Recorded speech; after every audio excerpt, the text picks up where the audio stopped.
you like what we're listening to.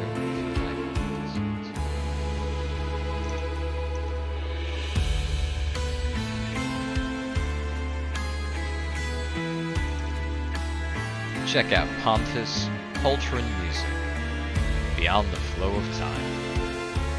The full Chrono Trigger album, released in 2021. This has been People Without Hope,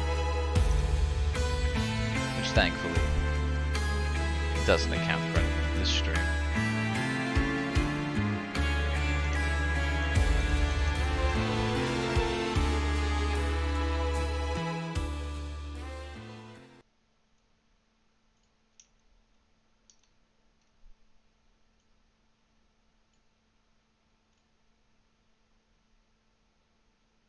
The time has come. Hello, hello, and welcome, welcome, welcome. Welcome to the Lucky Sevens Casino and Gentlemen's Club. I will be your host. My name's Ray. And tonight we are finishing Chrono Trigger. We started on game day. We've been continuing.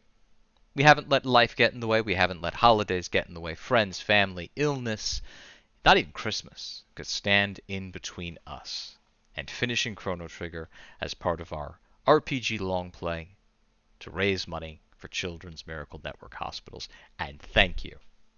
Thank you for joining us this entire time. Tonight, we're going to have just a few more side quests, a singular final dungeon, and yeah, a planet-devouring intergalactic parasite.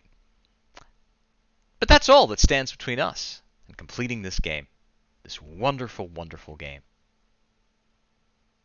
I'm not going to let some giant space flea get in my way. Well, that's not true. It's going to get in my way. I'm not going to let some giant space flea stop me. So now, if you would, join me as we complete one of the greatest games of all time. To change kids' health, to change the future, whether it wants to be changed or not. I have no memory of where we were.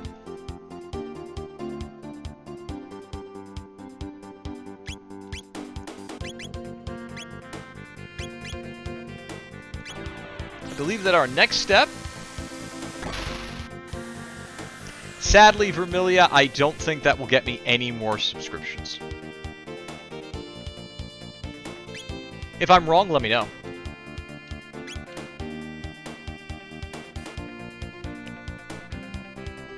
This week I had a terrible cold, and I was just so sleepy. I had some minor, flu-like symptoms. I had, a sore throat, headache, kind of a runny nose, but the real symptom that was unconscionable, I must have been sleeping between 16 and 20 hours a day every single day. And I still had to sort of do my job and subsist in this world. It was really difficult. We've gone to 600 AD. That's the time of the war between the fiends and the humans. We've gone to the village just slightly north of Por. And we find that there's a hole in the ground. I wonder what that's about.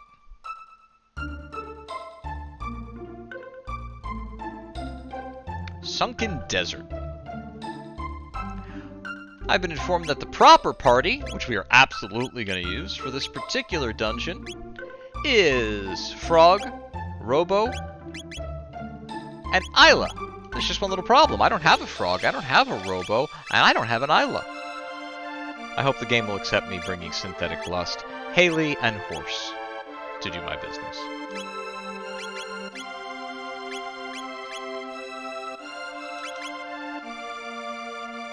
Yes, Vermilia, I usually get 16 hours over the course of a 7-day period. What's happening here?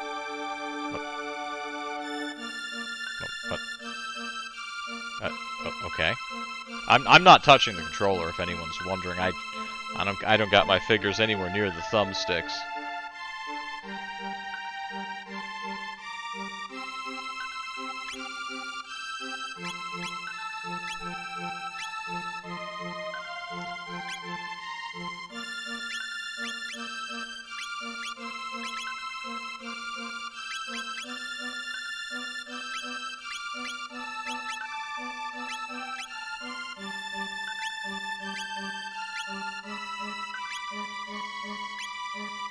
We're just gonna prepare a little bit. Do I have any ability to put...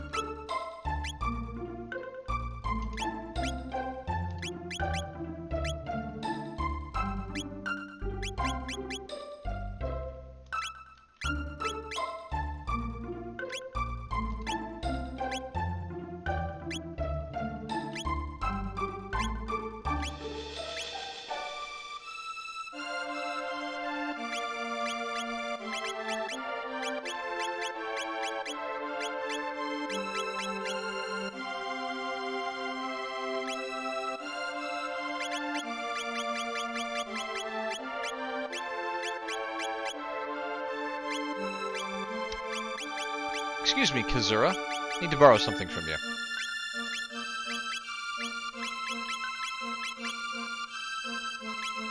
So, allegedly, the way to WTF PWN this dungeon is to go in with as much protection from status ailments and shadow damage as you can. So I think we're going to do that.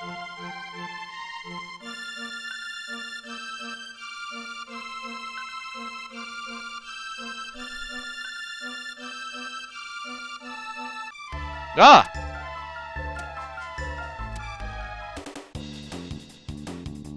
We actually went into this hole once before. We sort of stumbled upon it, and I wanted to see what was in here. And...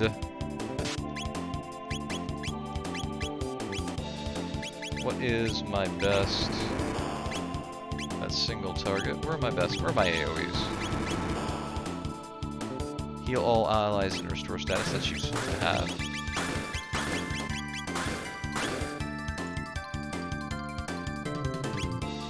I sure would love for them to let me use my TP. Does he have no TP? He has no TP.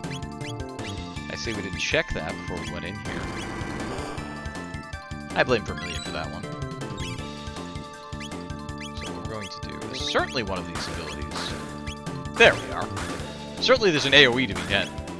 This is not a party I've ever run with in this entire playthrough, so...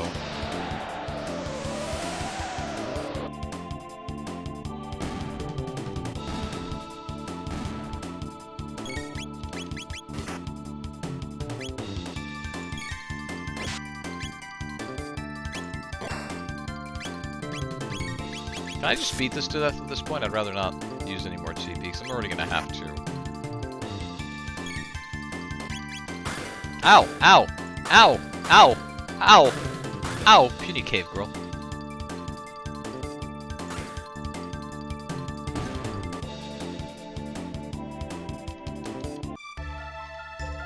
Alright.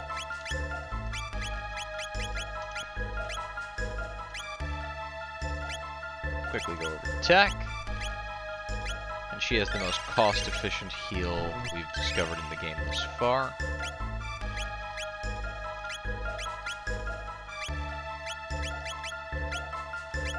So we're definitely going to make use of that real quick. It's close enough to full for my taste. Now, let's make sure that my party actually has the ability to cast spells. That seems helpful, right?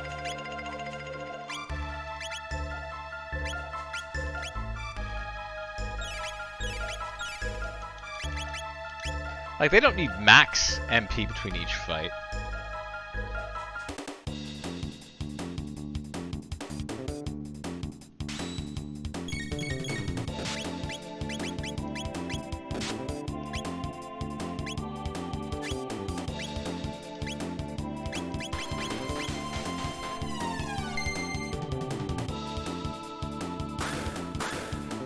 Ow! Ow!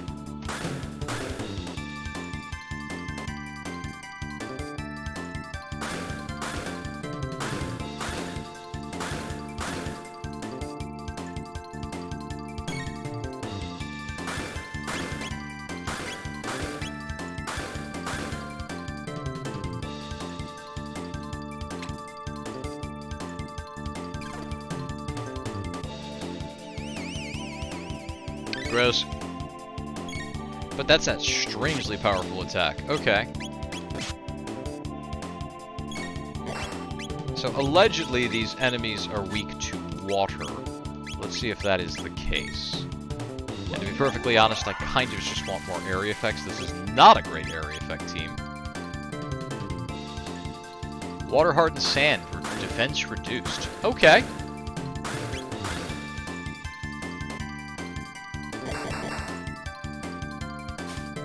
Throw him around, toss him around, slam him down.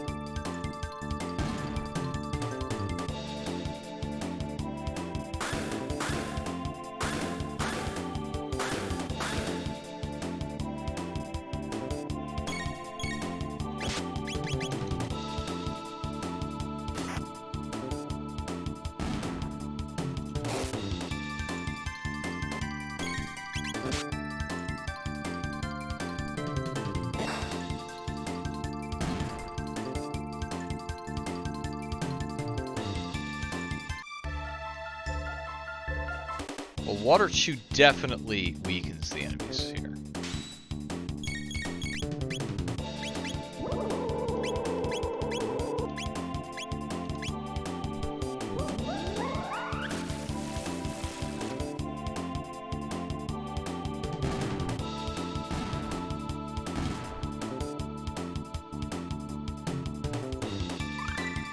Up.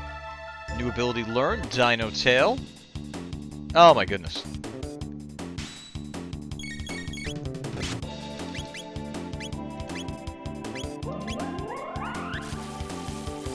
Latte, welcome to the stream.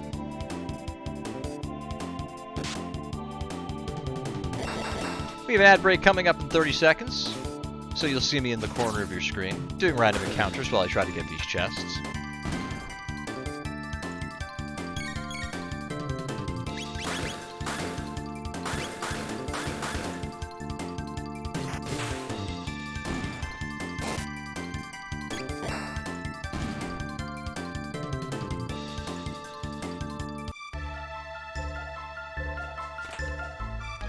Got an elixir.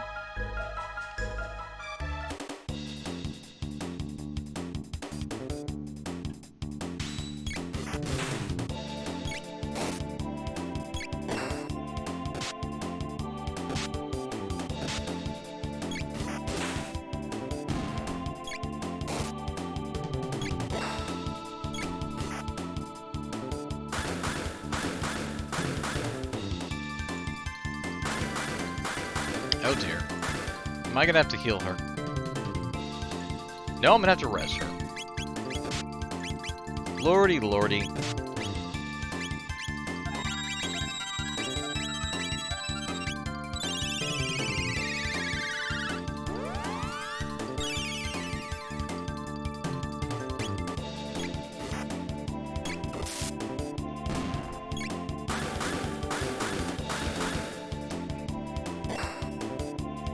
According to the guide that I'm following, Latte, the way that this map works is there are monsters in the areas you would walk if you ignore all of the enemies.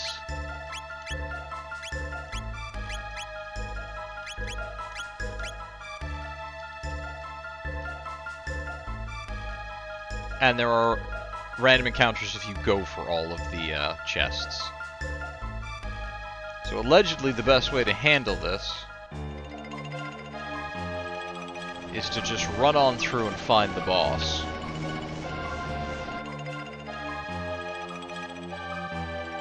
He make forest die.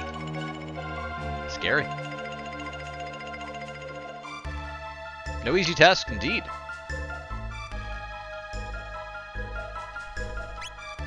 And every single time the floor shakes out of combat, I lose HP, period. So, what I want to do is find the boss as quickly as possible.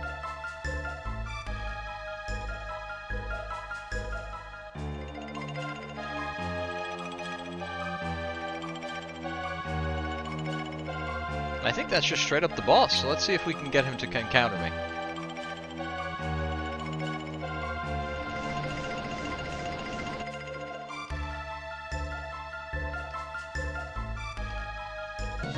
There we go. Not terribly difficult. Oh look, it's, you know, is this the first reused model we've had in this entire game for a boss fight? Although I can see he has,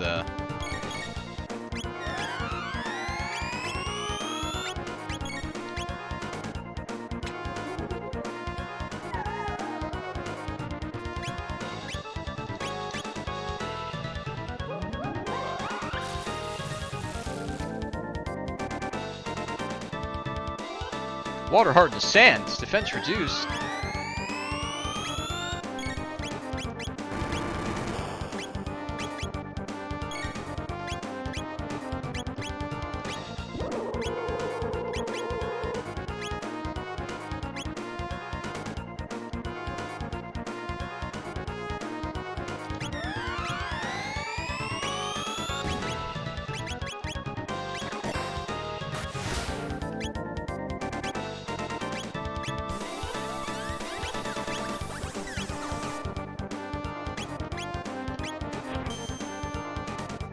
Oh look, it looks like my rampant cheating.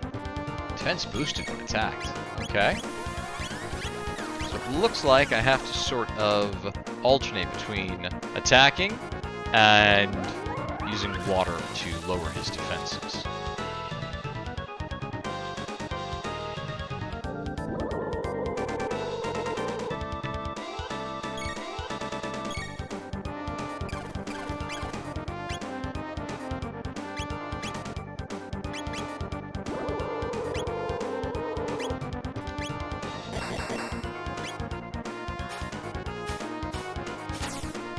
Oh, that worked. So I guess it's just dead now, right?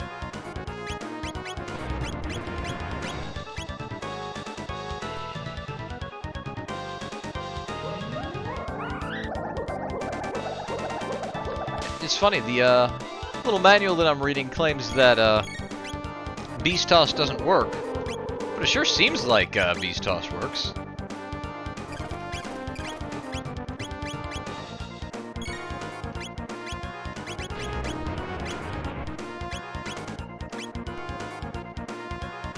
Oh, I guess I should wake her up.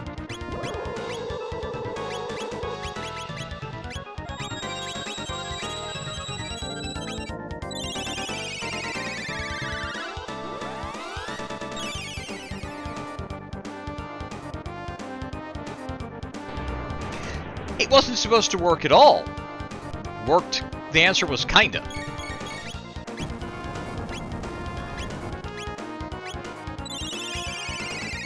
Really looking for are these single target attacks. It still seems to be better to be doing Deep Beast Toss. Seems like my best course of action is to water the top, because that's what I want to weaken. Then pop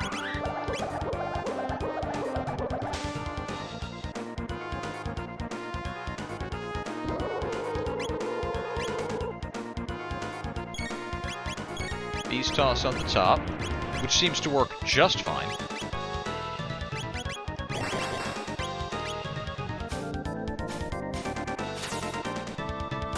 It's working great. 5,000 damage, you know what? I got no problem with that.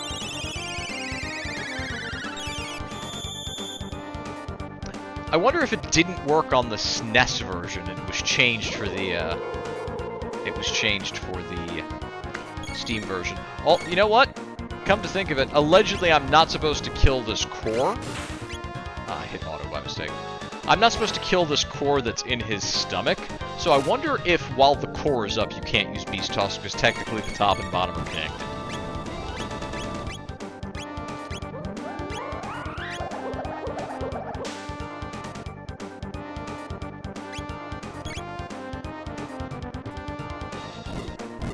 Looks like, he, as always, is out of MP. So, let's do this. Let's wake her up. Let's pop a heal.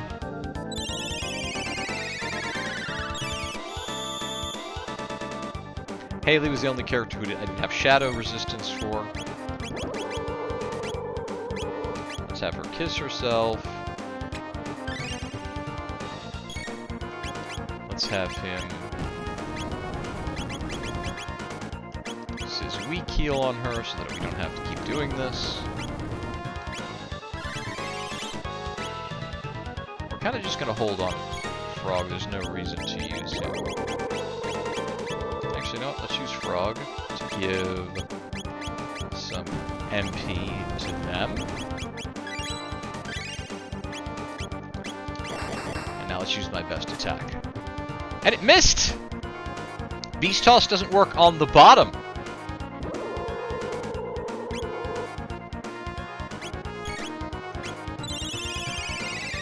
What if the guide is talking about the bottom?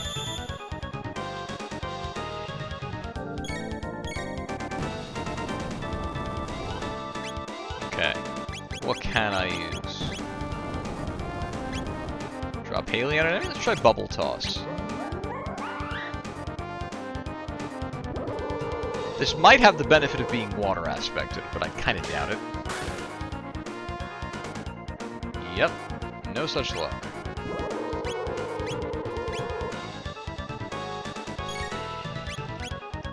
Again, it's water.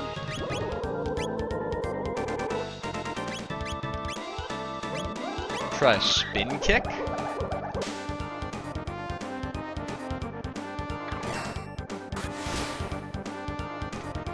Spin kick at least does more than 1,000 damage, so that's decent. Hit it with water. Pop a heal onto...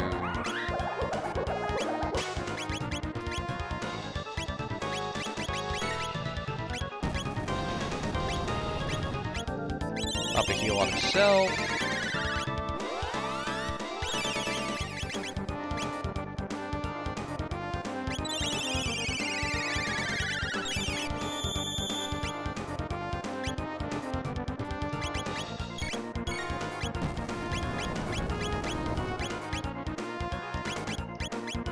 Looks like Spin Kick is currently my best attack. I'm just going to ready this water for as soon as his defense goes back up.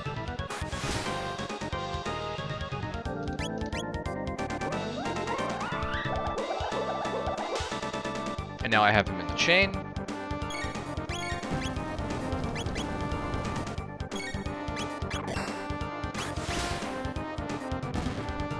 Got him. Now this is supposed to cancel. Oh, got some level ups, Horse, Synthetic Lust. Let us tell Fiona. What? Were we supposed? Was Fiona worried about it? Oh, we got some gil. That's nice.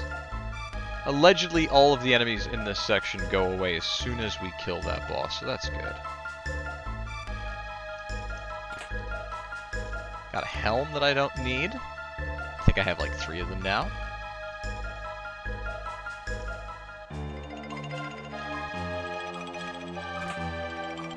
Got a muscle ring.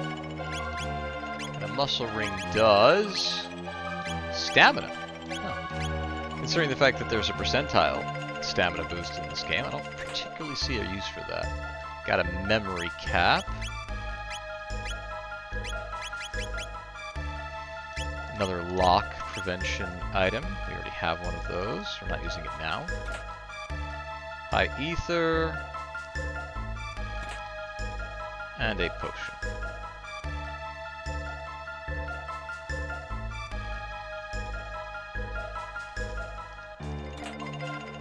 Another ether. Never turn them down.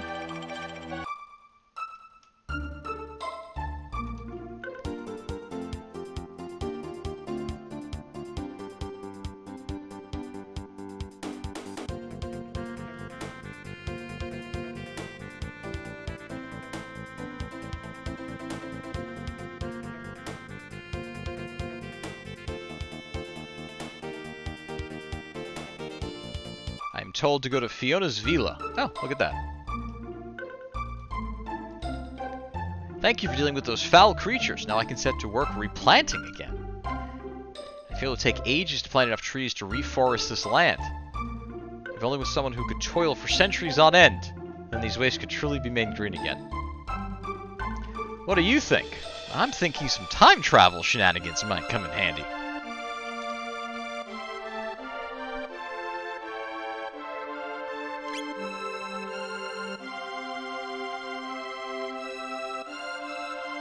Well, that's happening.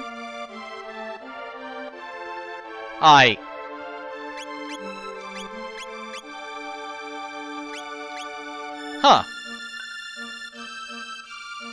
Huh. We have our own synthetic ground tiller. It's funny, I thought she tilled other things.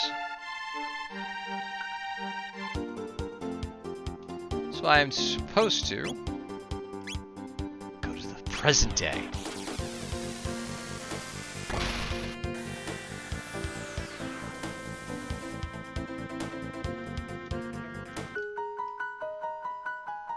Oh, I see that in the future Fiona has a shrine all to herself.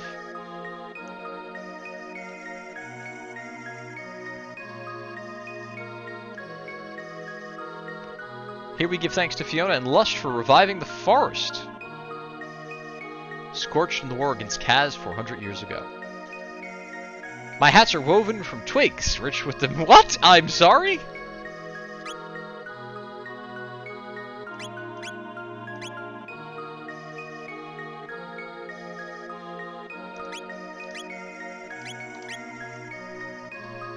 That woman sells hats. Wait, what? Aw, Synthetic Lust, you've looked better.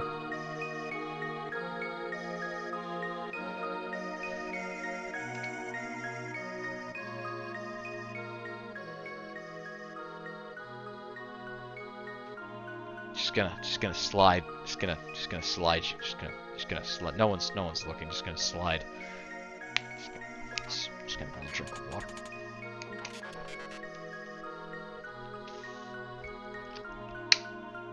Wait, he still works? What is he, a Volkswagen Beetle?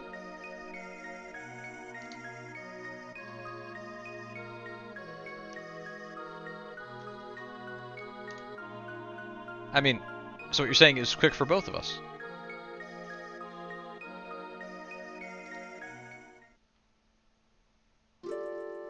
Oh!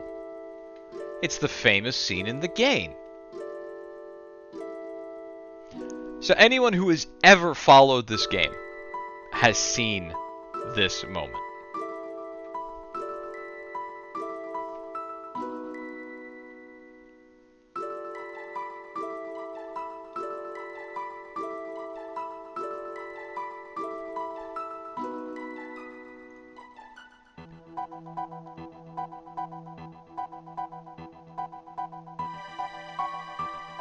I don't remember us thinking that Lavos was responsible for the creation of the gates, to be honest.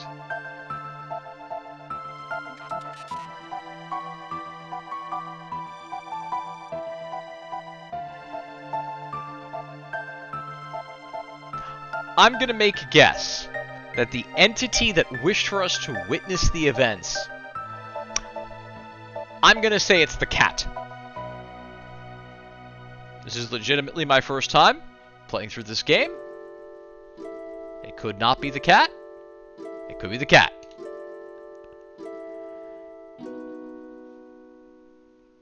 Wish to see them for itself. Reflecting on the days of its past. People die, see life pass by, elders say. What is going on outside my windows? No serial killers.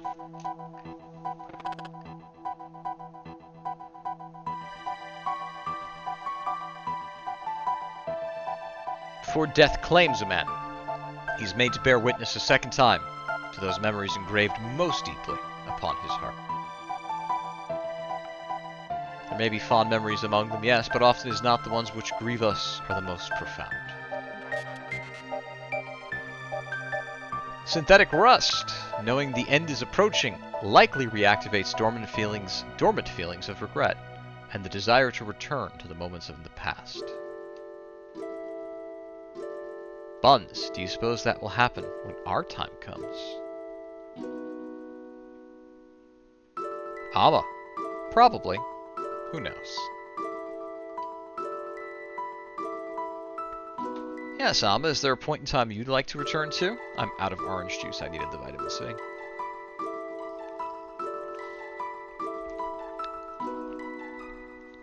Ama doesn't have one.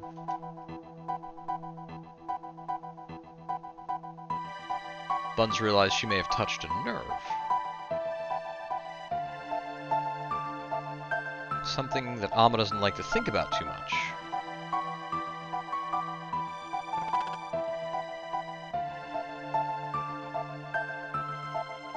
Lavos' fate is bound to the one who did. So it's either the cat or one of us, and we've been time looping this. We've been a causal loop. I've seen Star Trek. Now we're going to discuss which are the best Star Trek films. So, when you talk about Star Trek films, you have really nowadays, 3 eras that you have to consider. You have to consider the original cast from the original series, you have the Next Generation cast, and you have the reboot cast. I think that the most common discussion about the Star Trek movies is that you discuss the first 6, which were the sole domain of the original series casts. And what's notorious about these films is the odd ones are terrible.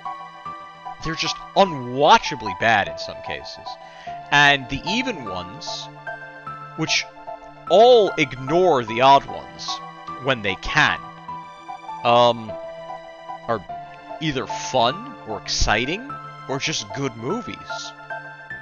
So, we're going to go back to the main story, and we'll go through the list then a little bit later of the best Star Trek films from worst to the greatest of the first 6. We'll go a little bit into that a little bit later. His fate is clearly bound to the one that did. Lavos has played a role in every age we've seen. Hey, Kazura's gonna talk. Who do you think it is? Maybe it's you. It is likely an entity greater than any of us. Well, maybe it is the cat. Perhaps we will not know until our journey has come to an end. Shall we turn in for the night?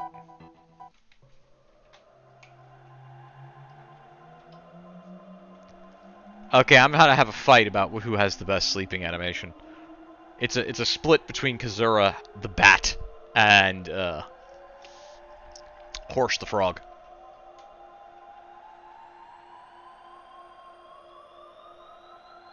Oh, I have control of Amma. Wait, what?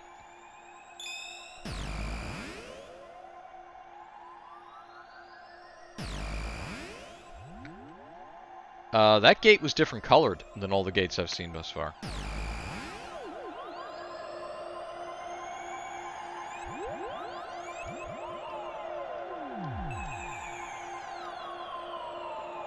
June 24th, 990.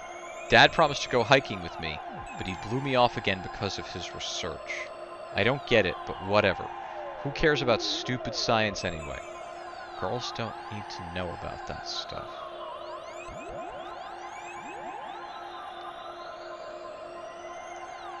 So 10 years ago, little Amma here was not quite the Mark Rober enthusiast that we see here today. Go down the stairs.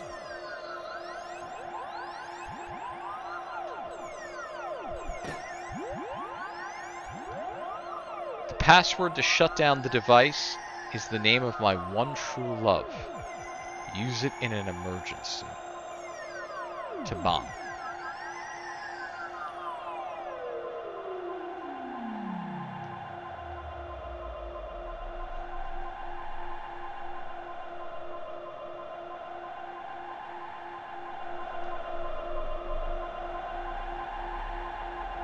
Laura.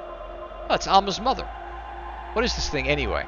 Taban said to keep away from it, but it's so dusty. Surely it wouldn't hurt just to tidy up a little.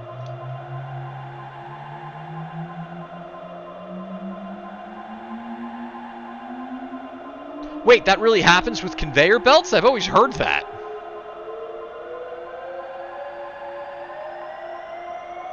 I have that problem too, Amma.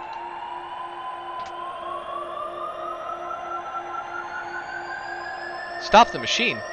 I don't know the password. Enter password. My one true love. My one true love. My one true love.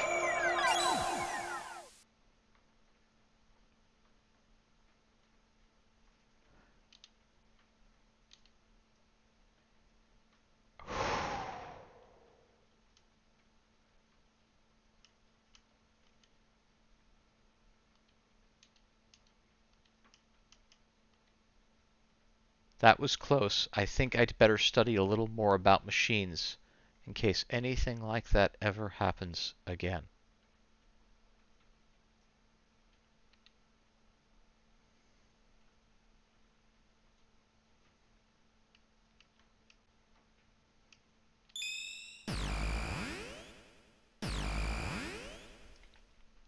But when we met Amma, her mother was alive,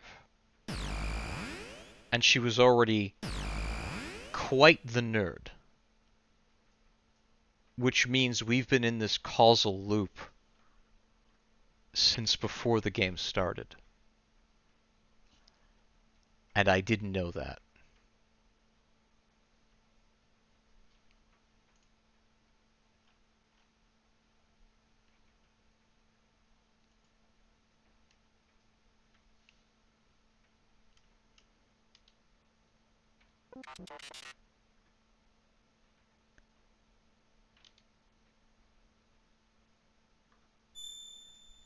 I have a present for you. It's a piece of amber I created using the sap from the trees in this forest.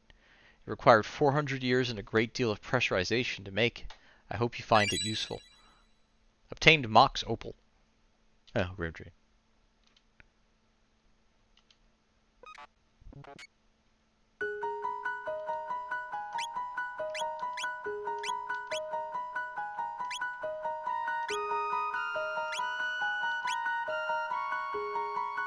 Oh! Well, that's useful.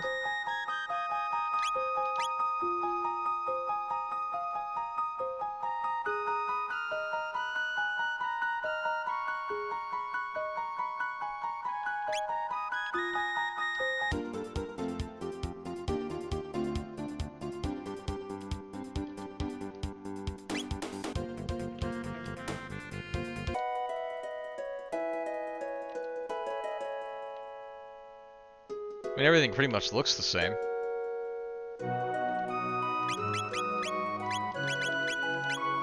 Seems appropriate. Hey, Amma! Working on some defensive gear for my favorite daughter. And you've given it all to me. Everything seems pretty much the same. Rooms all look the same.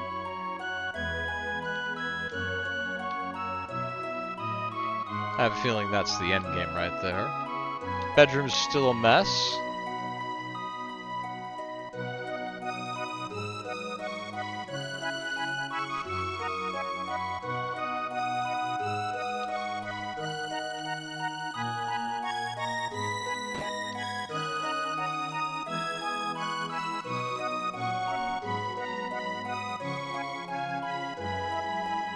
What's the distinct difference, latte? Because I'm missing it.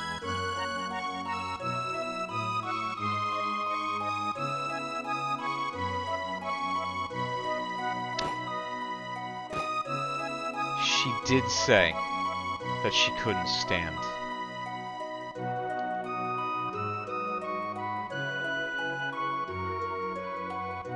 So we weren't in a causal loop. When Amma was a little girl, she watched her mother be paralyzed.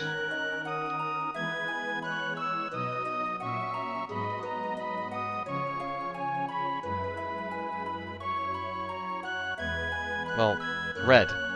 It is a beautiful day.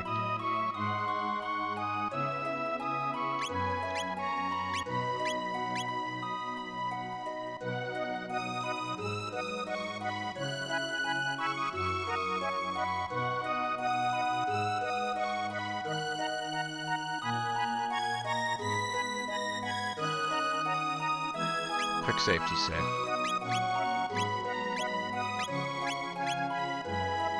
When did this game become serious? Also, who put onions in a video game?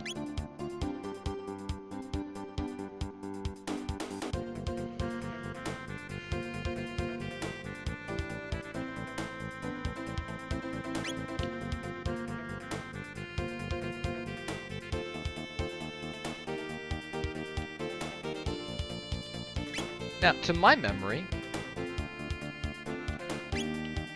I started the side quest. So we're going to see if we missed anything. miss that.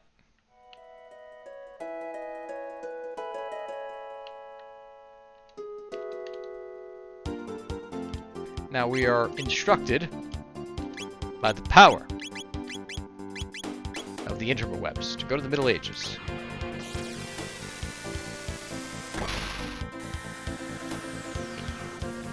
We already talked to the adventurer, who told us the location of the rainbow shell.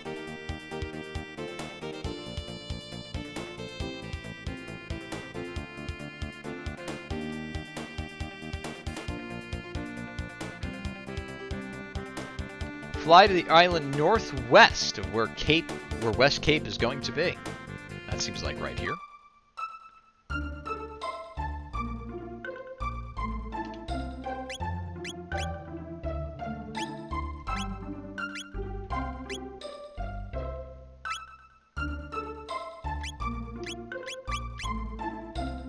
We're going to run a party of Amma. I do need to be strong to fire for this.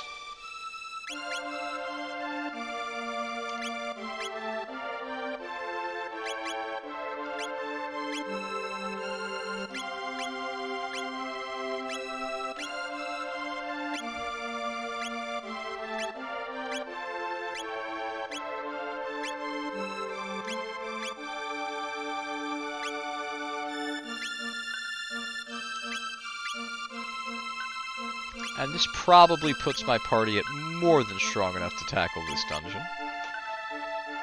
We haven't run Amma much, so might as well give her a little run after her moment in the sun just a few minutes ago. And that was a well-deserved and beautiful side quest.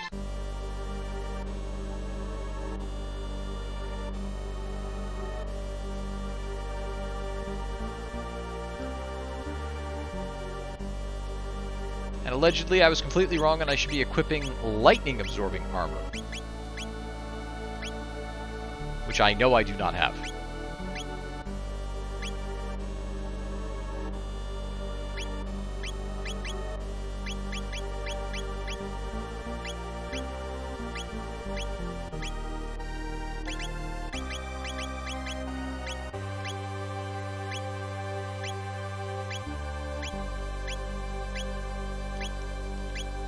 Oh, this might be rough.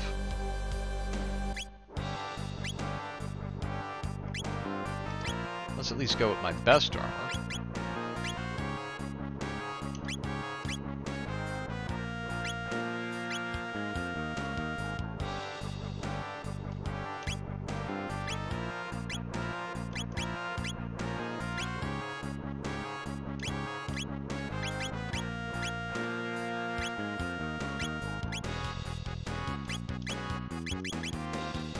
Take a quick peek at our team.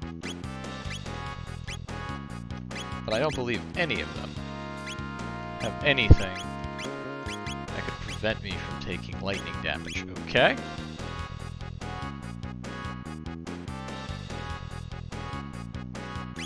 Well, let's follow the path. I think we've been here briefly and we ran away because we decided it wasn't time to come here yet. Perhaps these holes are meant to be jumped into. Wait. So we were supposed to go in here. I'm going to start the throne. I don't like that.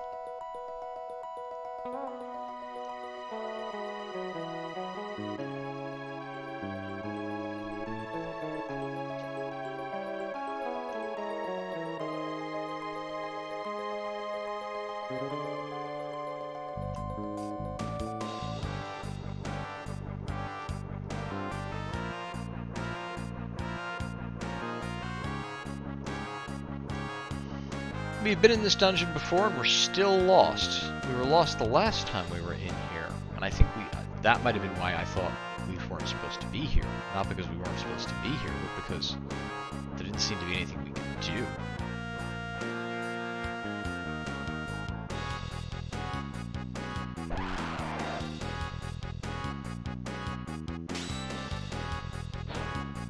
Ow!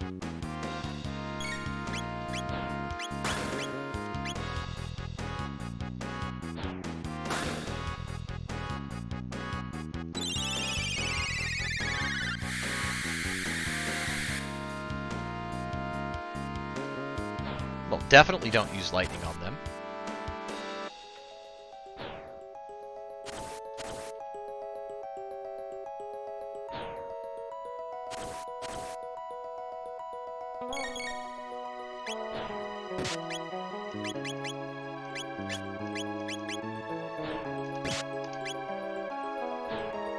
Let's try fire on these things.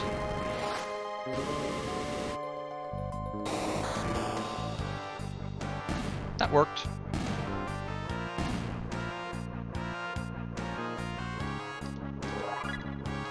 Mama popped a level, learned fire tech or dual tech. Ring of fire, triple tech. Oh, fire. Triple tech is always welcome. Alright, so this is where we got stuck last time. We ignore the door to the left of the chest because it leads to a dead end. Step on the upper switch to create a save point.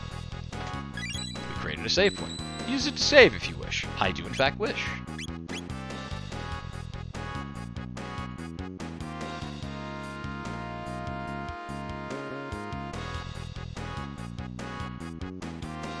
You know what? I kind of agree.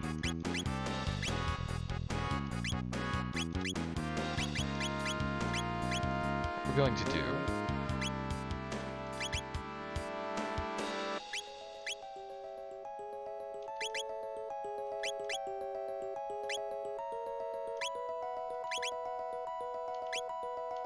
I'm gonna go grab...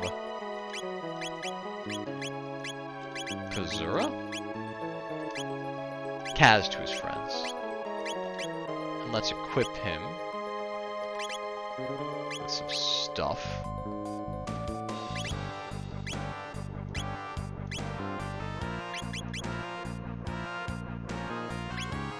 We could either reduce light damage, which seems good, or reduce fire damage, which is also good.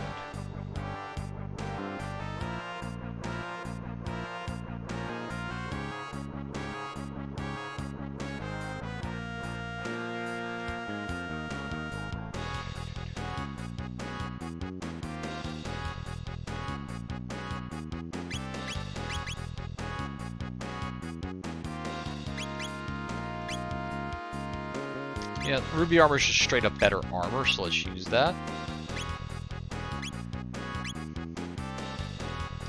Golden stud seems absolutely perfect for him.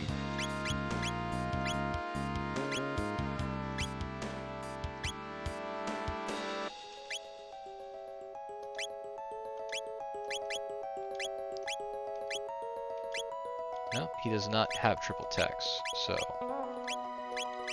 In fact, my understanding is he doesn't have any double text whatsoever.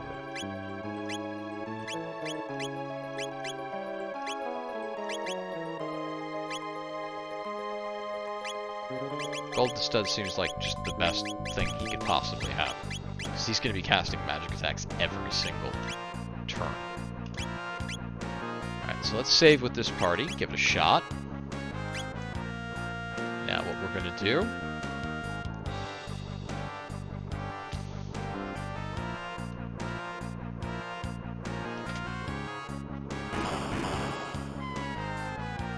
Kitty! Now, per the note outside, maybe we need to fall in the hole.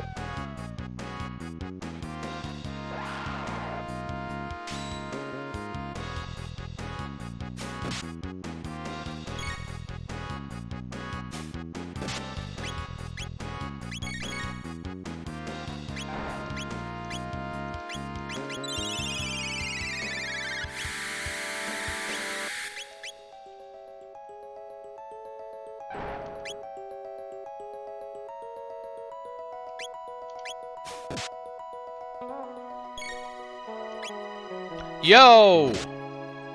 Why is she down?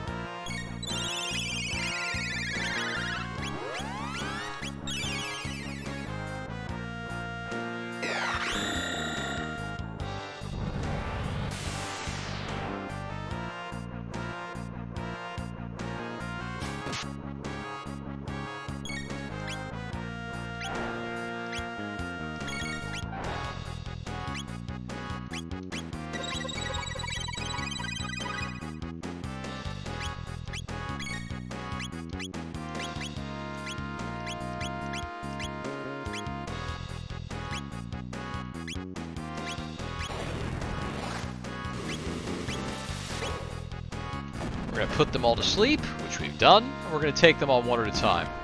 This way, whatever that issue is, too far away to counterattack, good. Ow! Why would you do that? This seems rude.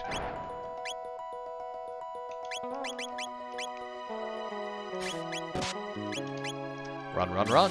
As fast as you can. Perfect.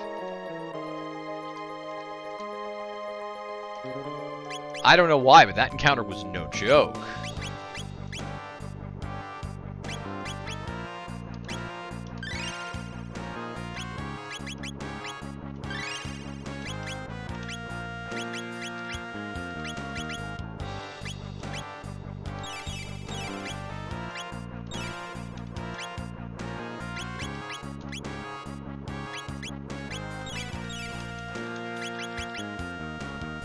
Whew. Not a fight I thought I would stabilize. Or need to stabilize, for that matter.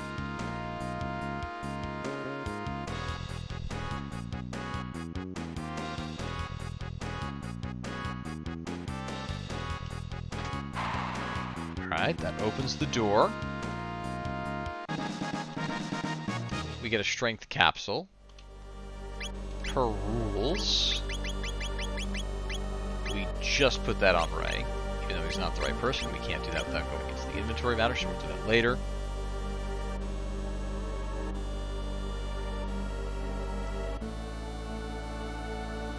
I didn't even realize there was a door there.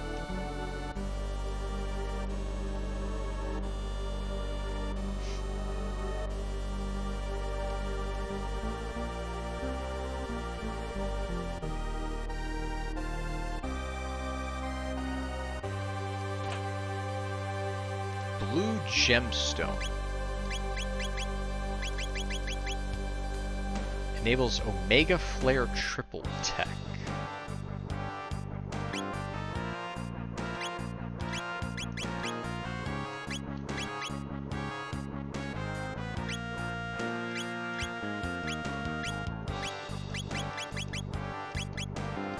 But who can use that?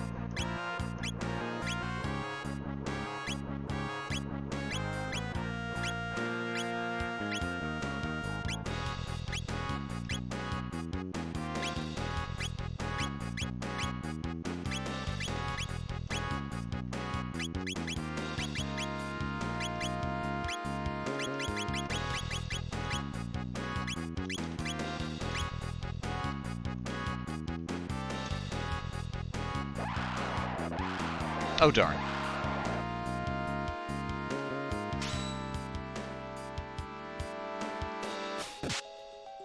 Just yeet him off the cliff. Alright, let's start with lightning for these dinosaurs.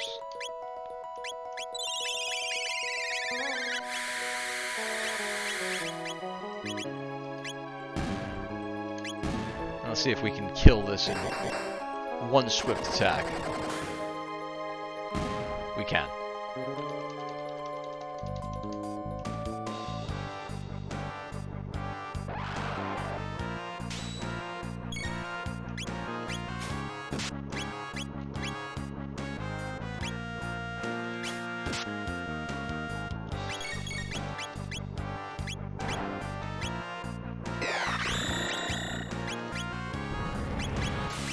Hit him hard, put him to sleep immediately thereafter, and then focus one down.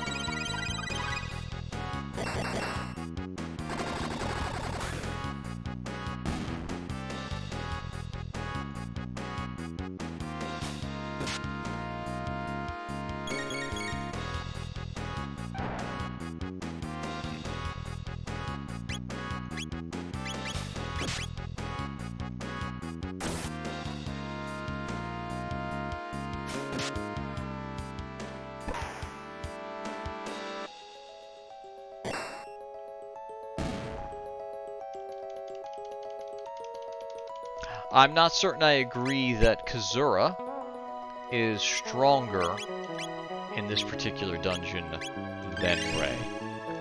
Because there are quite a few times where it is advantageous just to drop a nice little straight up attacking these enemies, and Ray's attack is significantly better than Kazuru's.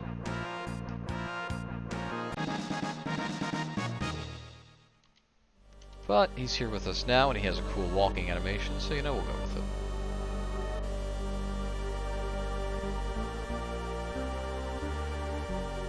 We are coming up on 1 hour of stream time. If you're just joining us, or you've been here for a little bit, but not at the beginning, thank you for joining us here at the Lucky Sevens FFXIV Twitch page, where we've been streaming all month long for Extra Life.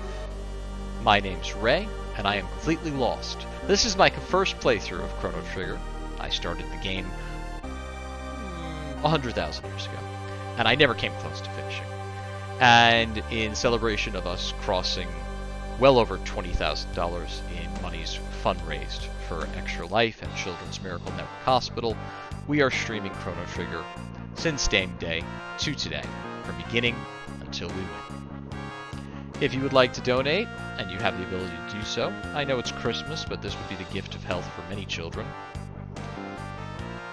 You can find my Extra Life team member page, or our entire team here at Lucky Sevens, in the panels below, or in the pinned message. But now, with my shilling all done, let's get back to Chrono Trigger. Let's see if I can't find where the darndest we're supposed to go.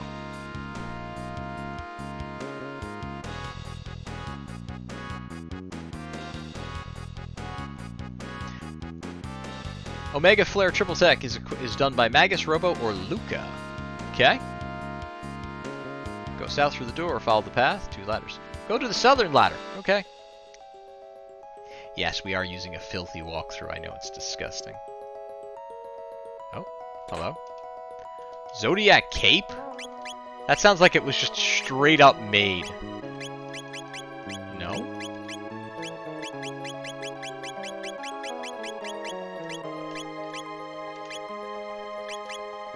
Zodiac Cape.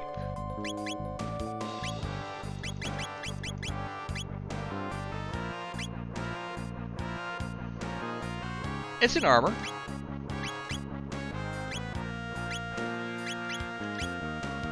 Oh, it's for the ladies. And it's a big upgrade for the ladies. It seems like the Zodiac Cape would be right up this guy's alley. But with him, you know, being part bat.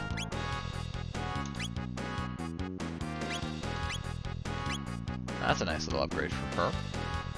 But I think I'm supposed to keep her on fire defense, at least for this particular dungeon.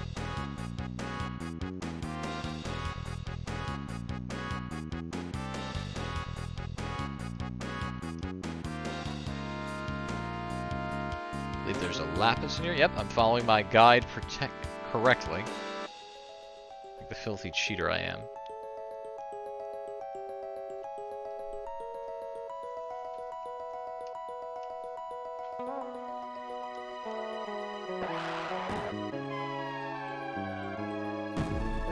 I have no problem fighting all dinosaurs. They're all weak to the same element at the same time. I am A-okay with that.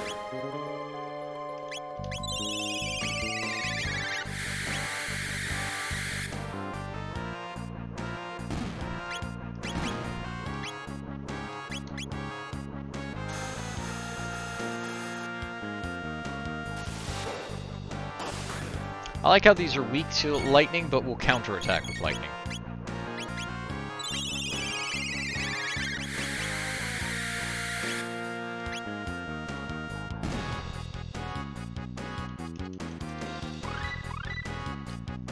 Learn double bomb dual tech. That seems good.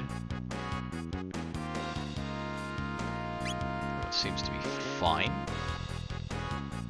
Well, that's it's kind of terrifying.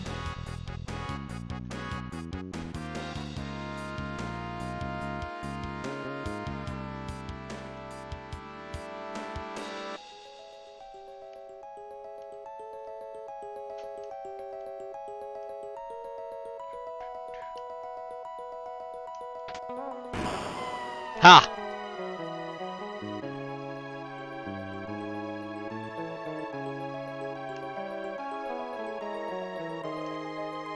Go through this door that's impossible to see. Get chest. Wrath Band. Oh, we're learning new things, everyone. Grants 80% counterattack rate. Well, just gonna...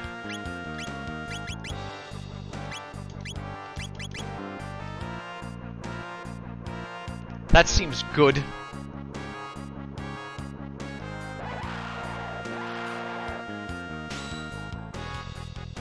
Ah, it's a winged monkey. Likes to throw me around.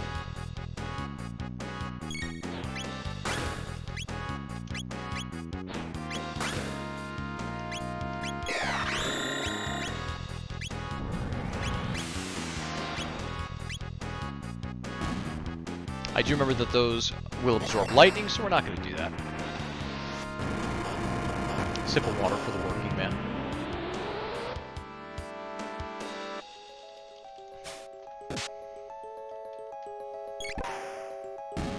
Beautiful. Now, you think that button does the same thing as its partner did? It does! Okay, these look unavoidable. They are very avoidable. Let's see if we can... These are allegedly worth killing. Well, I can't use any techs, so I guess I'll just punch it to death. Oh, nice. Very nice. They are worth killing.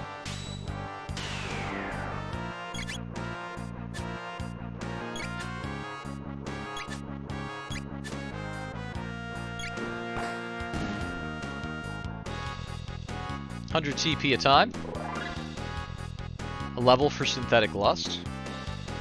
If anyone is wondering why all of the characters in this timeless classic have been changed, as part of our Extra Life fundraising efforts, we sold the naming rights of each character in this game. I had nothing to do with it. The fact that they've all been named after characters of our Lucky Sevens FFXIV free company was just a happy coincidence. That is, except for a horse. Who names a frog horse? Oh, that's right, my friend.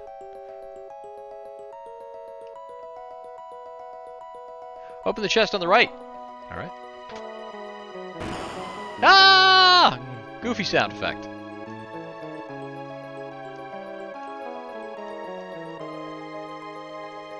We've been in that prison before.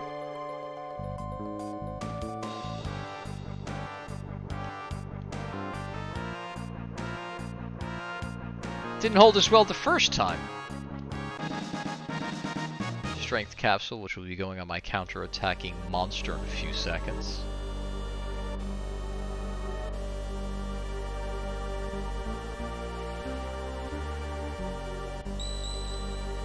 Well, that's interesting.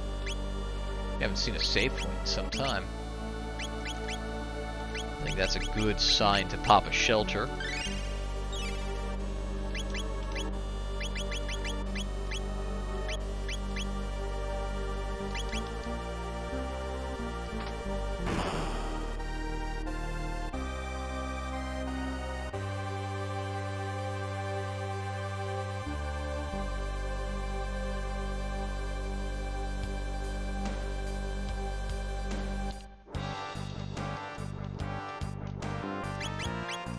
Let's just make sure that I've equipped them all correctly. Fire damage reduced. Fire damage reduced. Fire damage absorbed. Alright. Should be a breeze. Hey! Look who it is! It's your boy!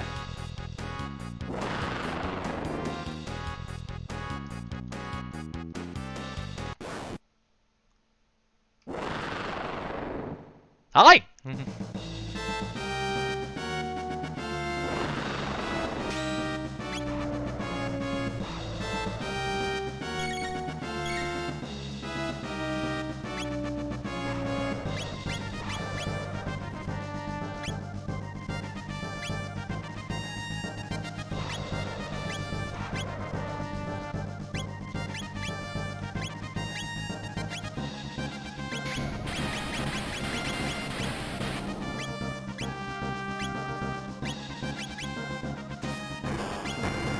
Yay, darkness! Big bada boom.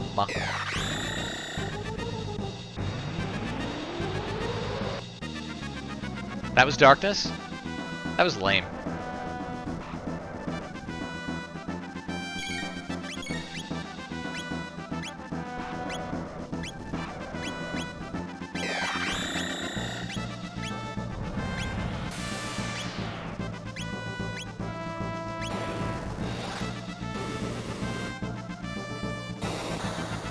Fire punch!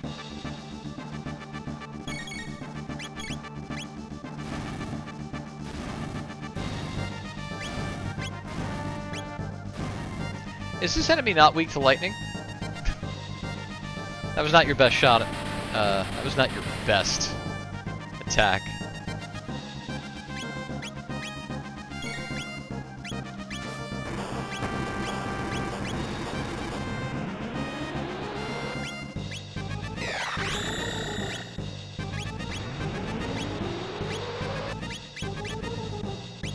Try Robo Tackle, see if that's...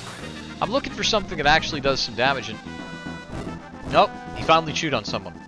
Say it with me now, everyone. Before episode. Let's pop a heal on the team.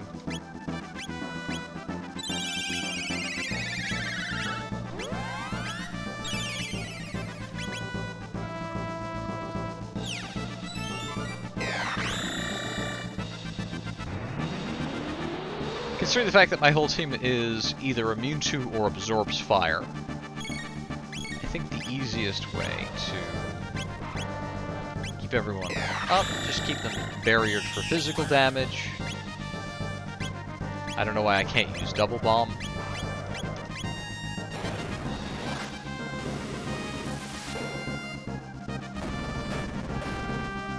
Oriana, it is in fact wartime. The kind of quality content you'll only get here on the Lucky 7 FFXIV Twitch station.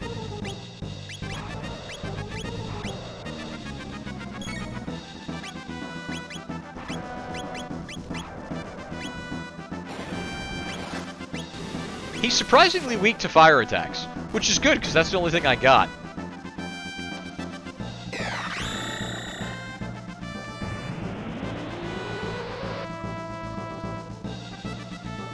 Yeah, I'm going to say Chrono Ray would have been a straight-up improvement. Oh, thank you for healing at least one of my character and doing almost 0 damage to the others.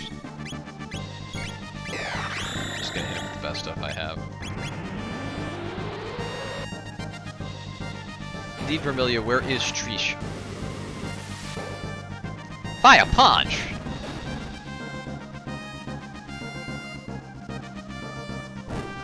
Nope, time to heal up. He chewed on one of my characters.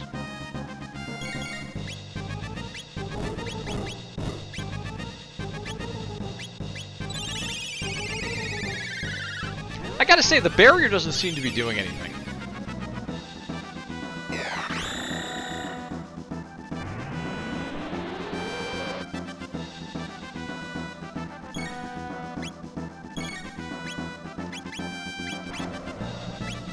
See if Dark Bomb does more than Dark Mist.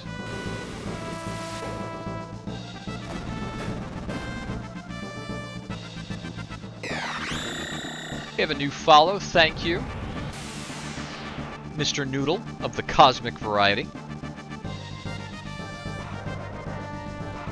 We're going to be going to ads in just a minute, so I'm going to snooze that ad break so that we don't miss the end of this boss.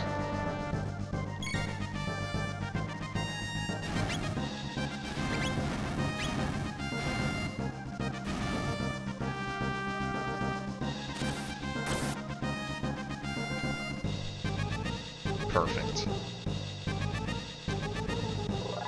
Amma got a level, Kaz got a level.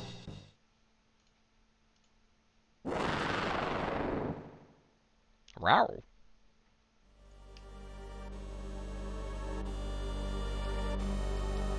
Hey, is this the rainbow shell we've heard about like 16 times this game? It's all rainbowy and shelly.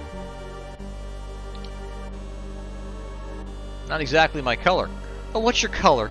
Navy blue, purple, orange. Halloween costume. Oh, great, it's heavy. If only we had a giant robot. We must obtain assistance.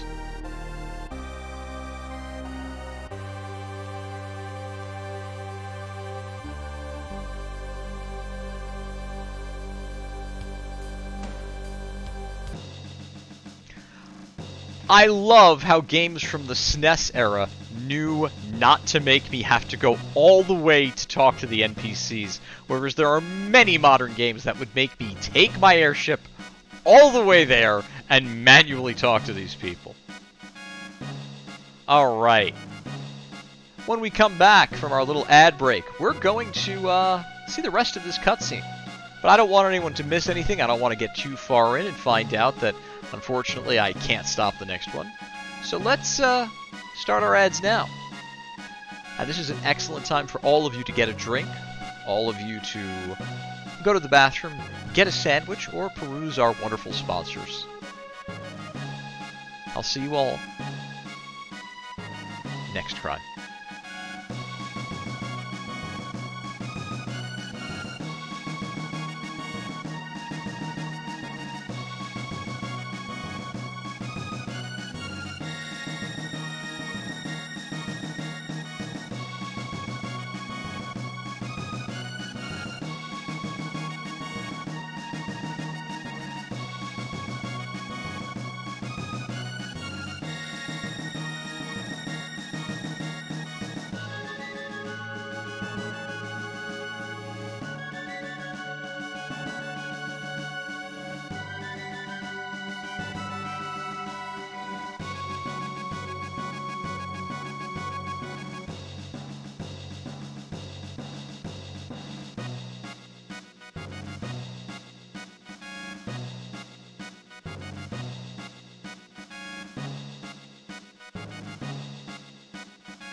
That wasn't so bad, was it?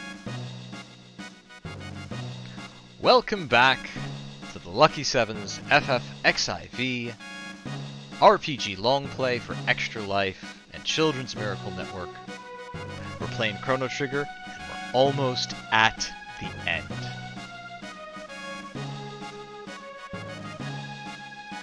I do like that emote, Red. I really do. I'm also wearing a sweater vest. I went to Vivaldi tonight.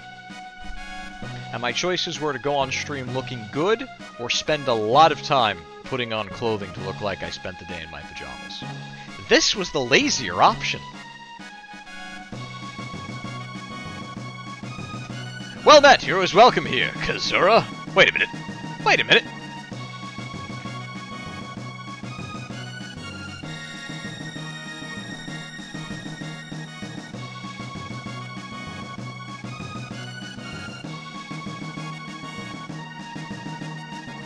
It would be helpful. We could just pick it up later when, you know, time travel shenanigans.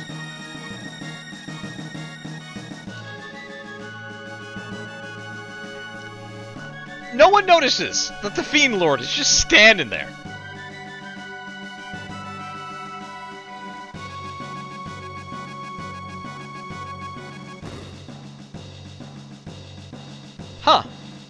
Well. Oh, Vermilia, don't give away my planning for next anniversary.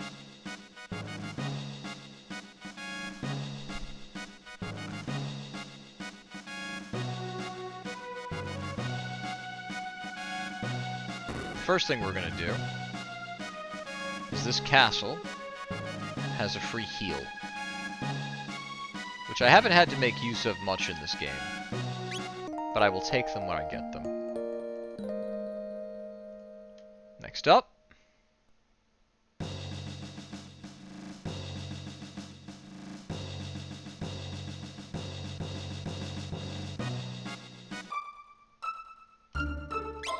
let's pop a save. We've been through a few cutscenes now. Time has come to introduce a certain leading lady back into the game. Buns! The mistaken queen herself returns.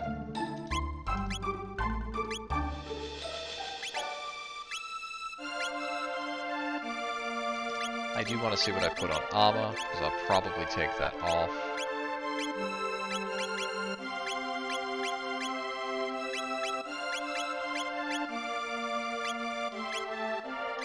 Now let's go over to Buns.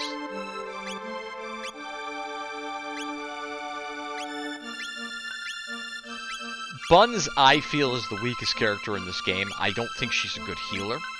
She's terrible at damage.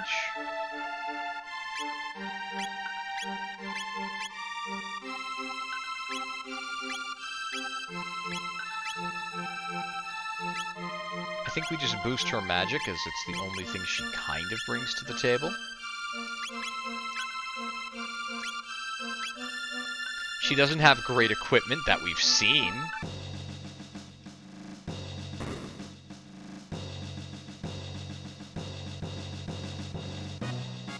Yes, that would be helpful.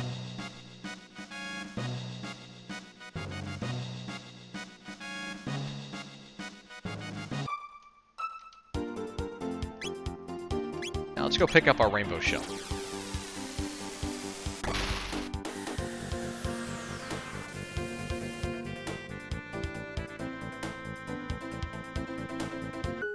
Does she really, Latte? Because it is rough getting her to this point.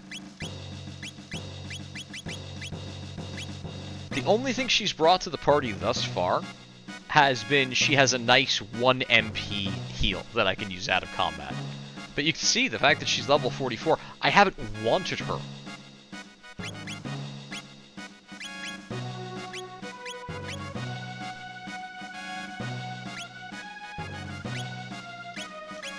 Does she have a triple tech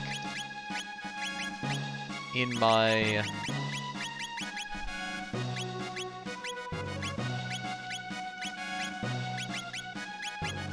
No.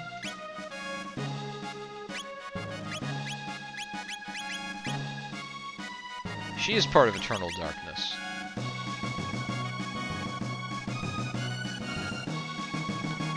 So I still can't use it.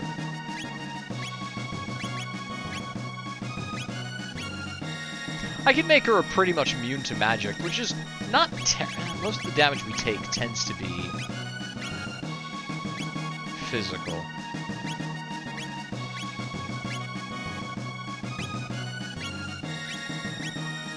I think she's better off.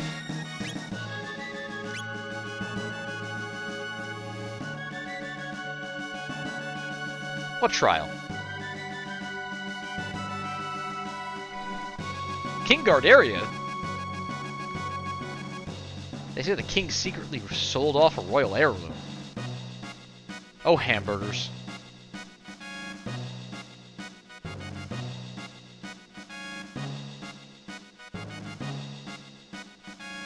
There were not stairs over here. Huh.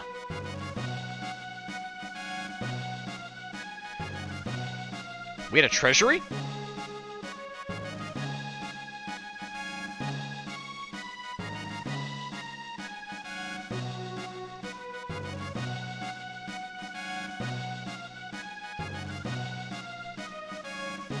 I think you should totally poison that Chancellor's food. I've had some run-ins with him. He's not a great guy. It empty. Oh, it's empty. Okay, I misread that. I thought it said it empty. It's still locked. Spinning wheel. Better not prick my finger on it. Entry is forbidden.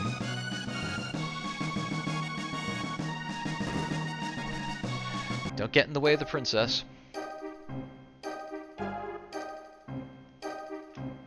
I've heard of it.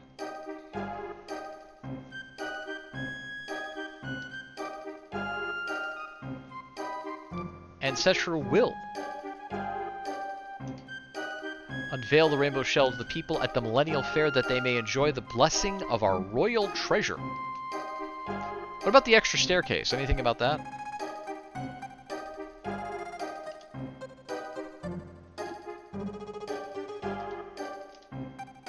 I ask you, good people of the court, why does the defendant deny you a glimpse of this glorious rainbow shell?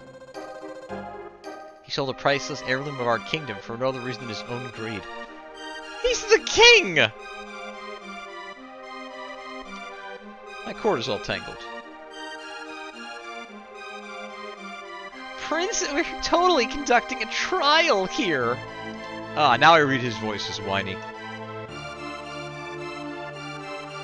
Chancellor's trying to frame me. Yeah, he does that. Oh, that's just his thing.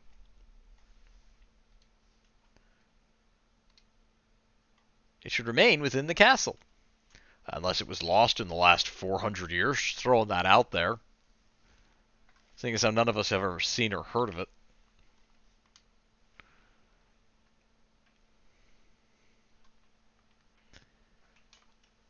Not that I expect we will succeed, he says, turning to the side, reading the set direction and laughing.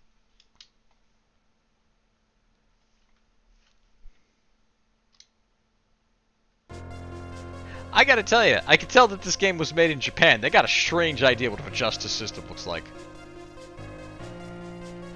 Skedaddle, scoot, scoot, scoot. I never thought we'd see that screen again.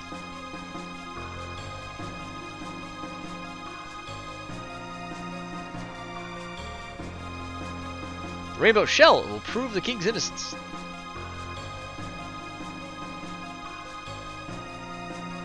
Have you forgotten our time travel shenanigans? I love how Synthetic Lust is actually the narrator voice in this game. Not Ray, who is just along for the ride.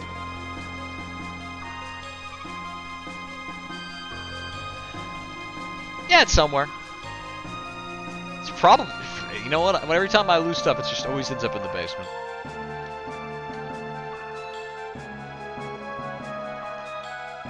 You're right, Latte, I shouldn't hold grudges. I mean, ordered to death for a crime I didn't commit, it happens.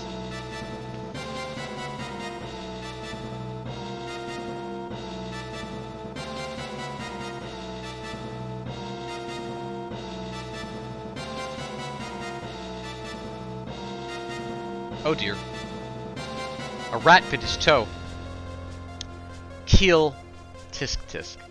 Slither. The boss is finally going to settle the score on his 13-generation-old family grudge. The snakes actually needed a laughing animation. I mean, you know, on one hand I ain't complaining, but on the other hand, really?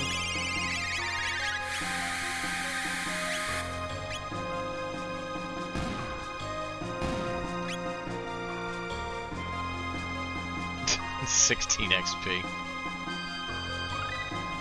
Learned Cure Wind Dual Tech. Okay, cool. Ooh, the game is afoot, buns. A sentence I never thought I'd say. He looked so desperate for the money.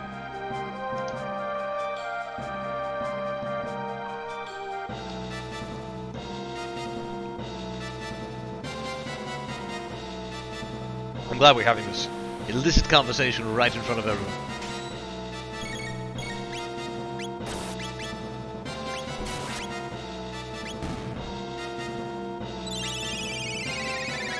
Oh, I accidentally killed everything with a counterattack.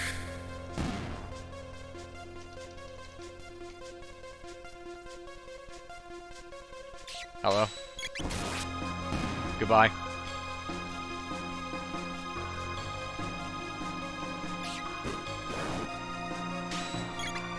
Slash.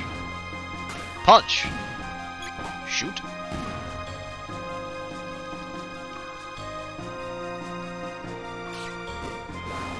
I'm still trying to figure out why Synthetic Lust is just straight up the best character in the game.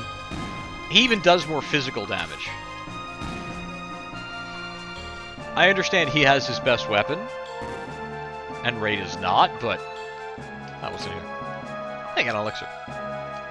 Hey! We just left that laying around, huh?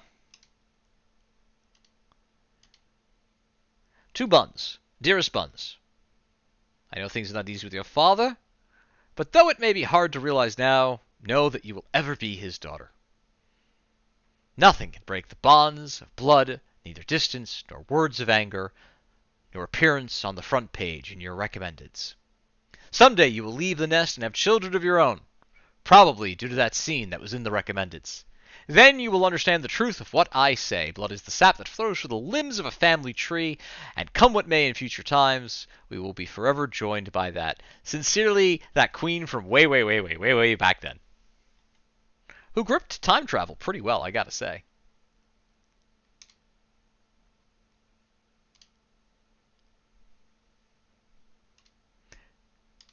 We're coming, Father. Even though this thing was too heavy to... It was too heavy to carry the last... Okay, sure. Time for the verdict. Do you believe the defendant guilty? Stand to the left and listen to the right. I hope this is one deal where we arrive and it's too late, and even though we've proved his innocence, everyone goes, well, the rules are the rules. It's still there. I can't help but notice. I thought...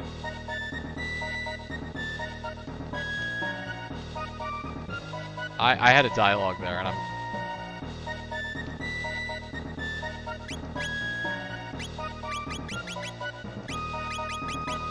Rainbow Shard! Oh, I just took a piece of it. This priceless, ancient artifact that's existed since time immemorial.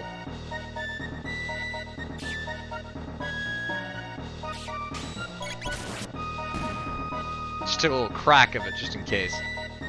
Desperate times.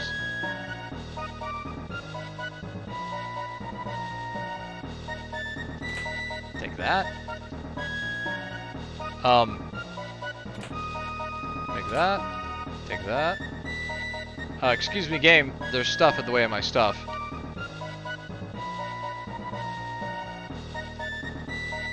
Game. Stuff in the way of my stuff.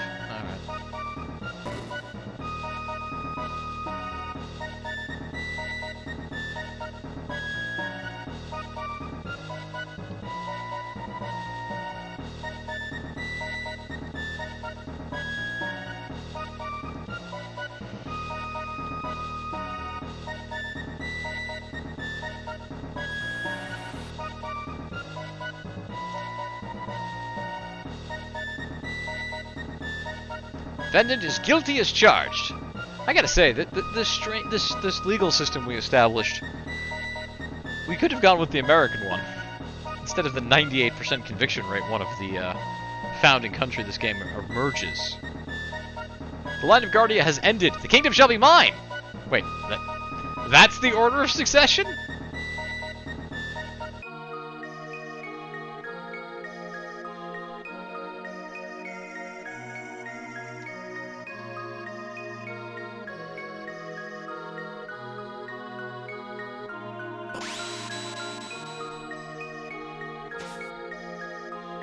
Even the crowd's applauding.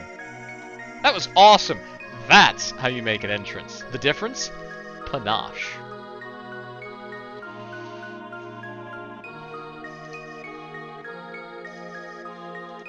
It was a setup all along. The king's a crook. He sold it. The treasure's right here.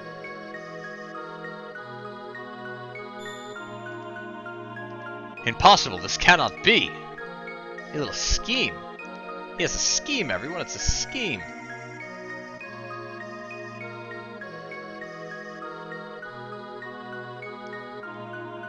If I can't avenge my ancestors the easy way, I'll do it the hard way. What happened to the judge? Super Ultra Presto Transformo. This isn't even his final form! What? Lavos? No? Oh.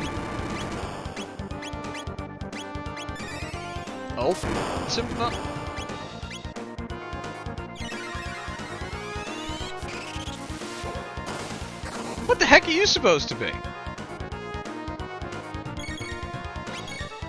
I feel like you're gonna start perving on the woman.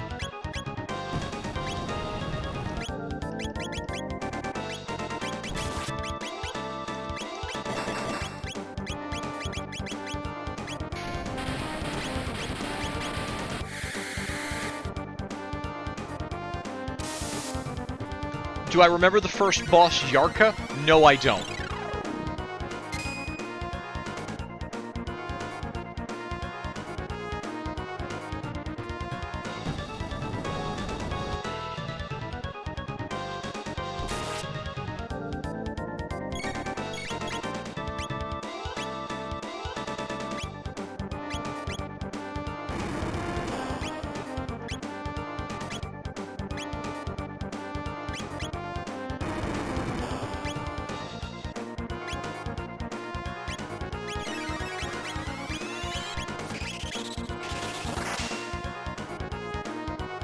Decent.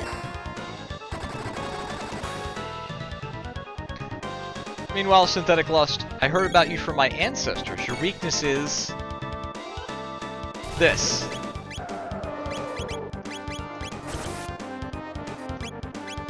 I don't know if that was my weakness, to be honest.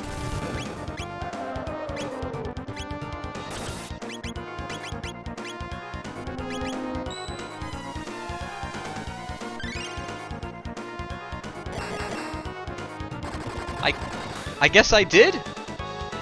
I guess I killed his father, and I should prepare to die. Stop dropping needles on me, it's uncomfortable. Really? Now I gotta wake her up. Wake up. Where's my heal? Here, baby. Counterattack.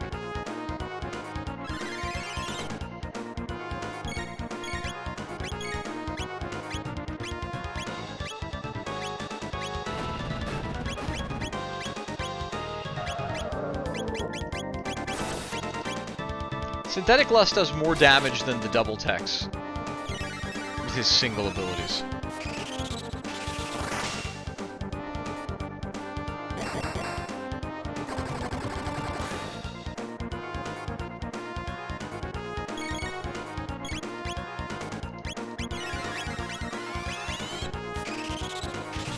I hit him so hard that we're taking extra turns on him. Hit nice. Not again. I don't remember who you are. Ooh, area effect. Oh. Tell me that she didn't get XP because his death throws knocked her out.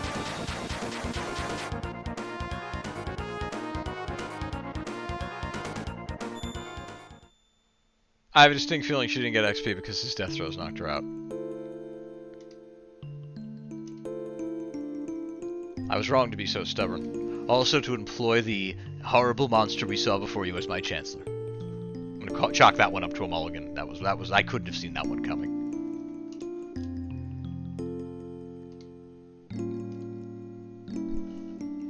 There was a time when I truly thought you were lost to me. From your perspective, hasn't it been like 48 hours? It was I who abandoned you.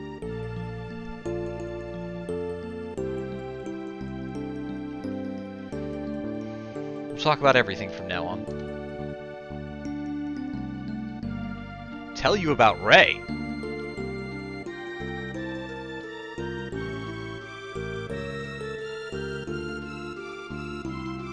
Someday when Nadia is older, she'll bring someone she loves to meet you. Welcome the two of them with open arms. That was difficult, because I gotta tell you, Elisa couldn't have been any clearer. That was right to the point, Dad. That was her final words. Hey, moron, come here. One day the princess is gonna have a boyfriend. Try not to freak out. And he freaked out.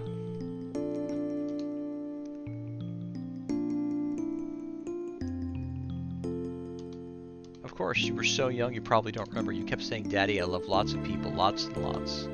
I reassured your mother seeing you so happy she left us with a smile on your face. A lot of mother drama in this game. I guess those are important.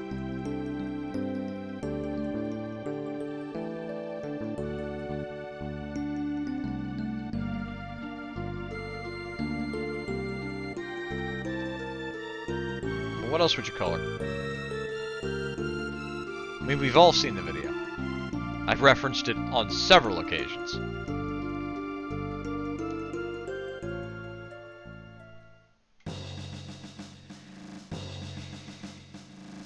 Honestly, I think he took it well, Latte.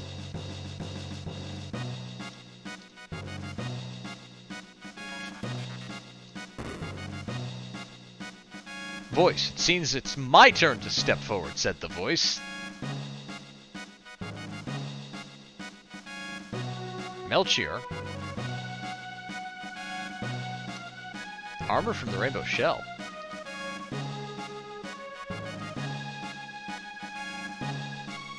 Where'd he go? He just took my Rainbow Shell and left.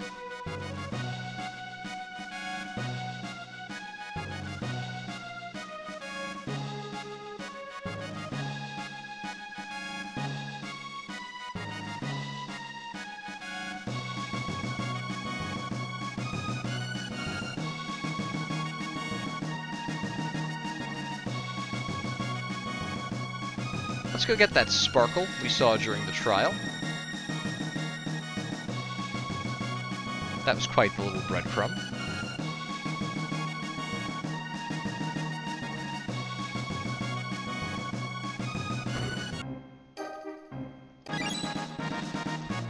Yakra's Key.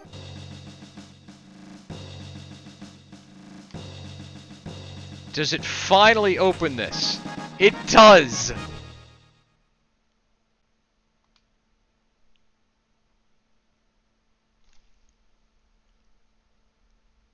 How long?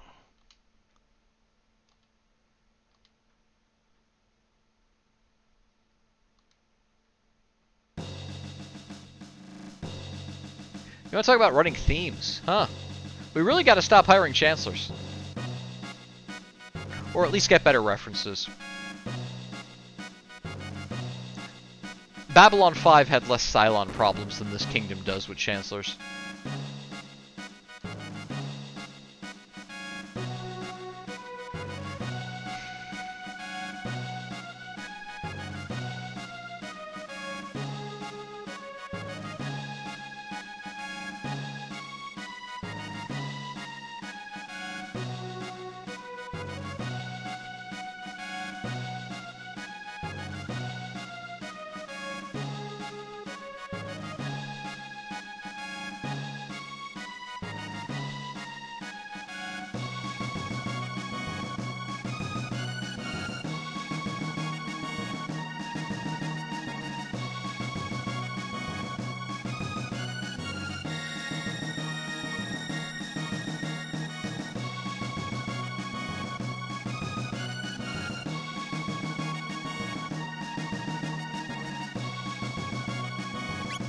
Let's have the race special.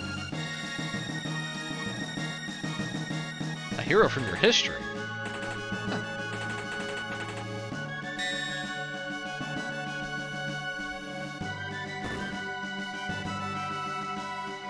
Nom nom nom nom.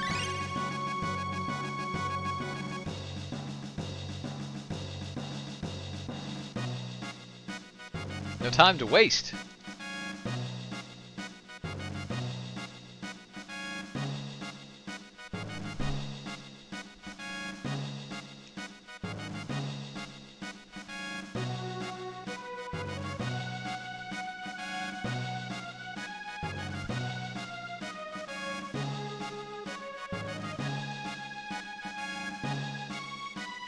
Lovely present give you at the Moonlight Parade tonight.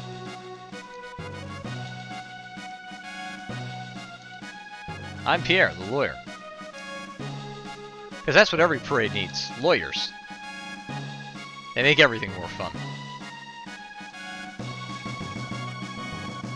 And they sell bespoke suits on their YouTube channels.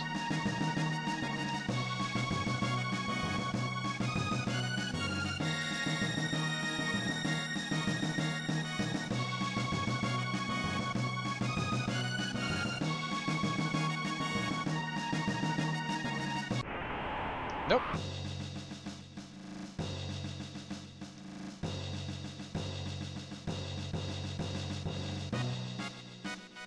Now, where did I leave that mystical numbskull from Zeal? He's somewhere around here. Hey, an elixir. I don't know how I missed that chest in the 67 times I've been in this castle before, but okay.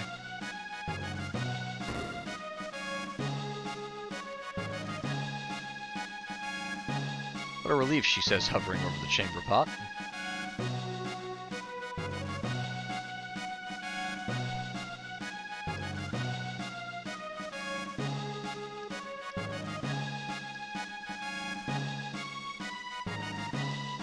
Did I miss a basement?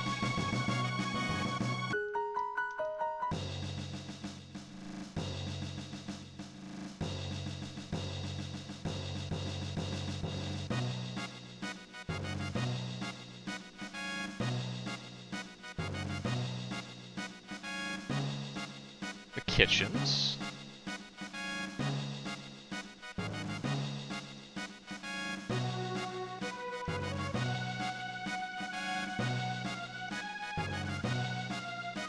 Is he with the actual rainbow shell? Is that where he's been this whole time?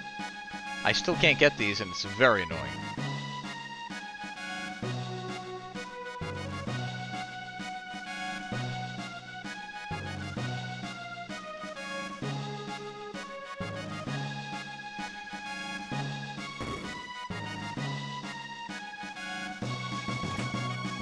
Turbo Ether.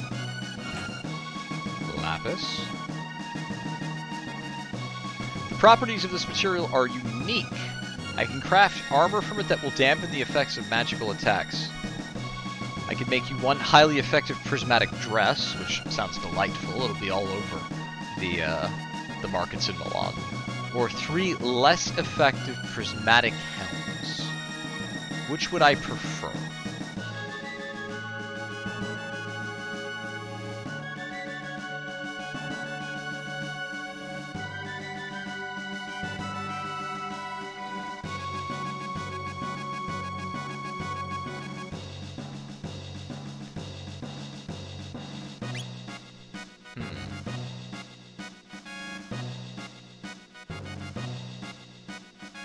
Well, I'm not a big fan of the 3 girls in the game, although Haley is by far the best of the 3 of them. So the dress is probably not a great call for me. Also, I think I can steal one. So we're going to grab the 3 helms.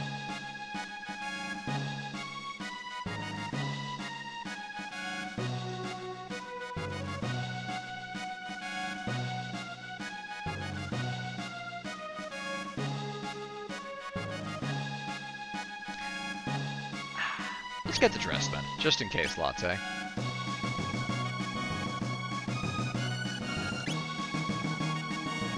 I'll just wait right here. We're going to ad break, everyone. Get in, losers. The advertisements are going shopping. My work is complete. A sunstone, that should do nicely. And while I'm here, if you could make the best weapon in the game for Ray, I would personally appreciate it. My work is complete. First inspect,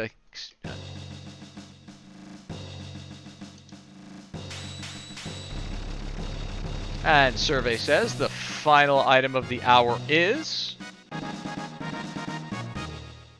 the sword called Rainbow. Goodbye. Everyone, we are heading to ad break. I'll futz around my inventory.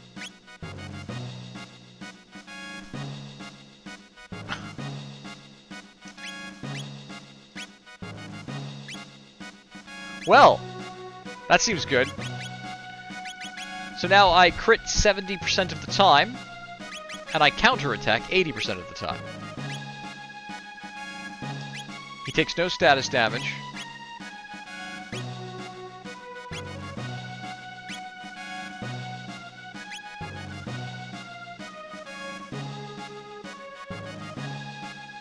That's why he does so much damage. He's been tricking the Crisis Arm, comboing with the Golden Arm.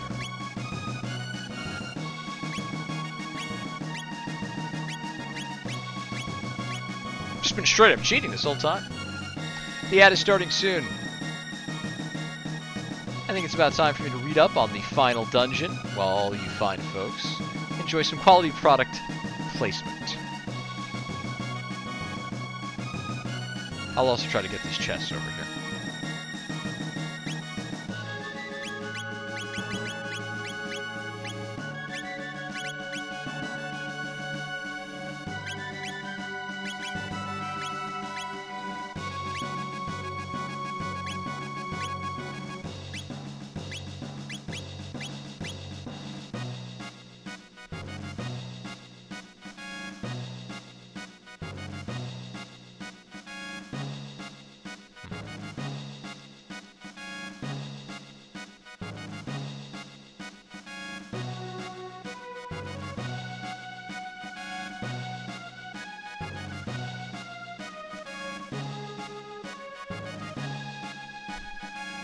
Anything? Is there like a secret door in this room? Not that I see. This is as far south as I can get. Really can't go around it, so it does not appear that those boxes are obtainable.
Alright, we're back.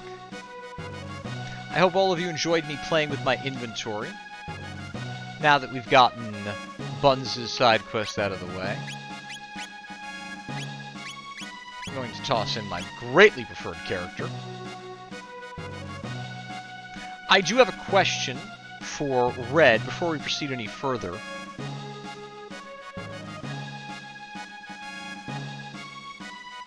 What's with all these terms you're allowing?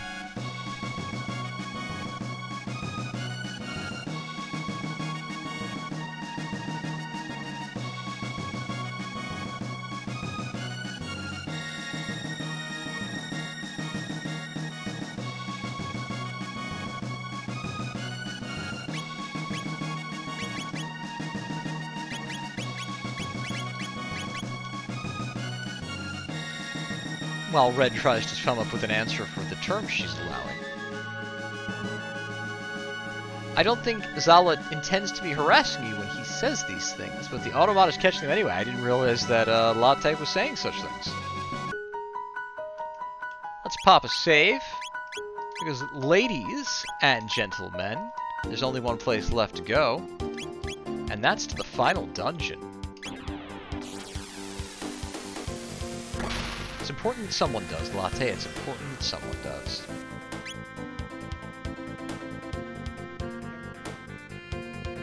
Well, clearly, the final dungeon can't be in the future. That wouldn't make any sense.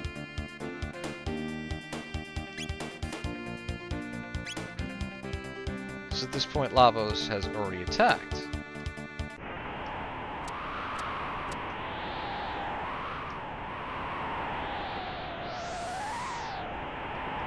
looks firmly sealed. And the amulet does not begin to glow. Alright, that can't work. We actually saw the cutscene. We're all returned to the Lucky Sevens.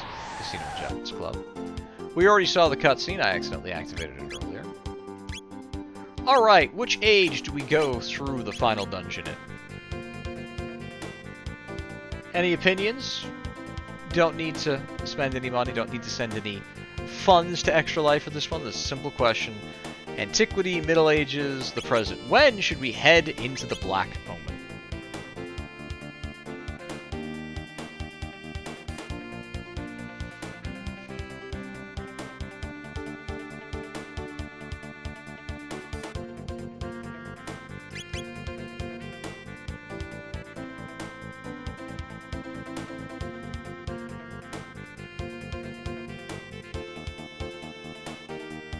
Red, absolutely not. I want to make sure that everyone is capable of speaking their mind in this channel. Unless, of course, I say they shouldn't. Then I don't want them to be able to say it. So, I'm going to say we don't do it in the present, because if we clear it in the past, the dungeon won't be available in the future of the past, which would be our present, for us to go obtain the items that were looted from it the first time. So I think we go in 1000 AD.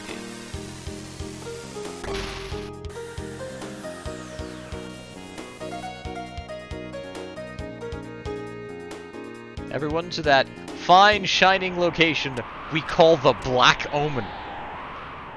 My goodness. Hey, the door's open. This is it, everyone. The final dungeon. And the Queen seems to have found her immortality. Also, she has impressive bosom for a woman her age. She begins her lesson, Fools.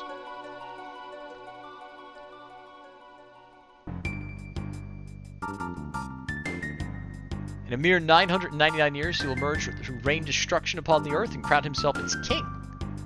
The Black Omen is the path which leads to Lavos. As long as the almighty Lavos reigns, your dreams are all for naught.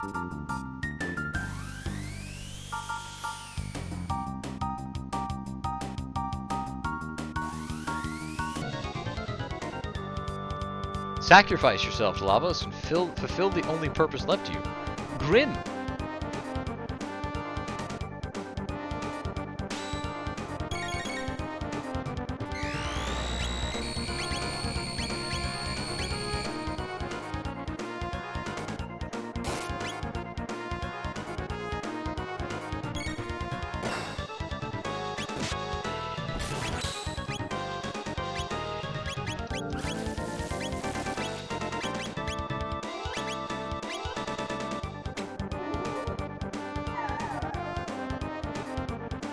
Got an elixir, I think, that I'm looking for.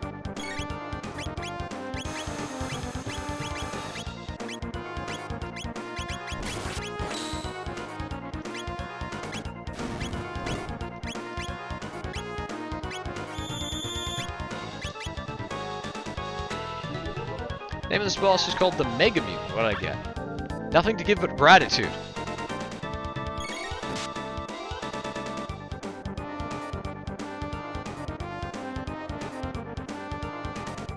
Proper way to attack is use my strongest attacks, and I'm perfectly fine with doing that. I do have a triple tech that I could use.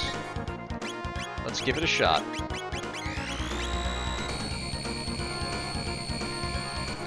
I may lose this battle, and I may be coming back with status ailment preventative gear.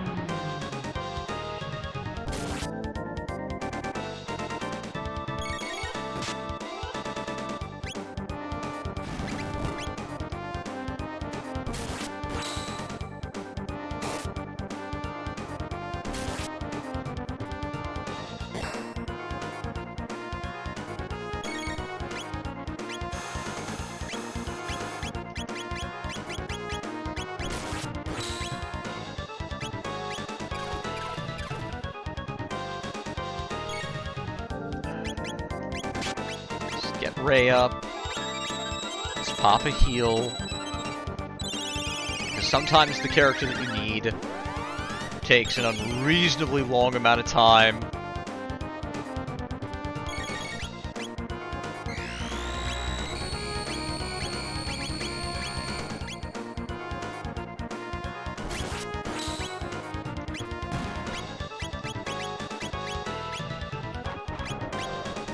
There is a...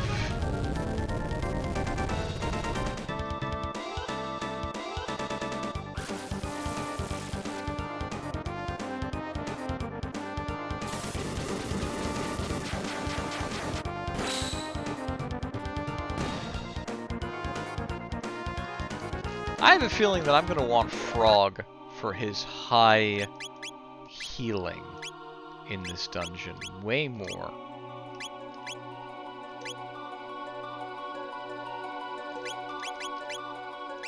than Charm.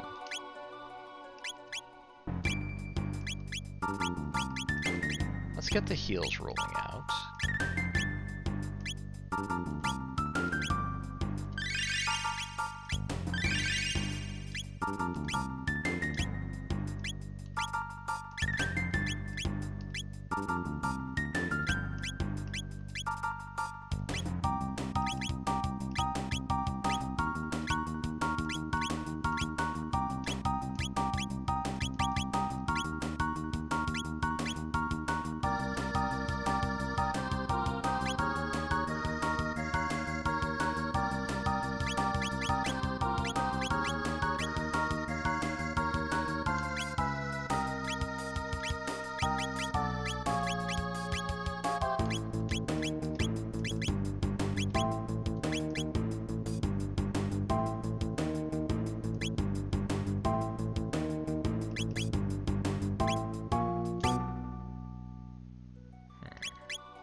You would think that the Master Mune triple tech would of course be applied to Horse.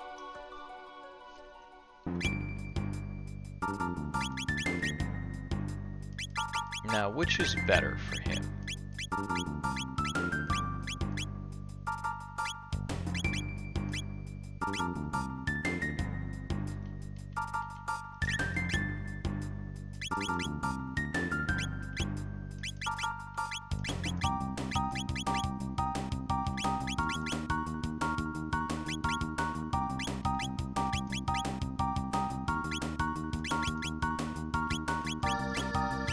Do I put on the Hero Amulet, which increases my critical rate, or do I boost my overall damage?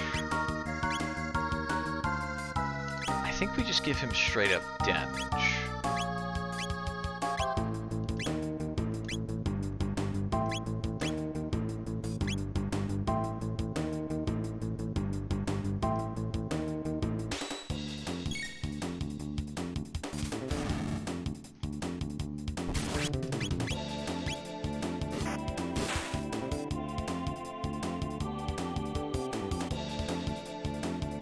Miss.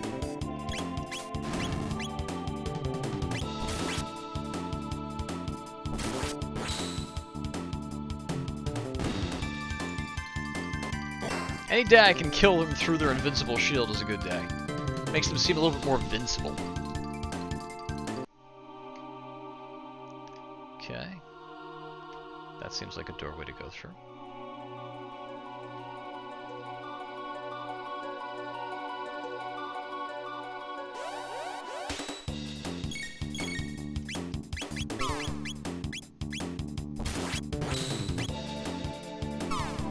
I think the most disappointing attack I have is this triple attack.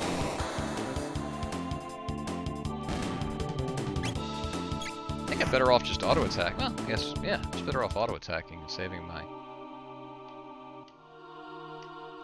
MP.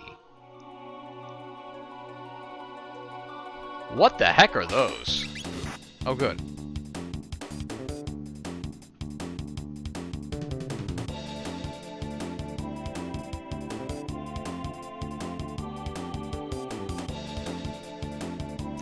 Flycopusses. Looks like the proper way to kill them. My least favorite type of attack.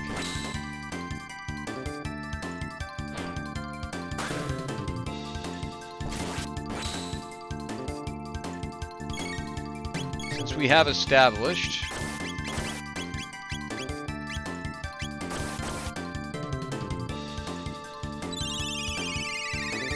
I'll just miss with my heal, my favorite thing.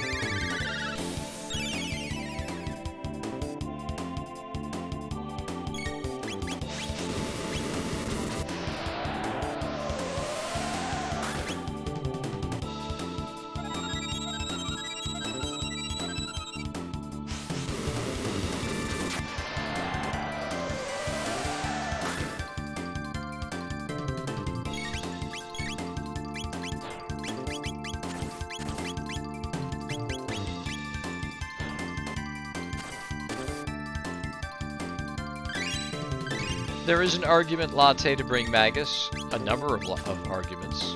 One of which just being the fact that he's the coolest character in the game.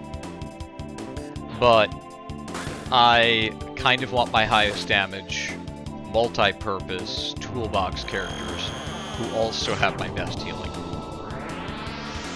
So from a purely I have to beat the game standpoint, and definitely don't use light damage on these.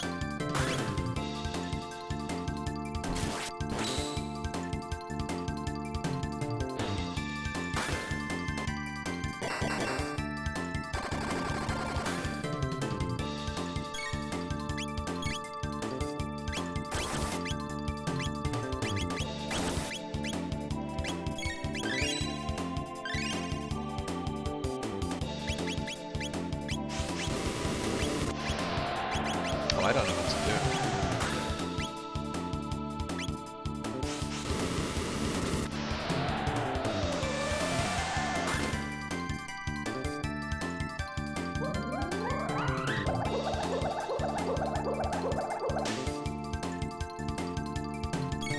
I still haven't killed a single one of them.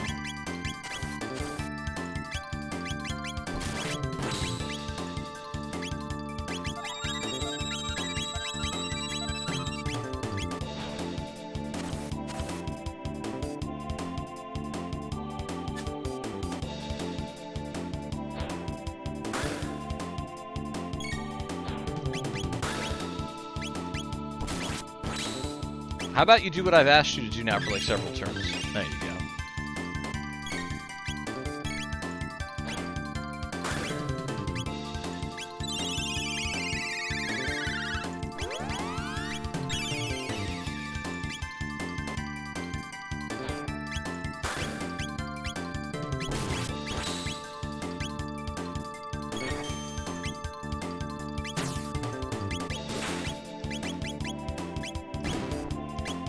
Oh my goodness.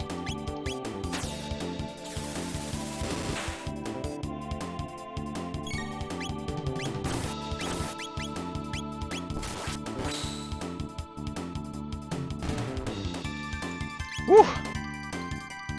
That fight was rough.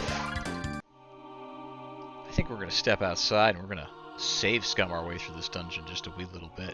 Hopefully every enemy in the game doesn't pop up every time you walk out.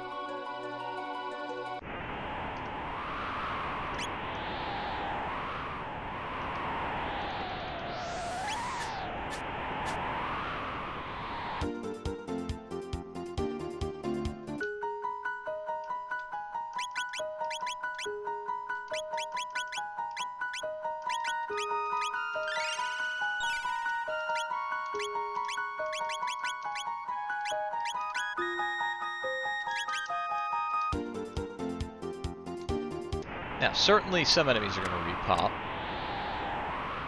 but I have cleared the boss now on this save, which alone is worth having done that.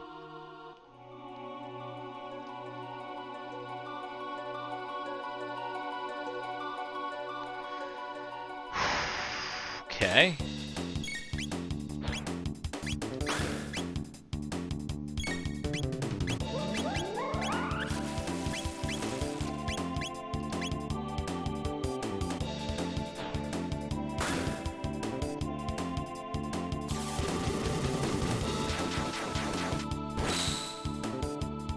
Red did see the Tensi touch earlier.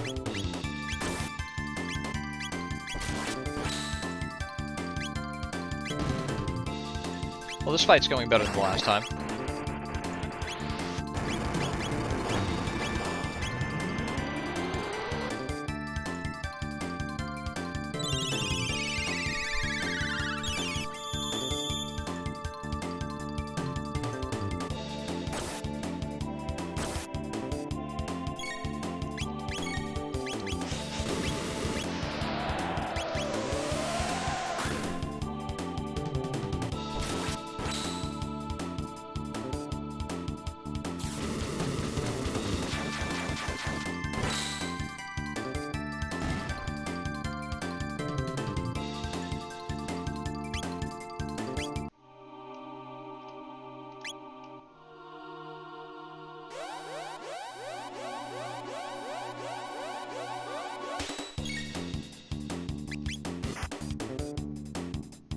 Okay, they take physical damage.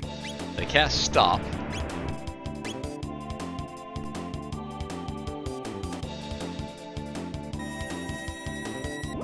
I thought my party was immune to status ailments.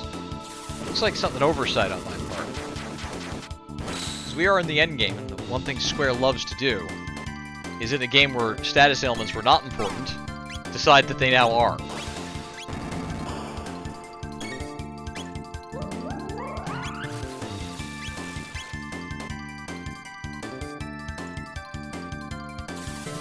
I should off you.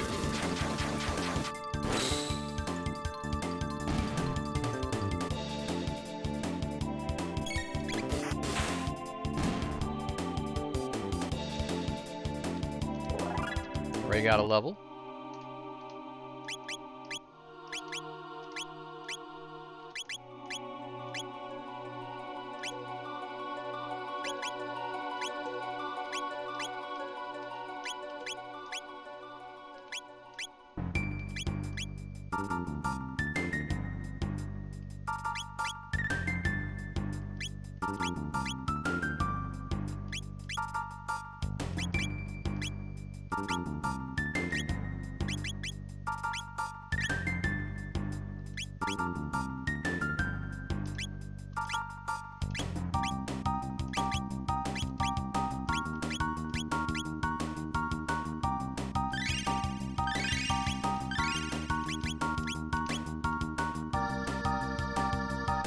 First save point achieved.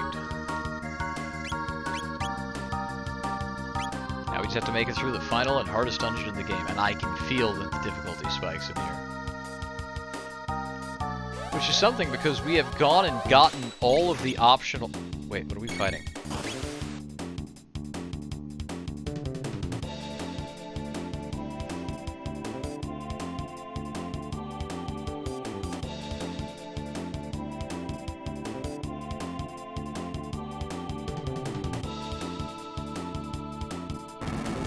We have to find out what they do.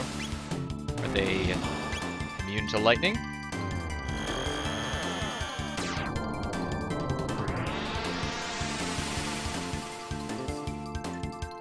They are not.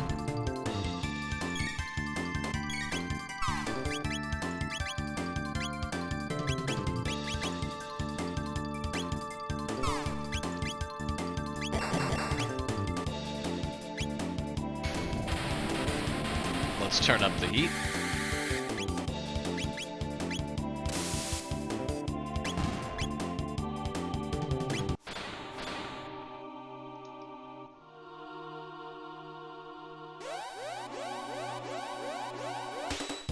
We know that these things are weak to lightning, which is perfectly fine by me.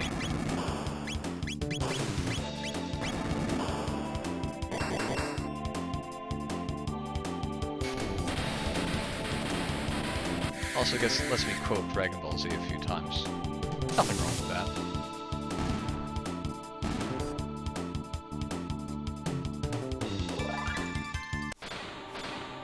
Alright, so we have to start off with what the best Star Trek movie in the first 6 is. And there really can't be any doubt. Star Trek II: The Wrath of Khan is easily the best movie of the first 6, and possibly in the entirety of the franchise. This movie, they decided to go with a much more Navy-inspired version of Starfleet, and it completely changes the tone of everything before it and after it. It allows us to have an actual cognizant narrative as opposed to just sort of this meandering almost story that we saw in the previous movie. And the villain, played by Ricardo Montalban, is one of the few men to ever overact William Shatner. When I was in Germany for my birthday a few years ago, I went to see Star Trek: The Wrath of Khan live in theater with special interview from William Shatner. This was at the very beginning of the pandemic, and despite the fact that I offered all the money that they would ask for, they wouldn't sell any additional tickets for the meet and greet to meet William Shatner. And I don't know if anyone's aware, the man's very old. I'm not going to have a lot of opportunities, if ever again, to meet Captain Kirk. The funny thing is that I had been on William Shatner's Twitter the day of the event to check to see if they were selling any additional meet and greet tickets. And William Shatner is both an old ham and a businessman, and he said flat out there was no limit to the additional tickets. Come to find out that that's his opinion, and the German workers have a different opinion of what their job is to do. The most unpleasant people I've ever met in my entire life worked at this theater. I walked up to a woman, and I said to her, "Excuse me, are you in charge of the meet and greet tickets?" Which is a very respectful thing to say. Hello, are you in charge of this specific area in front of which you happen to be standing? And she looks to the left and she looks to the right and goes, "What is the question?" I didn't like her, and I didn't get to meet William Shatner. But Star Trek II, #1, best Star Trek movie. We'll go to #2 in the next screen. Oh, ooh. Disables tech. Okay, well, I don't have to do anything then. One down.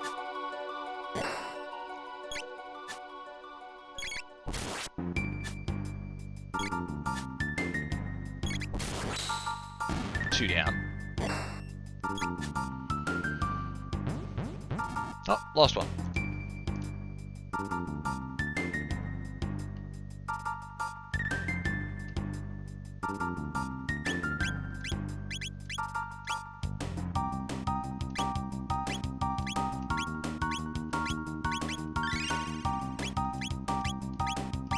Make sure that Lust can actually cast a spell.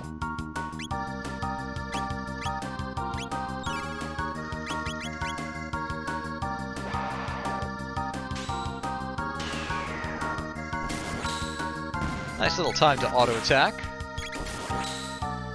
Oh, I'm actually getting hits. I may get full XP this time. Oh, there's a miss. There's a punch. Oh, full XP this time.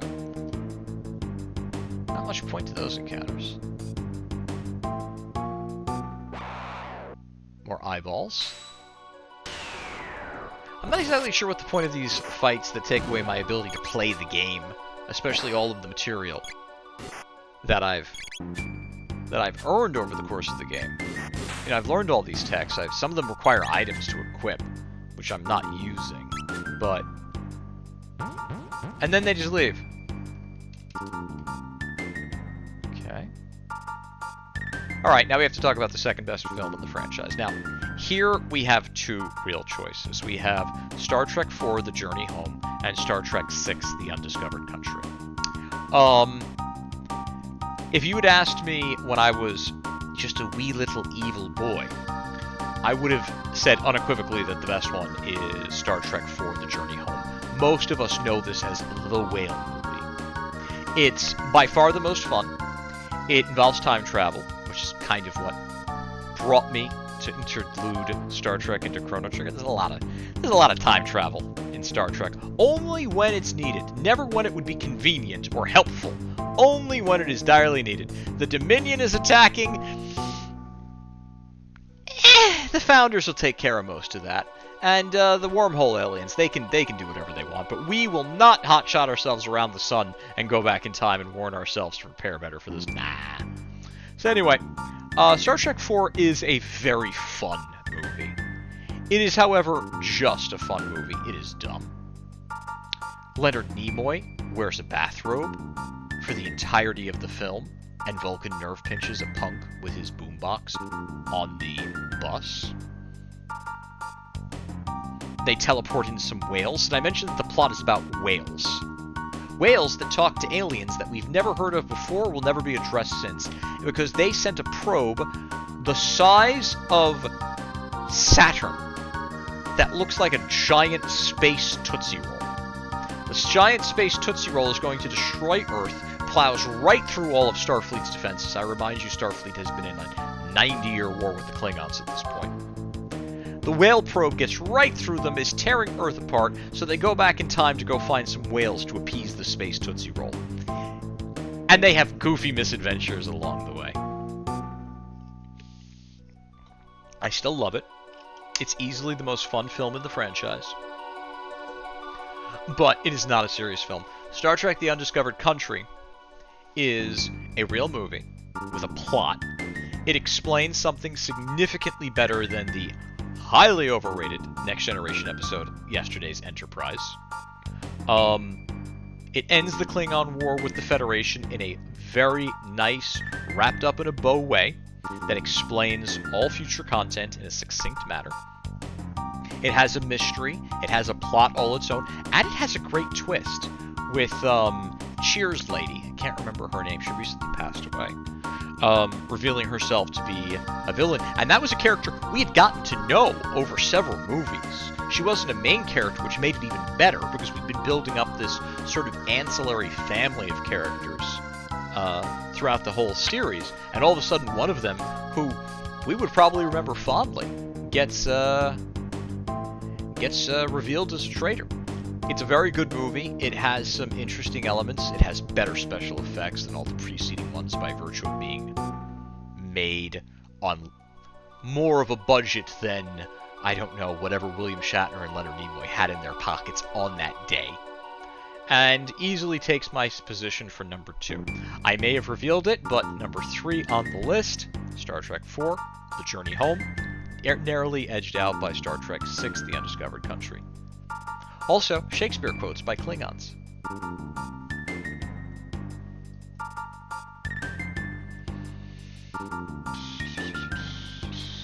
Everyone is mostly healed. Everyone has most of their XP.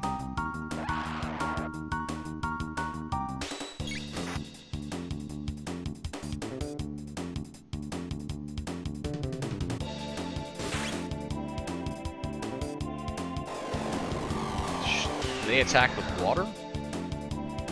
I don't know. Oh, they're gonna drain they drain just hit points, that's fine.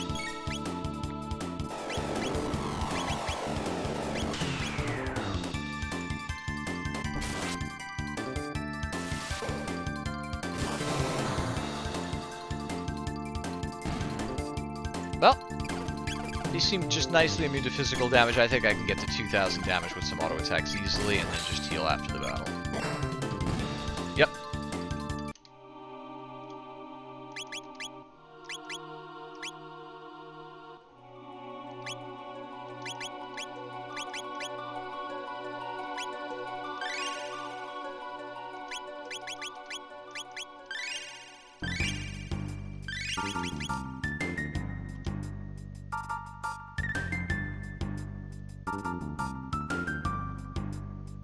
Excuse me. Ah, I was hoping they just let me just walk out.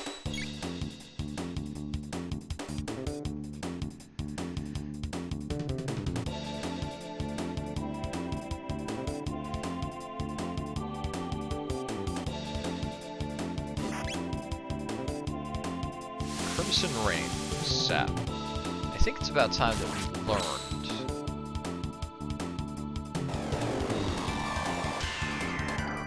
I think it's about time that we learned what these enemies do. So let's pop some magic attacks, because I don't want to just have to auto attack my entire. He has no FP, does he? Gosh darn it. Let's try Shadow on them and see what happens. I'm just gonna get a heal queued up in case they counterattack or explode or something weird. Alright, Shadow doesn't seem to do much, but they don't absorb it, so that's good. Let's try water. And we're gonna try Luminaire next.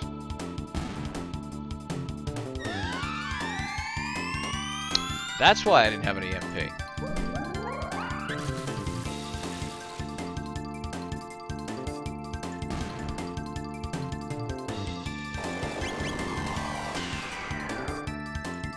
Any effect from Luminaire, which is a light-based attack.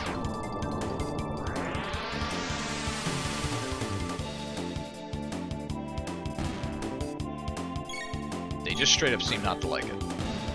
Okay. The little guys have to be dealt with first because they drain MP.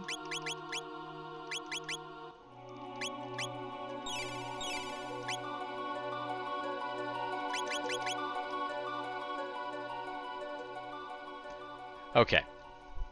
So we've listed the top 3 of the first 6 Star Trek movies. The best one is by far The Wrath of Khan, Star Trek 2. I said that Star Trek The Undiscovered Country, Star Trek 6, is the best after that. And I gave the very, very fun The Journey Home, Star Trek 4, the nod for the third best in the franchise. From here, there is a significant dip in quality of the first 6 Star Trek movies. The odd-numbered ones are notoriously bad. It makes no sense. These ones are all on a much lower budget than their corresponding even-numbered ones. They're directed by members of the show. And you're left with no choice but kind of review them each on their own merits.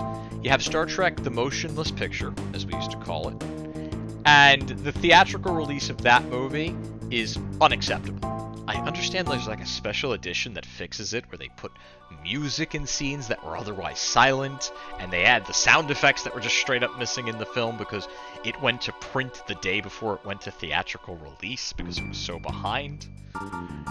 When you consider that Star Trek The Motion Picture, TMP, came out after Star Wars, the special effects are embarrassingly bad. Not just bad from the fact that they came out after Star Wars, which revolutionized the special effects industry, but they were just bad from the point of view of being in a film. A 1975 release science fiction, I would kind of expect to have better special effects. That said, it's the most interesting of the 3 odd-numbered movies. The return of V'Ger, Voyager, into human space looking for its creator, taking over the mind of this new cast as a setup for the Next Generation series, was a very interesting concept. It is a shame it is encapsulated in this terrible movie. For all of its interesting ideas, I want to put it as the next best film, and I think I'm going to. Which leaves us with 2 movies in the first 6 Star Trek films that we're going to decide which is the best and the worst of. And we'll do that after we take this teleporter.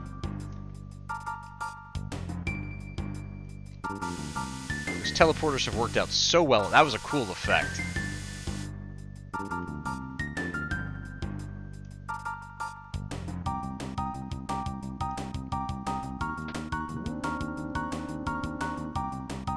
Have I been here before?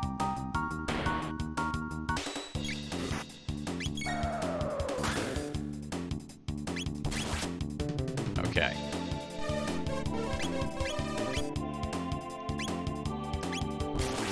So, what are these guys weak to?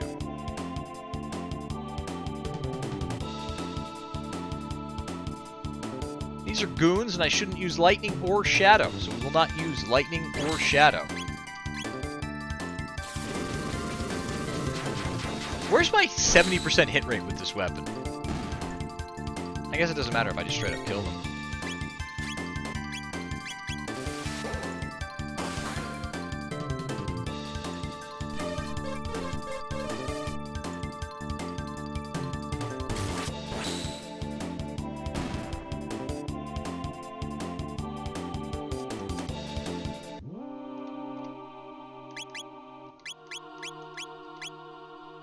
Slurp, slurp, slurp, slurp.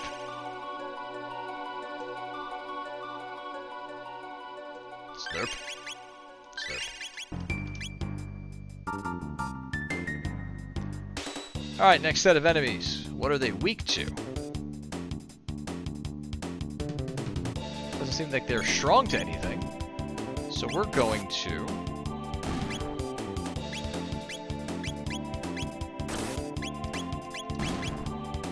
Looks like I can actually just attack them to death, which is also fine.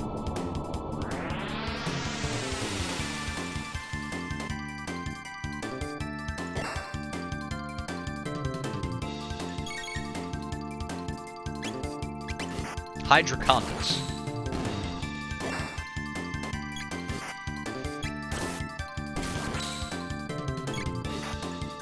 How did they kill... Why is he dead? I looked away for a moment and he was just straight up dead. Slurp, slurp, slurp, slurp, slurp.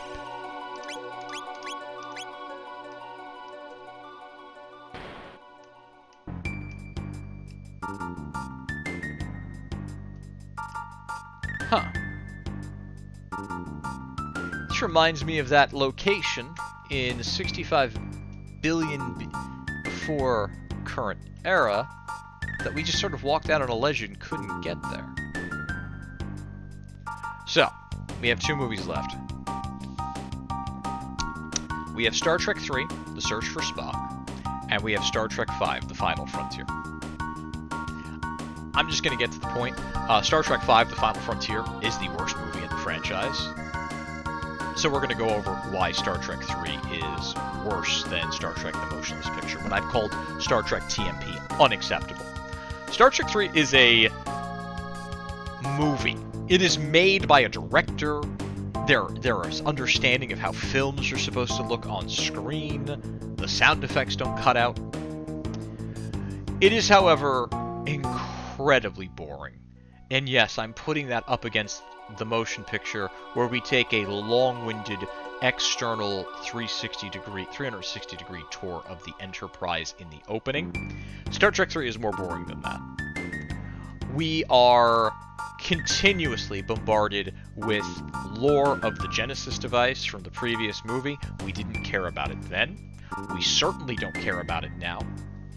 We've decided that everything that the Genesis device was supposed to be able to do in the previous movie, it doesn't work out that way. But it brought Spock back to life, so there's that.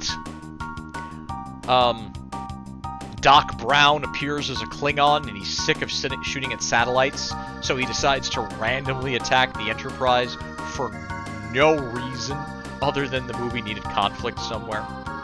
We go looking for Spock because we couldn't end the series or franchise on a high note like we got in The Wrath of Khan. We got to get that character right back to life immediately. Couldn't go one movie. Not one movie. We brought him back to life. And we bring him back to life as a kid. He mates sitting in a cave by holding his fingers up in the Vulcan greeting symbol. The planet explodes around him. Kirk's son, which was supposed to be a major revelation, that the space slut that William Shatner played in that series did have a kid in every port. They kill him off. Any chance of world building that was attempted to be established by Star Trek II is just undone. And did I mention we destroy the Enterprise? We destroy the Enterprise because Doc Brown's Klingon is causing us problems. It's dreadful. And it kind of has that Last Jedi quality to it, where it damages the movies around it. And I believe it's the reason why The Journey Home is so goofy, because The Search for Spock is so slow, and so dull, and so... You know what the movie's about from the poster, from the subtitle. I believe that they realized that they made a mistake in 3. And they said, how do we fix this? Well, let's just turn Star Trek into a comedy, and that's how you end up with 4. 4 should be the best movie in the franchise. It's the 3rd best movie in the franchise, and it's strictly because of Star Trek 3. And it's still better than Star Trek 5, The Final Frontier. We'll get into that next.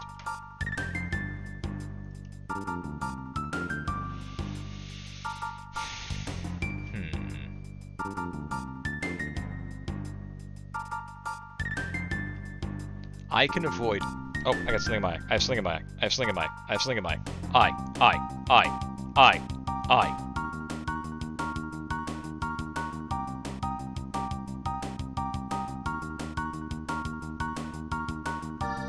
This is now a man rubbing his eye string. Soak it in!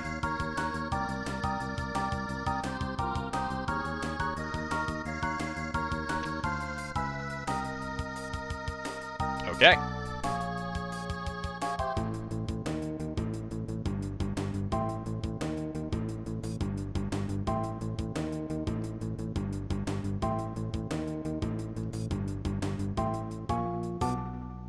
I have avoided all of the fights by walking instead of running. I'm fine with that. I found a chest.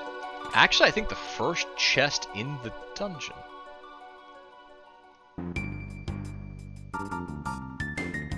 I don't believe these are tough fights, but I think we've had enough random encounters. Guild that I have no use for, we're at the end of the game.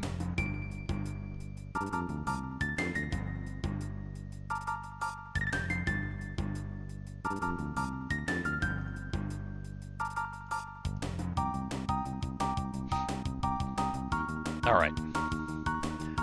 The final frontier. I would like to say that I should start this off with what went wrong with this movie. And a better question to ask is what went right with this movie? And the answer is nothing. This film is the 5th in the series. The series has been successful. It has made money. It is produced on a budget that I think I could afford. I think I could have paid to make this movie. It is so cheap. And besides the fact that it's a science fiction movie, where the cast of the Enterprise are all but holding the cardboard sets together in the film, the movie is straight up terrible. They go to a planet in the desert, and there are some terrorists there, space terrorists. Common theme in Star Trek, never. At least up until this point. The Maquis in Star Trek The Next Generation would change that, but for now, space terrorists. Kind of weird. Best part, religious space terrorists. Never heard that before in Star Trek. Religious Christian space terrorists. Kirk finds out that he's related to the space terrorist. This has never been addressed before. Don't worry, it'll never be addressed again. So he goes to the planet, and instead of calling for reinforcements, he decides to have the crew of the Enterprise, who are scientists and explorers, he decides to have a ground battle where they invade the space Christian terrorist camp. And they lose. It doesn't go well. Even though they have a 6-year-old woman try to seduce their enemies by doing a fan dance in the desert. So, the crew of the Enterprise get kidnapped and surrender their ship to a religious fundamentalist terrorist who has a plan. They're going to do something that no one has ever done before. They're going to travel to the center of the galaxy. Not the Alpha Quadrant, the center of all the quadrants, and see what's there, because he believes that's where God lives. And it turns out he's right. We go on a hostage journey where the bad guy's in charge the whole time. We arrive to the center of the universe. There's a single planet in the middle of an empty nebula, and there's a floating head. And the floating head claims to be God. Exactly the way the religious fundamentalist said there would be. And Kirk looks at him and goes, well, if you're God, why are you stuck on this crappy little planet? And the spacehead doesn't like that. And he says, let me have your ship so that we can leave my crappy little planet. And Captain Kirk goes, wait a minute. If you're God, why do you need a spaceship? And the floating head doesn't like that. So they fight the floating head, which causes the death of Kirk's cousin, I think. I don't know. The religious fundamentalist. God blows up. They get back on their ship. They leave. The movie's over. If this were a long episode, I would say it's the worst Star Trek episode. The fact that it was in theaters is almost inexcusable. The only good news is that when I was just an evil little boy, my father wanted to take my sister and I to the movies. It was Dad Day. And we had a choice. We could either see Star Trek, or we could see Indiana Jones. And the reason I say it was good news is we saw Indiana Jones, which was the right choice. And those from worst: Star Trek V, The Final Frontier; Star Trek III, The Search for Spock; Star Trek, the motion picture, surprisingly; Star Trek IV, The Journey Home; Star Trek VI, The Undiscovered Country; and of course the best Star Trek movie of the first 6, Star Trek II, The Wrath of Khan. These guys steal MP.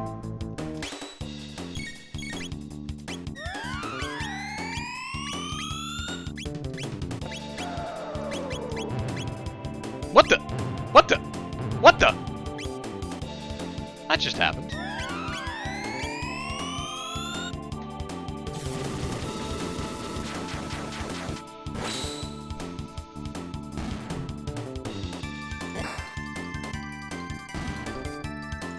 Again, Synthetic Lust does as much damage with his regular attacks as Ray does with his best weapon using his most powerful techniques.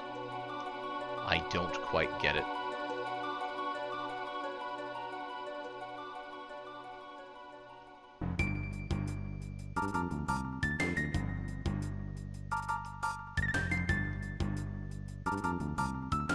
I feel like we left area behind us.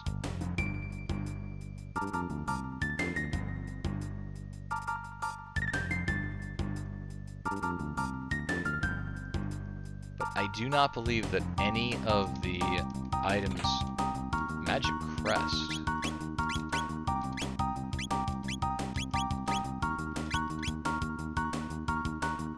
Not a bad little item.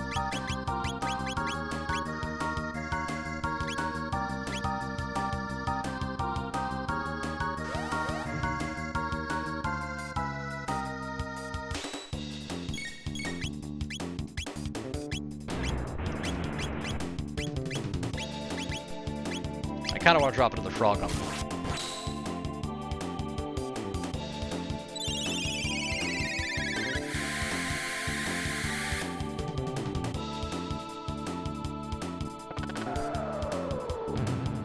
Rainbow Frog, making screenshots for the back of the box.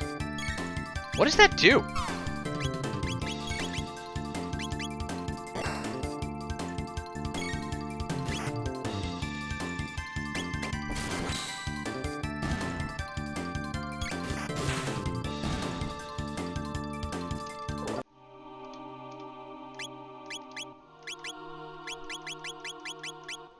Hit all foes. Damage higher when HP is low. I wonder if it just straight up subtracts from my max HP.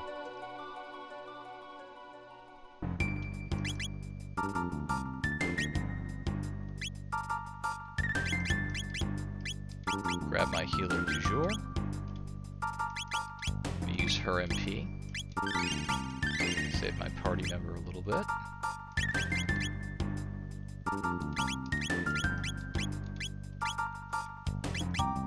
Heal me again.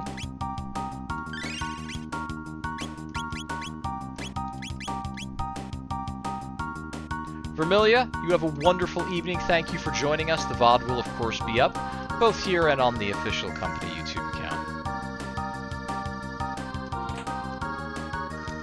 Vigilance Hat is a fantastic item to pick up. That is the item that prevents status ailments. It's also a straight upgrade.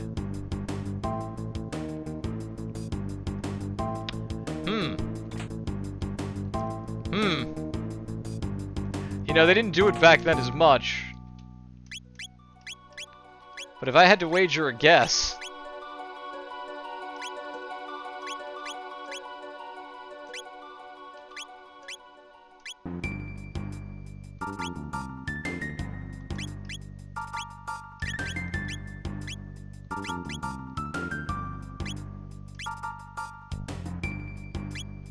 If I had to wager a guess, there's a boss in the next room.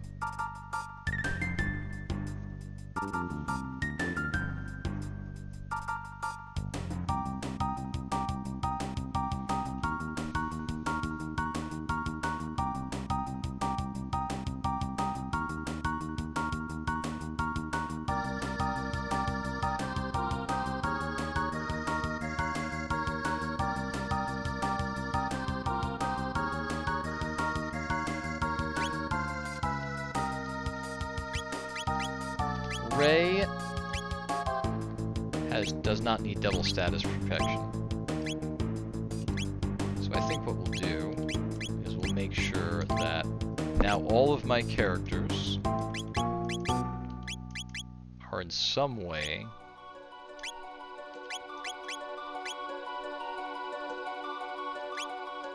immune to all status ailments. Which seems good.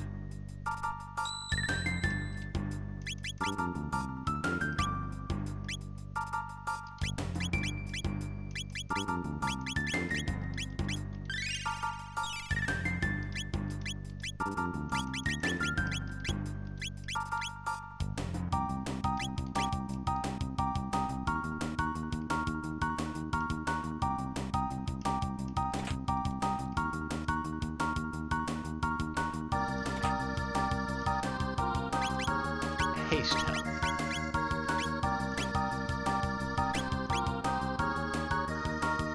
Halves time between turns.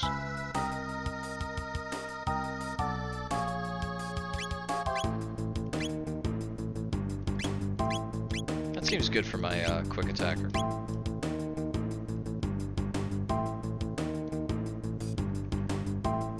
Please rest here a while.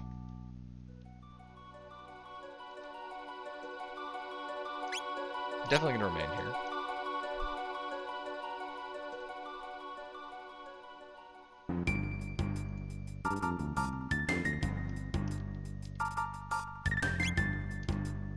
You have great stuff. You do have great stuff. I need this stuff.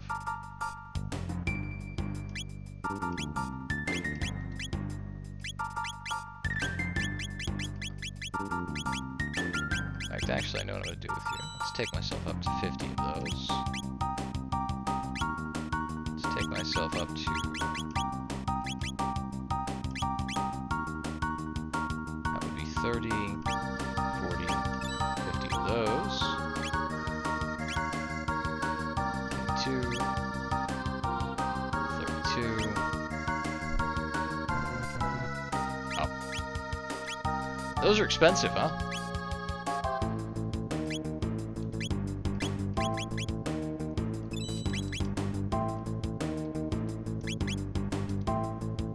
Hard to make a living here. Well, this is where you chose to set up shop.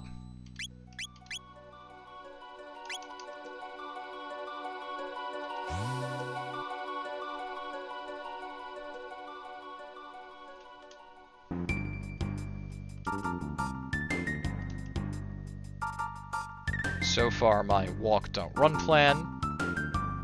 Also, I do like the fact that it looks like the characters are sauntering. You don't look skippable. You don't look skippable at all.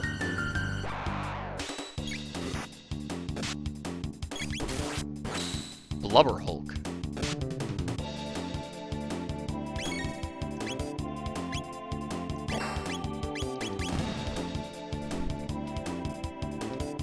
So if they want to give me free XP for just putting myself on auto attack, I will take it. Excuse us, gentlemen. Nope. See, they are half damaging.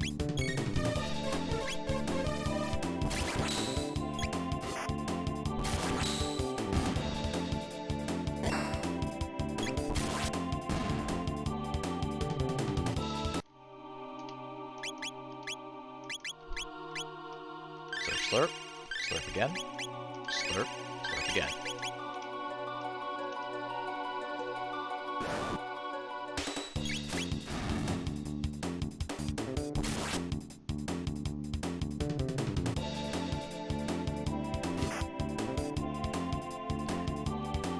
Hit the ones that are open!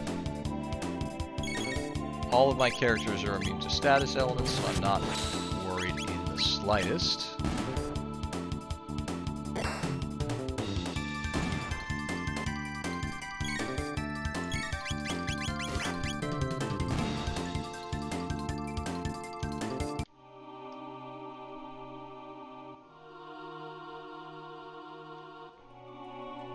We may be past the point where I can avoid enemies by walking, but...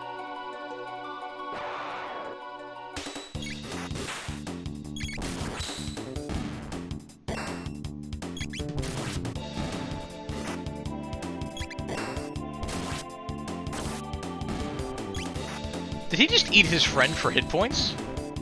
Good going, Snake! I appreciate that initiative. Got another Zodiac Cape. Which, as we saw, is only usable for the female characters. We know these characters can only be auto attacks, so we might as well just do it. They present no threat, and all I had to do was auto attack them anyway. Also, it's good use of an ad break time.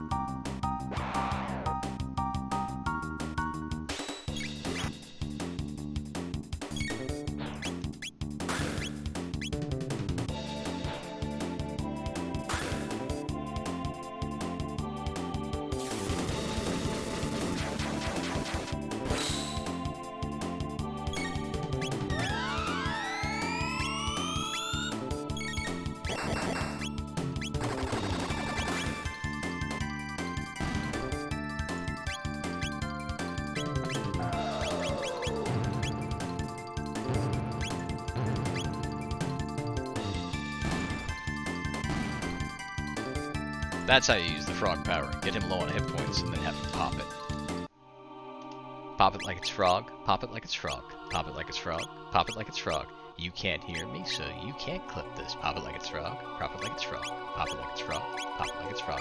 Slurp, slurp, slurp, slurp, slurp, slurp, slurp, slurp.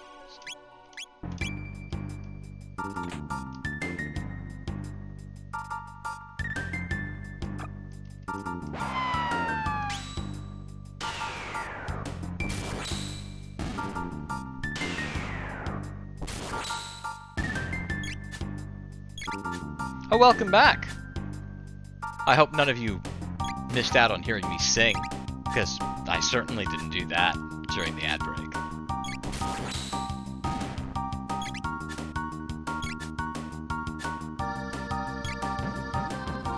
Bye-bye. Bye-bye. Bye-bye. Managed to get a level from that. That's fine by me.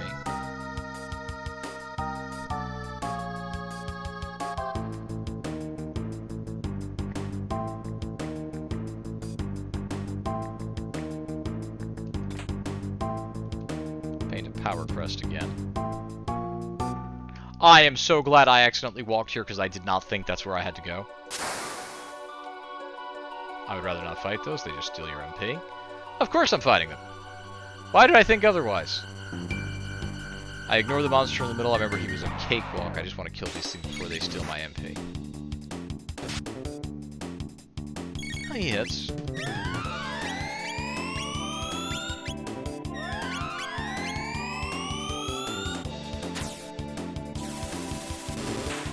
Now, I know someone's going to tell me that the reason that Synthetic Lust does so much more than every other character in the game, I mean, that's a single target attack that does as much as some of my dual attacks, more than most of my dual attacks. They're going to say that he's not MP efficient. And you know what my answer to that is? The enemies are dead. Speaking of capsules...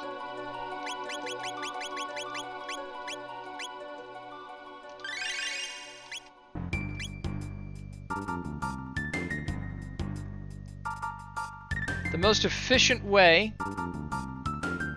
to beat a video game is to beat it.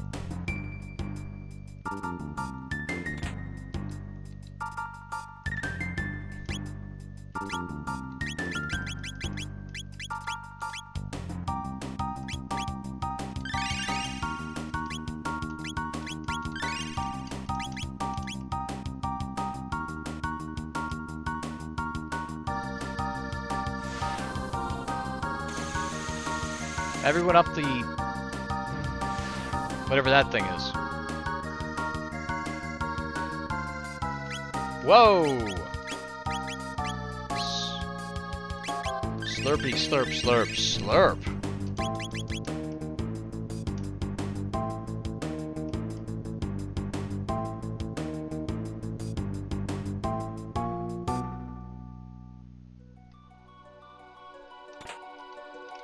Take an elixir.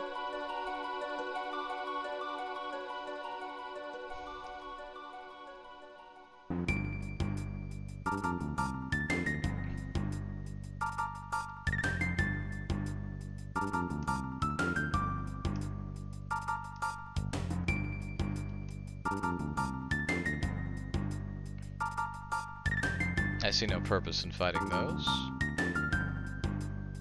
They give like 250 XP apiece.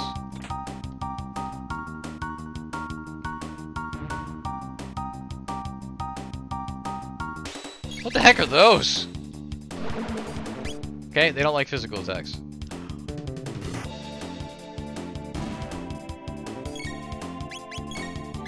Okay, they really don't like physical attacks. Slurp.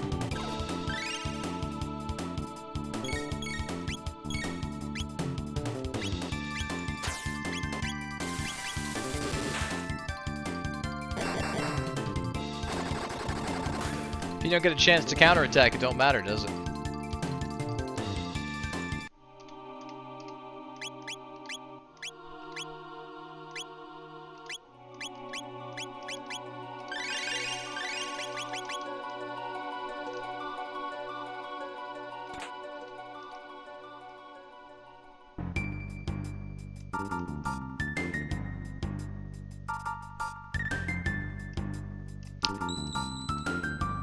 That's a very telling save point, I think.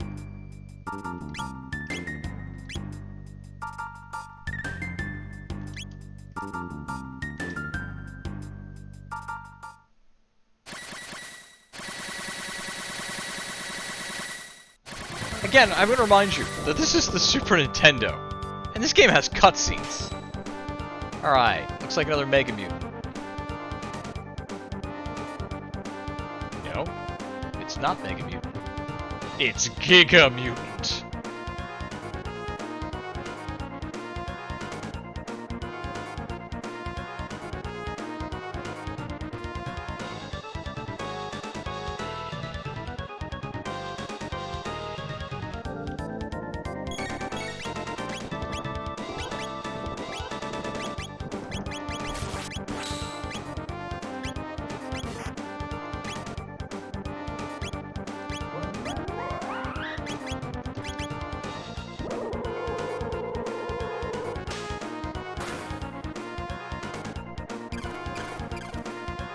Oh dear. My double attack just did 40 points of damage to him. I may need to swap up my team. Alright, I can hurt him. That's a good sign. Oh.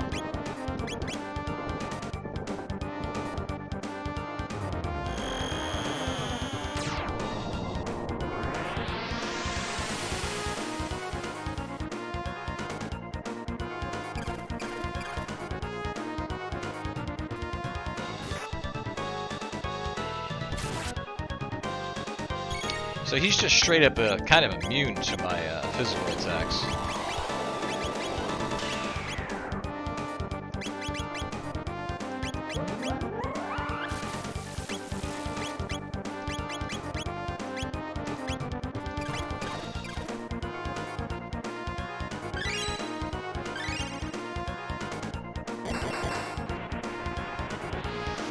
Kaboom!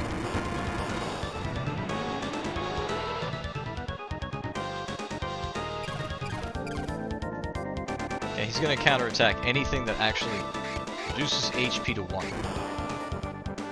We all know that technique.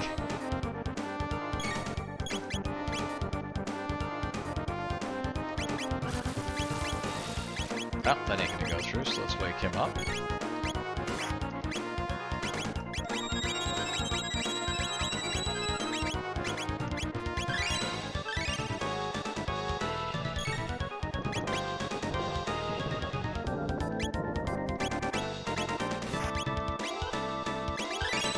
I see we are back to the beginning of the game where I'm using items primarily. Right now, Ray's Luminaire is my best attack, so we're just going to keep spamming that all I can.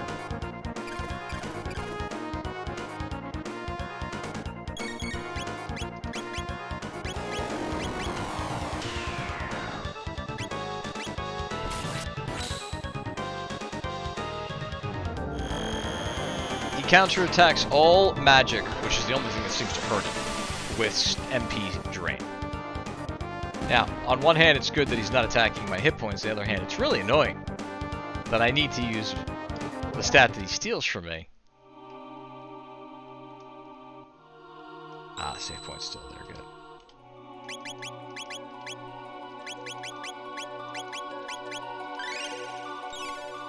I am low on shelters, which is not a great thing.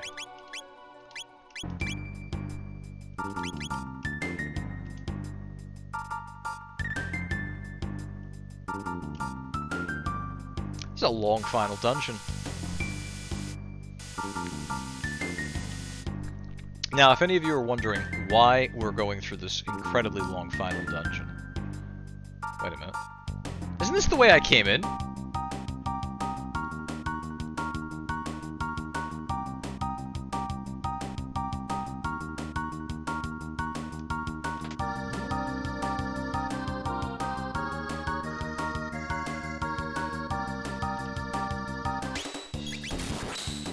The reason I'm going through this long final dungeon when I could just take the Lucky Sevens or jump into the bucket to go fight Lavos is, first of all, this gives me the opportunity to fight Lavos before he destroys the world, as opposed to when it's in progress. Secondly, this is the way that you unlock New Game Plus.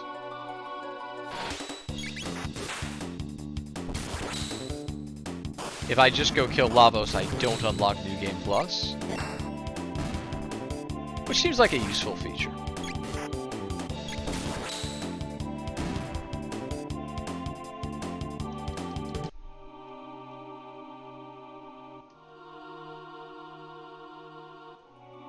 Bats?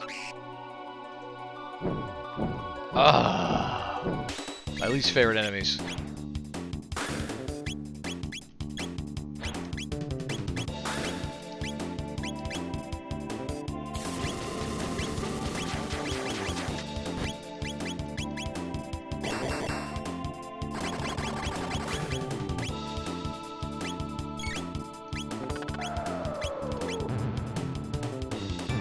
They're as surprised as I am, honestly.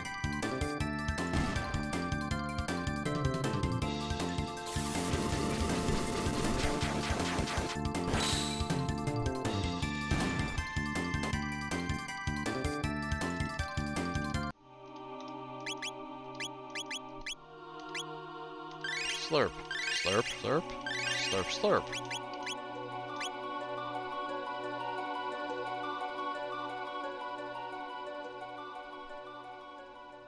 This guy we remember is Cake, so he's worth...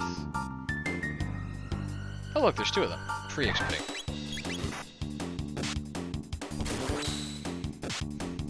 They have claws, I'll say that. They do a little bit of damage, but... it's certainly worth fighting. Oh!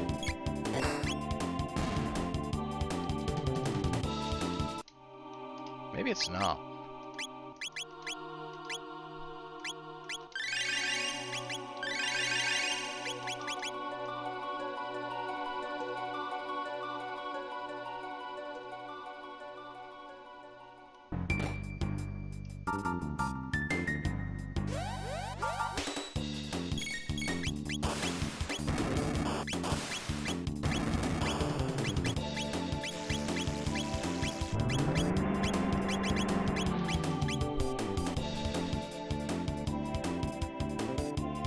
Three heavy attacks will certainly wipe this out. So I'm getting a notification from my walkthrough that for the next boss, we certainly should be swapping out Synthetic Lust for Kazura.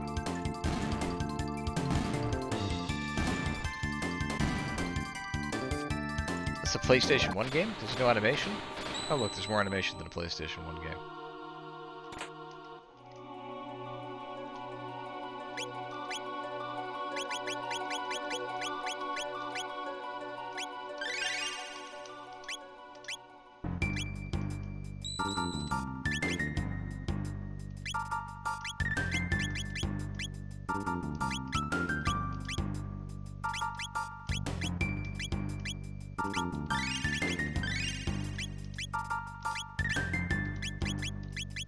Again, any chance to use a character I'm not using, the NP of a character I'm not using, is a chance I will take.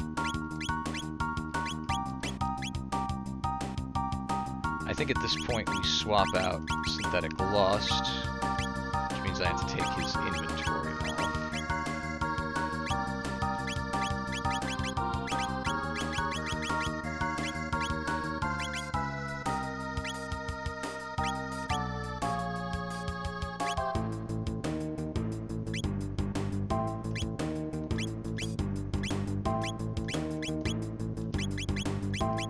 And let's put on the actual magic user.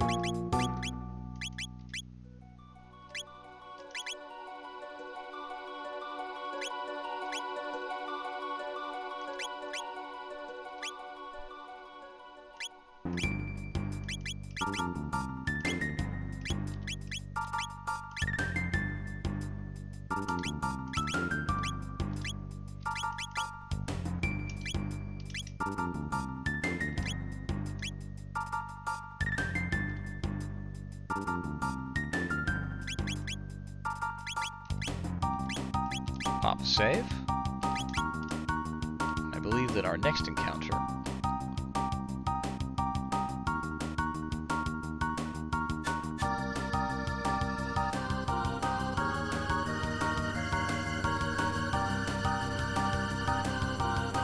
we've had Mega Mutant, we've even had Giga Mutant, which means there's only one enemy left to have. Terrifying.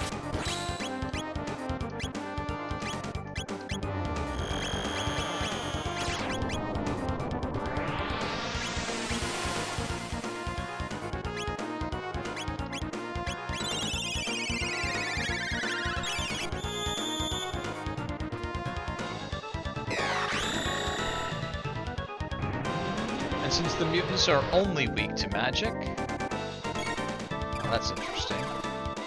Seen the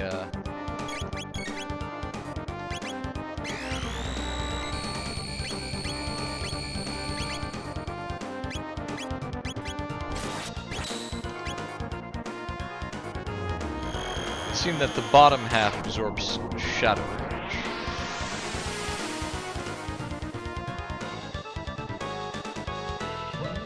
Perhaps the bottom half absorbs all? The bottom half absorbs all.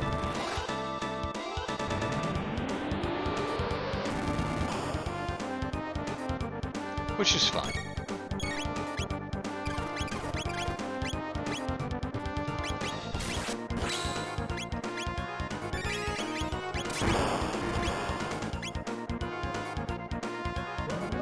Actually, it seems that my, unlike the rules of most SE games, the area effect versions of spells, not a huge amount of difference. If anything, they're stronger.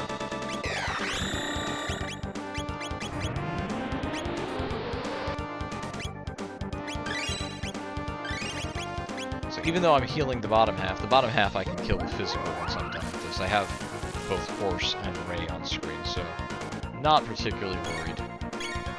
I will just continue. Please stop draining me of MP.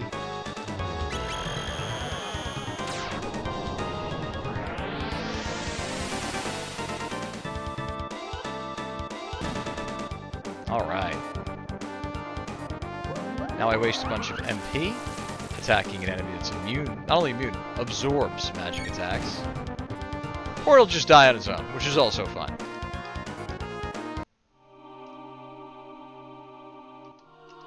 You know what? We take those. White gemstone.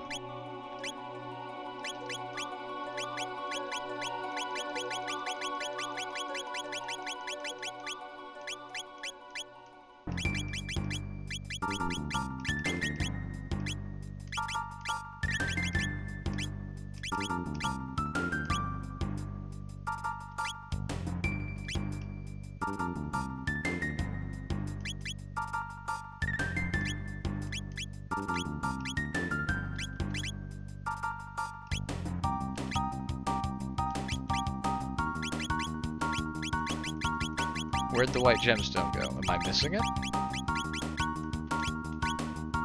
I'm not going to equip it, so I guess it doesn't really matter. But... Mega Elixir. Very welcome at this point in the game.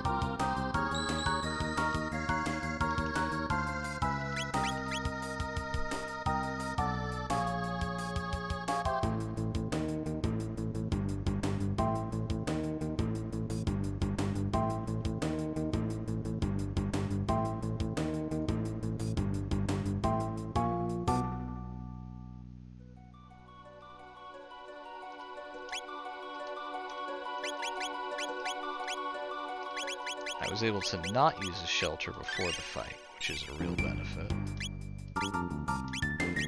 I think. We go back to our original plan.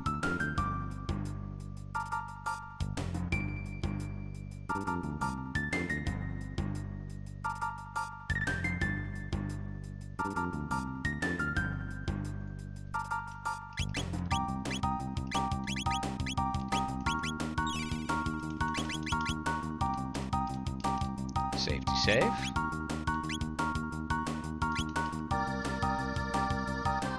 Because I think we are approaching.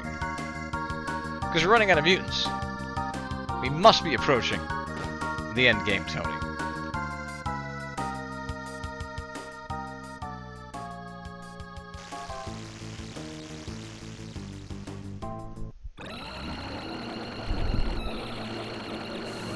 Lovely.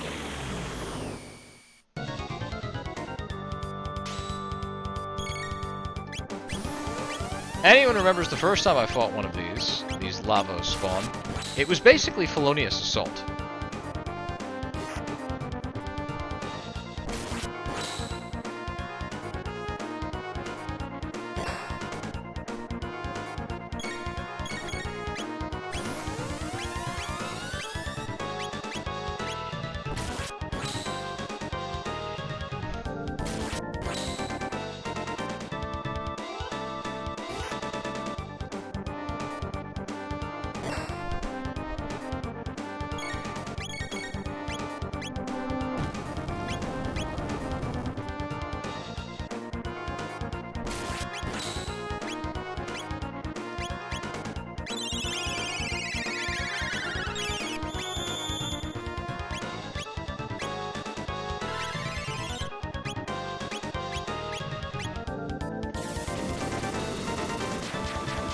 We also remember that we only attack the head of these Lavos spawn when they counterattack and just kill you.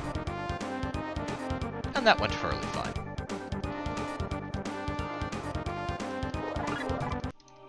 Popping levels here and there.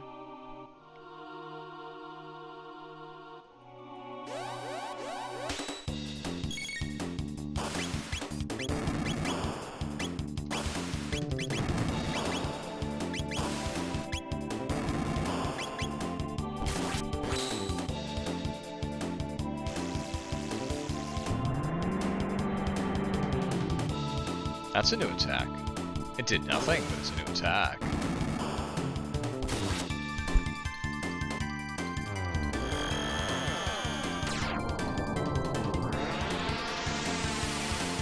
If I run out of water, I will need to take a break.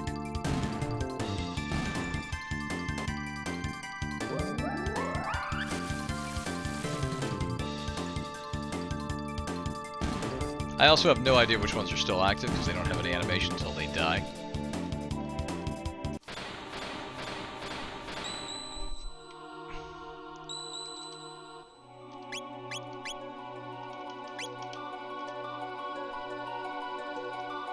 What?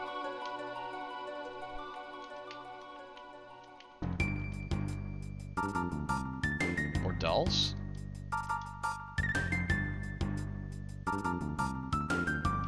Why wouldn't we make a robot doll?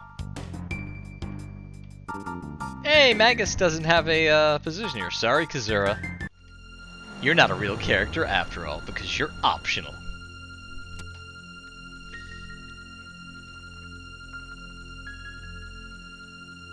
It is your futures that slumber in this hall.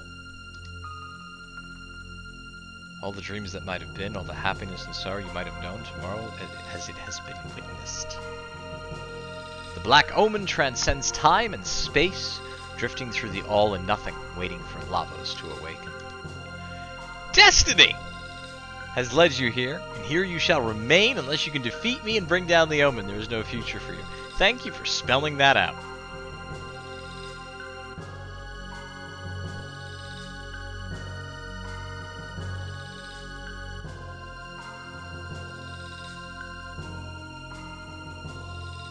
She allegedly has 12,000 HP. Come, children. Lavos slumbers and will guide you to the depths of his dream. Did I say dream? I meant eternal nightmare. Alright. let's start off with my most powerful attacks. Sharp Lightning Rod.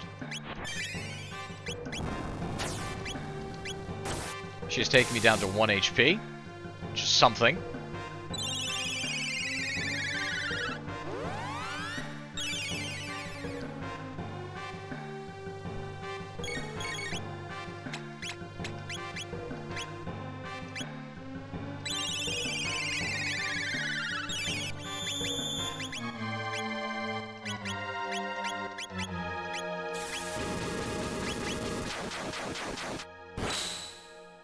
So I basically have to do that 12 times. Keep everyone near and topped off. I hate the fact that she has a 1 HP mechanic.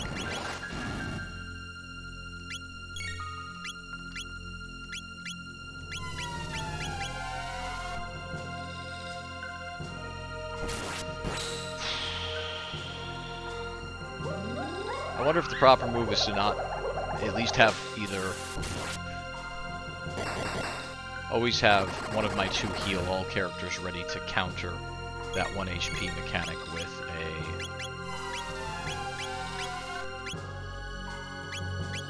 Oh! Can you not kill me with that? Oh, that's very sorry. I'm very, very sorry. But taking me down to 1 HP means I stay at 1 HP.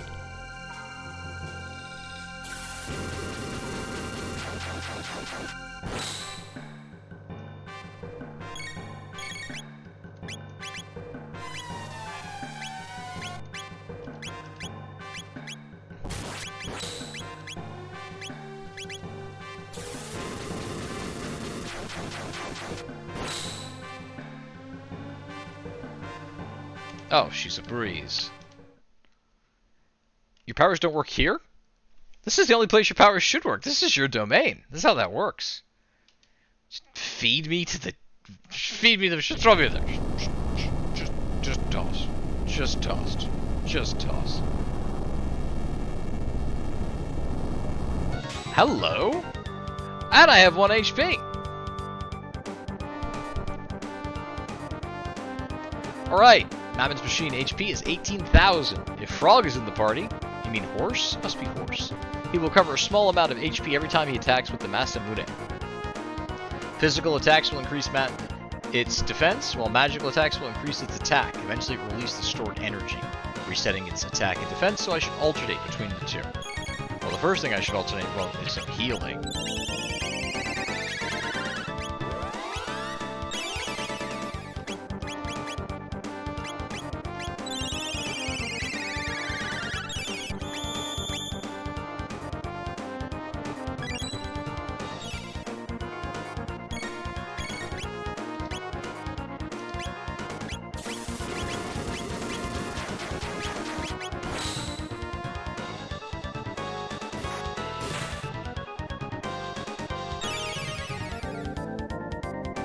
But 38 HP is not exactly.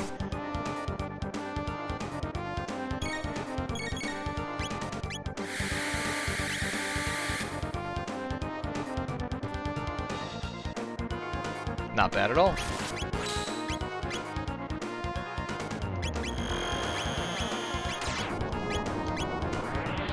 Let's take a look. So Luminaire deals 1,500.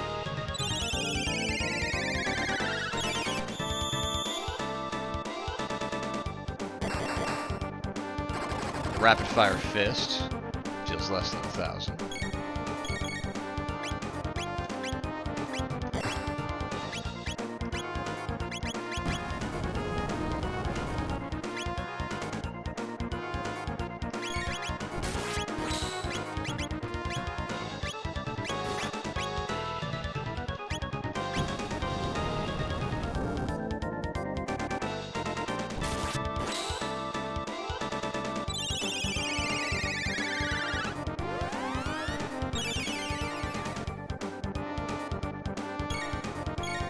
Okay, while it's in this phase, it doesn't seem to attack back that much.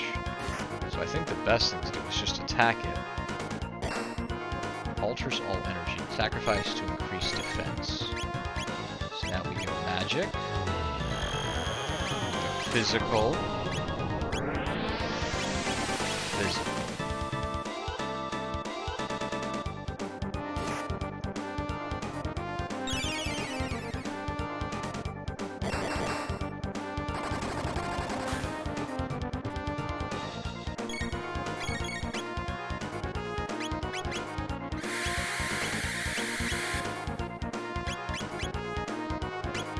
Magic. Magic. Physical. That's an even amount of each.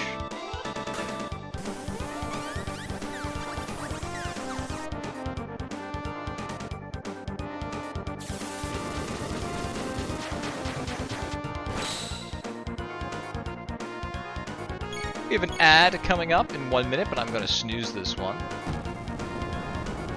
If I'm able.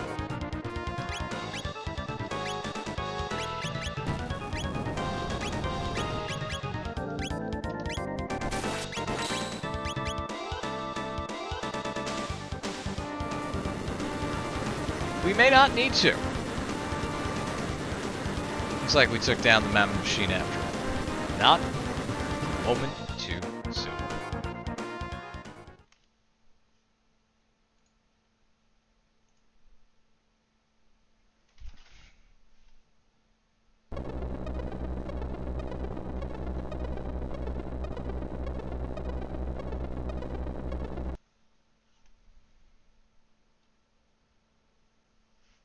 What? The heck is this?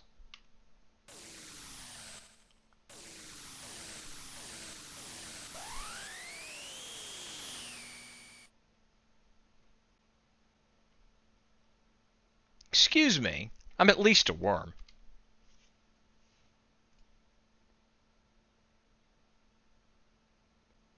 Rule what? You're going to live forever, and in about 1,000 years, you're going to watch everything that you roll over get burnt to a cinder. Not the best plan.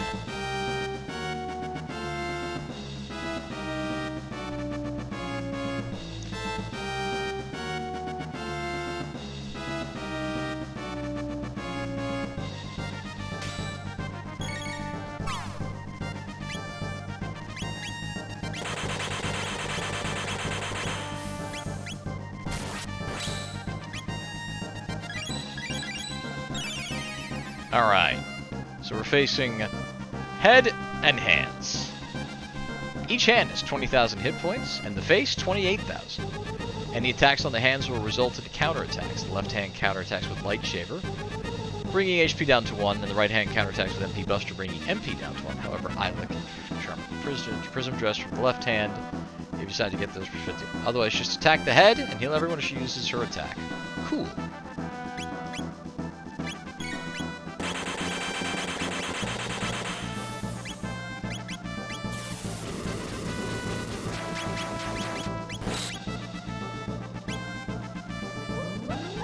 Ignore the hands.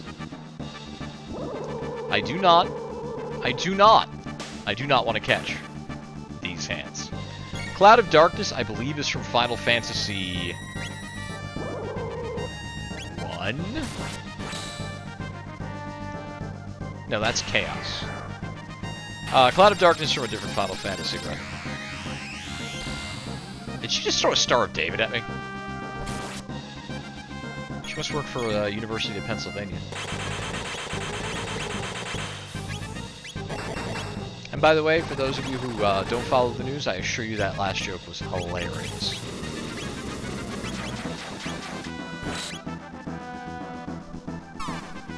Ow!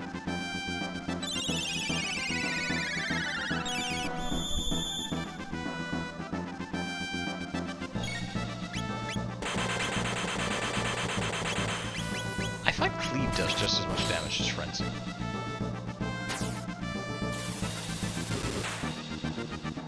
A little bit less. Gears of Darkness.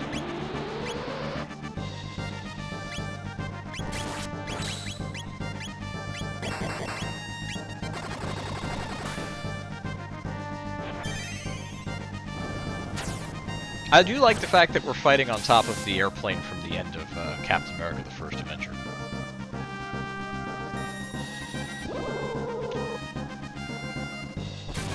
Oh no.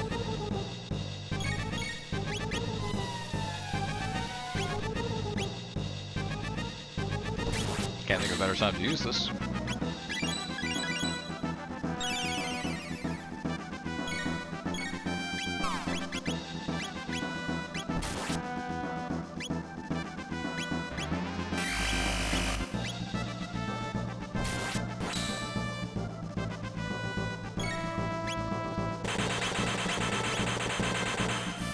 Ow.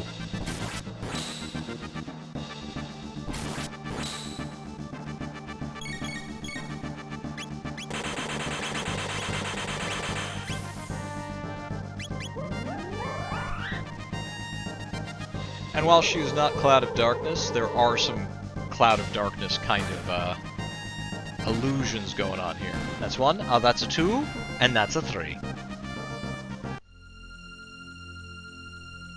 I hope the floating head wasn't your last plan. How dare you vermin hound my steps. I don't know if you and the space flea have that type of relationship.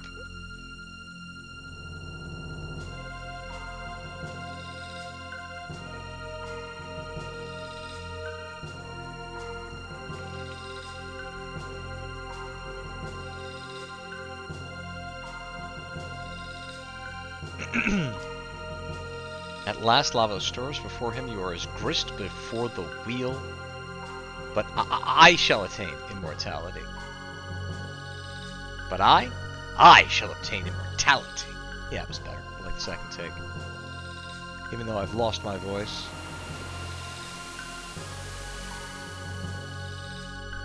Things I didn't know that the SNES could do? That series of graphics. Oh dear.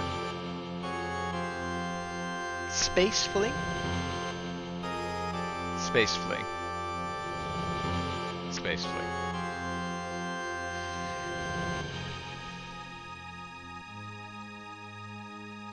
Okay.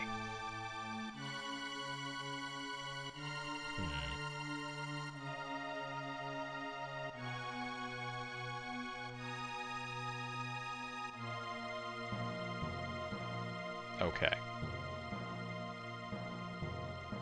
It's mimicking the Dragon Tank. So, Happy Dragon Tank mode. Oh, it lets me heal. Hallelujah. Does it let me save? Nah, why would it let me save after 4 battles in a row?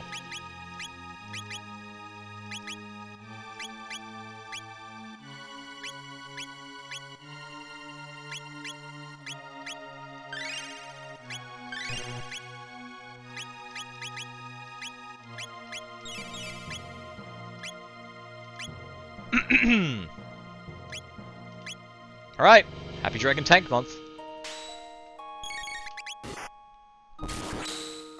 Since this is the first boss of any note in the game, apparently there was one before it, it's easily just auto-attack down. Now he's going into his next mode. The Guardian from the future. Alright.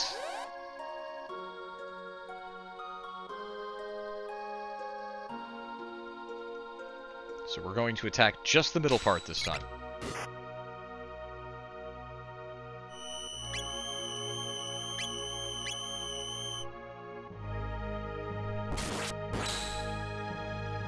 Wait, is he only as strong as the bosses from the past? Because if so, this is a heck of a victory tour. We're fighting the Hecron next, which means using magic attacks.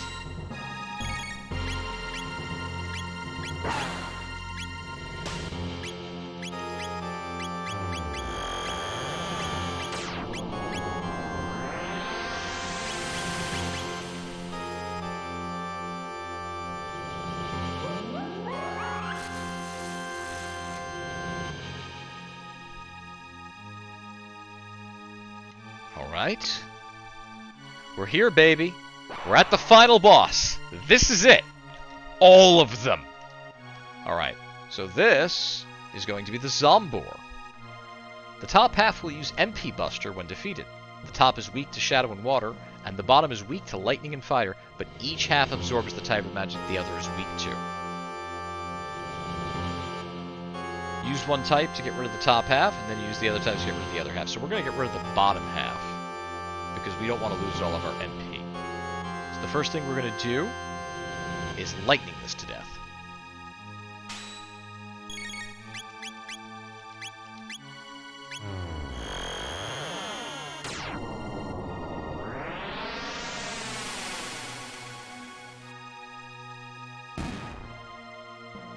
Or we could just do that.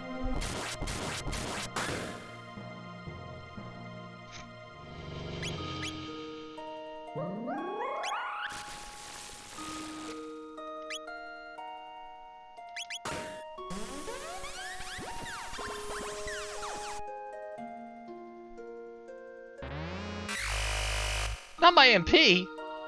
Oh, you jerk.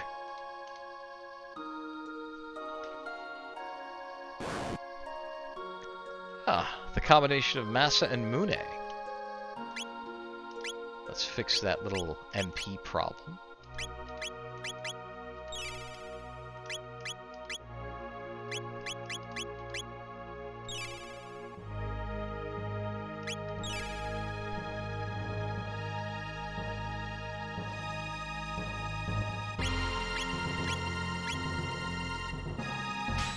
Alright, just as before, it's weak to wind energy.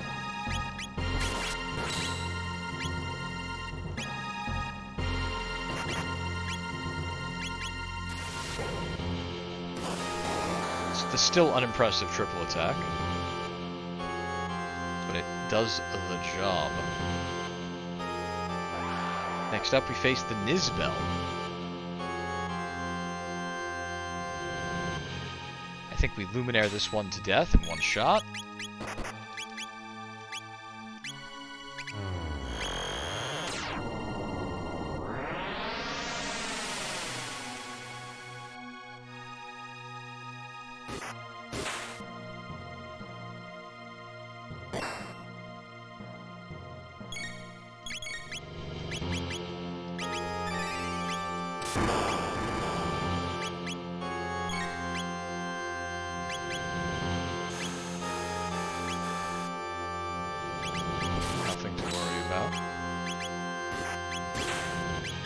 I just have to continuously use lightning to lower its defenses. It's one of the reptites.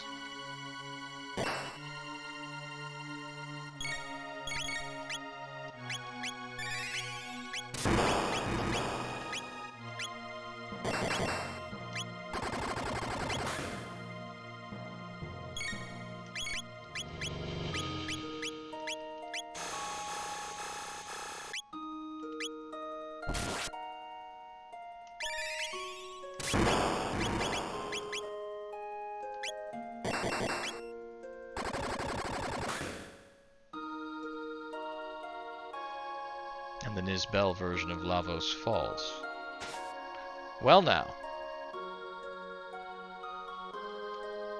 It would seem I'm facing the Fiend Lord once again.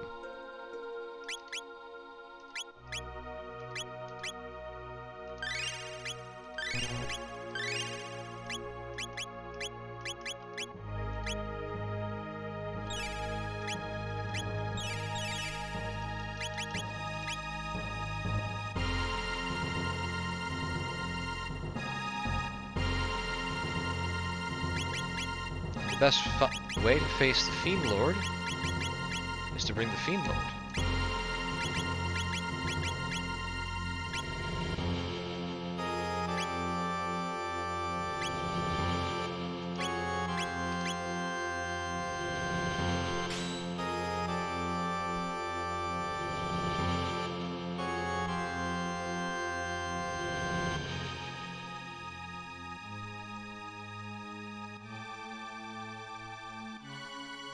So it looks like I have to do the barrier swap game again, huh?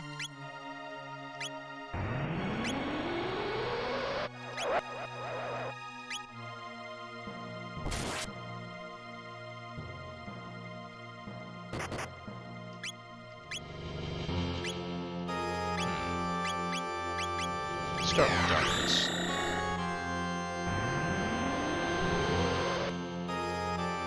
Darkness sealed it. It's going to change barriers to ice.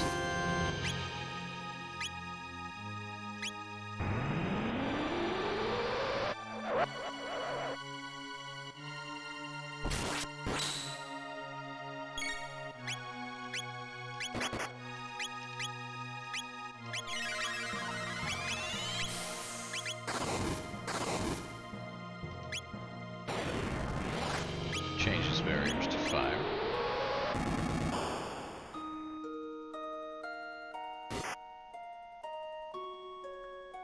Magic defense lowered by the Masamune. Hit with fire.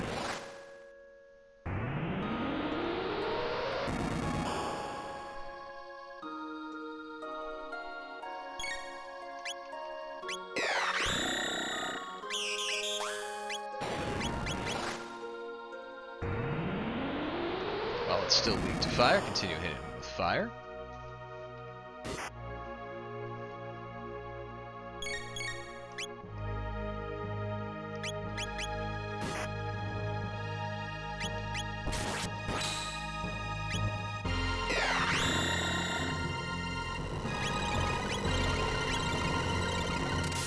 Choosing darkness.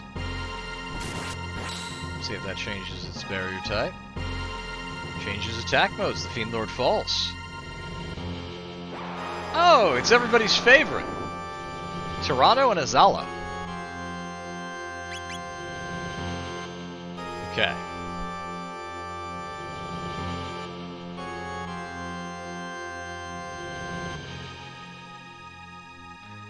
I think we resume our usual strategy of bringing the OP robot.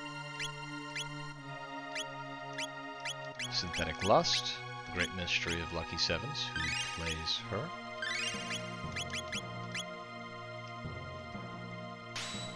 And seeing that there is a monkey on your shoulder.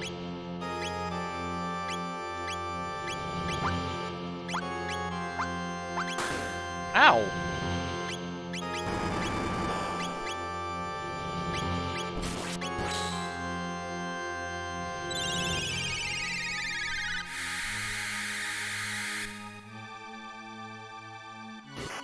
We have to destroy that shoulder piece to have a chance against the rest of the body. Shoulder piece has about 2,700 hit points, but it does... Hey, the 3D boulder's back! It does have incredibly high defenses.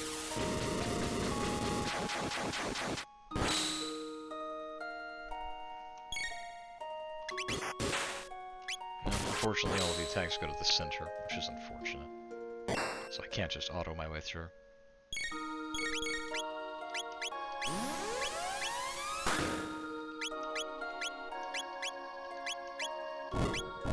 Ow! War episode.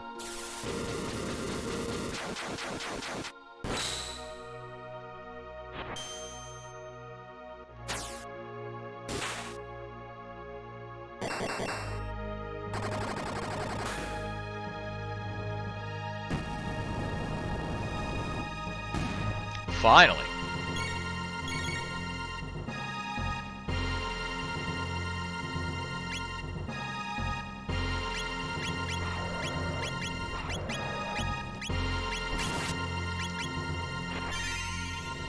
Because you can't even really do any damage to its center part until the thing on the shoulder dies.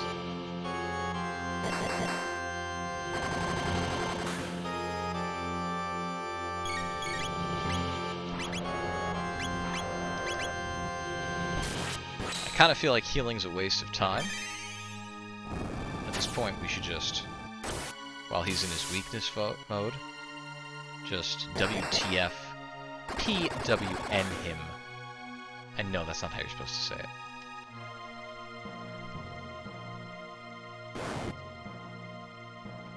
The eyes!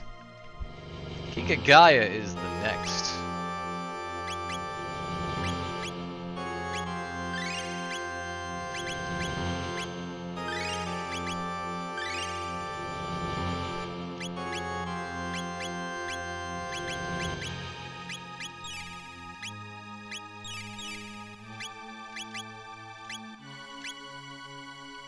Alright, we're going to attack the ones on the right first.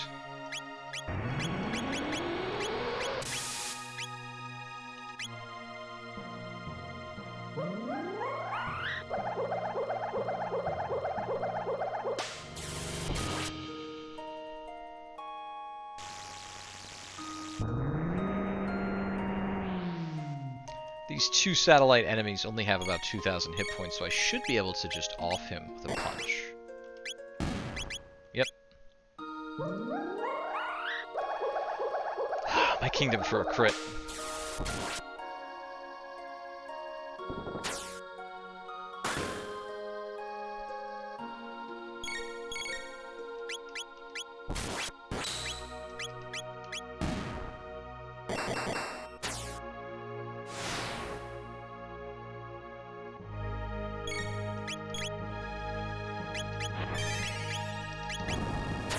Again, I can't actually do any damage to it unless the two satellites are down, so now's the time when I use everything. Because he does respawn them, I believe.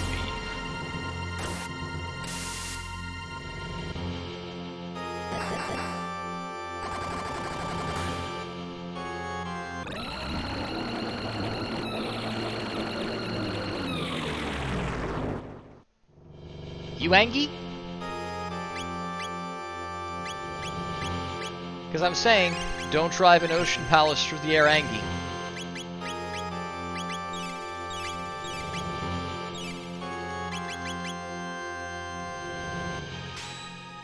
It's time to fight the actual Lavos. No more attack modes.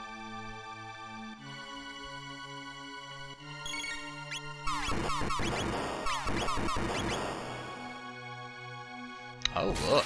Someone can actually do damage. A nice change. 10,000 hit points to get through the first incarnation of Lavos. That's right, what we were facing before. Not actually Lavos, just his attack modes.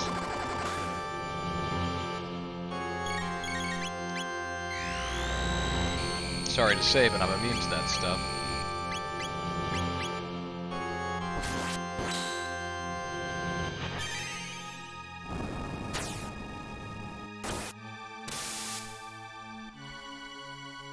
Doc, welcome to the stream. Thank you very much. Oh. And as much as I appreciate this game's auto-attack mode, I hate that I keep turning on the auto-attack mode. As you'll see in the pinned message, Doc, we've been running this stream for Extra Life. We've raised as a team, just shy of $25,000 in the past 3 years. I mean, we got the head that worked on the spawn. As the leader of the Lucky Sevens FFXIV group, I do a classic RPG, and I do a long play, and we guarantee that we will play the game all the way from beginning to end, which we have done. All of the VODs are on this channel and on our YouTube channel. We are finally finishing Chrono Trigger, something that has eluded me for, at this point, decades. This is my first playthrough. And it's been an absolute joy, and thank you for joining us. As I say with everyone, if you can, please consider a donation to Extra Life. It helps children in need. All of my funds on my team page go to emergency medical procedures across the country. A lot of our team members have designated local hospitals to receive funding so that children can get ongoing care after those initial funds are used. And if that's not possible, follow the channel. Like it, all the Twitch equivalents, because we continue doing these fundraisers every single year, and we're not stopping here. So, thank you for joining us. Now, to kill a space flea.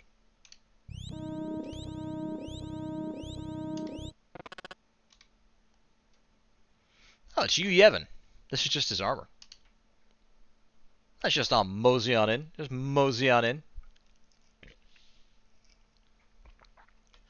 A very deserved save point. This is one dreadful place, even more ghastly than Kazura's Keep. If you're wondering why the characters have strange names when they have classic names, we auctioned off all of the characters' names for charity. So a lot of people chose character names within the community, My longest known friend decided to name the frog horse. I got nothing. Close to the core. And also, I'm going to say, all of the exposition comes from Robo-Synthetic Lust. I'm calling it. He's the main character of this game.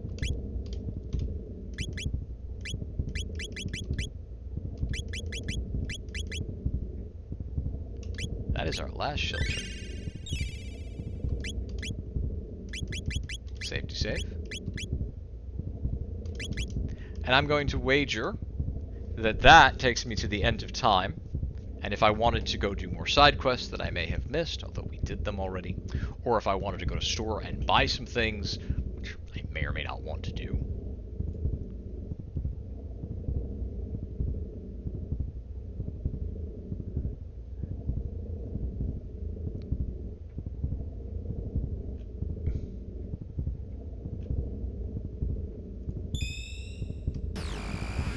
Oh! All I wanted to do was select the window. Thank you, mouse. Thank you.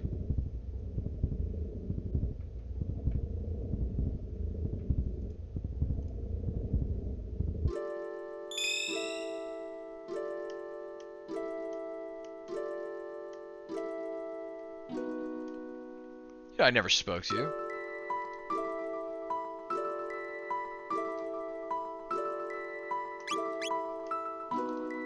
The weak comfort themselves with delusions of their own grandeur. Can I go back to where I was? What happens? What happens because I went through the door? Can I get back to where I was? Oh, thank you. Oh! No. There are a lot more of them since we were here last time. No. No. Certainly not. Still no. Not interested.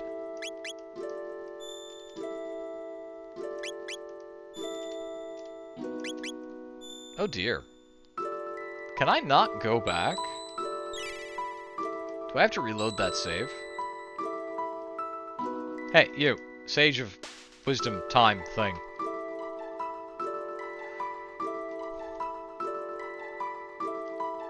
You fight only not for yourselves, but all that lives and breathes in this world. This is a battle between Lavos and the very planet itself. Oh no, it's a battle between Lavos and me, thank you very much. Everybody into the bucket. Which is clearly a barrel.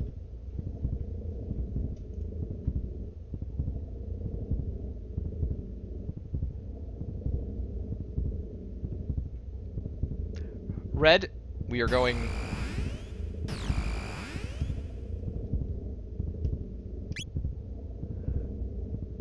We are going to reload the game, Red. And when we come back, it'll be at that save point. And then we are going right to the final boss. Excuse me, everyone. Enjoy this ad.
Mic test. Can't go into the final battle without being able to yap. We are back. And I got another water bottle. Alright. This is it, everyone. I think. The final boss. Dream's End. Going north. Lots of stuff up here. Oh, that was an odd transition.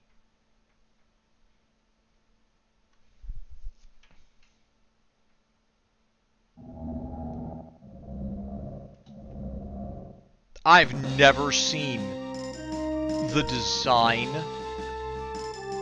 of the inner Lavos, and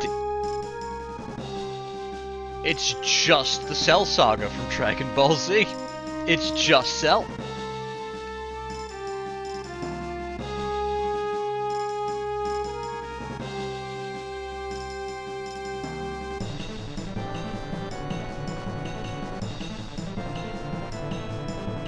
Alright.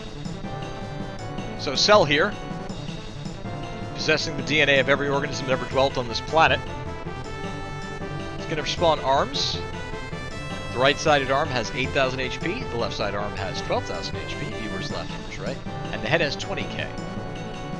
I have to destroy both arms to do real damage to the head, and the right-side arm restores HP, so kill it first.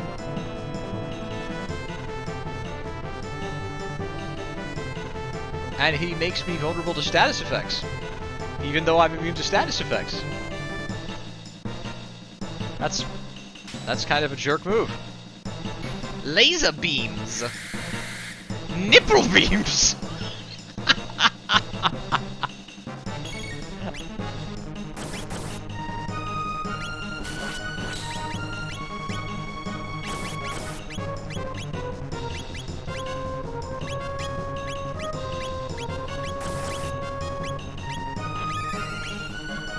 Oh, he hurts. He hits hard.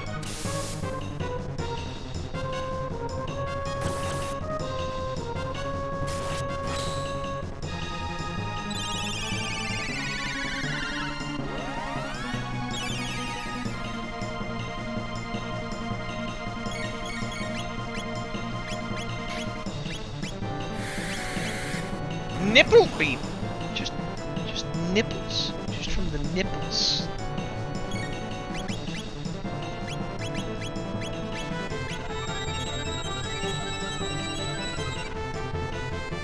I mean, I don't know how much more prepared for this battle I could have been.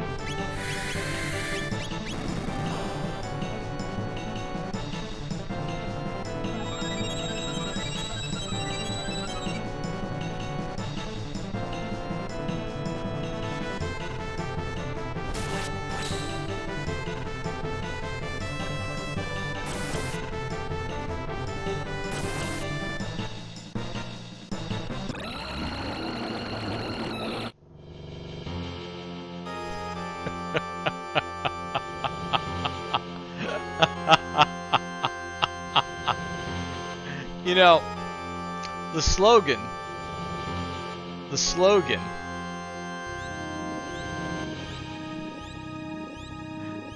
for Extra Life, the charity that raises funds for Children Miracle Network hospitals, is change kids' health.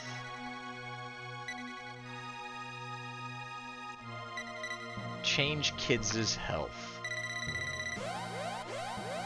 to change the future.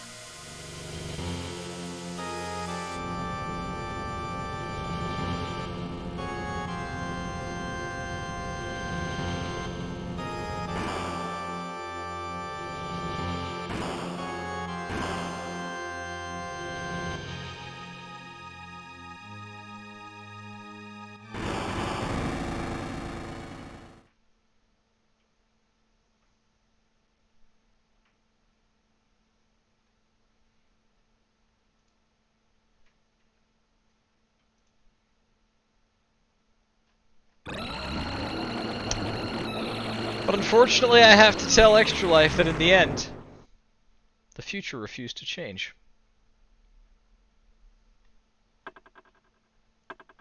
Well.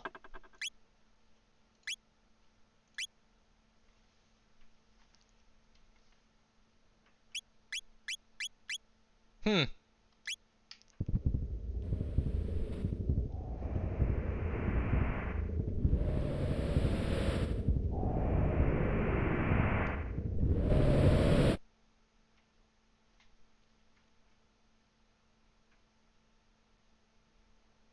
Alright.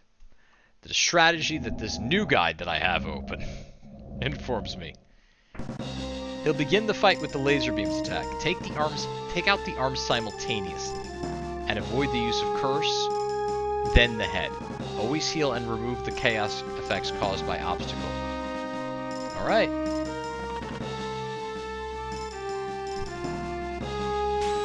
This time we're gonna change the future, everyone.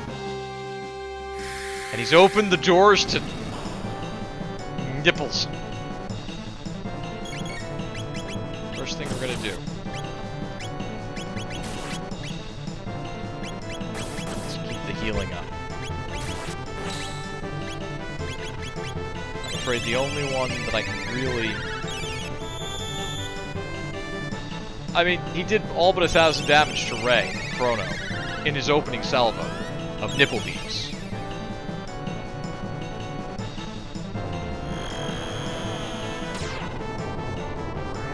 My characters almost have max hit points at this point.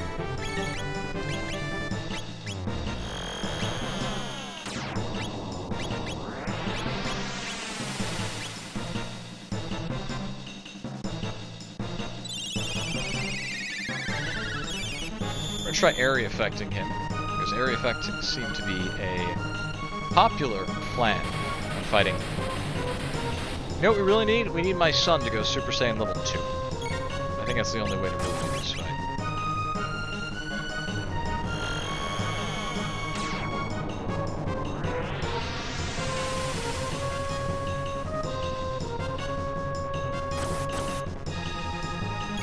That's all well and good, but I just want to survive his opening salvo at this point.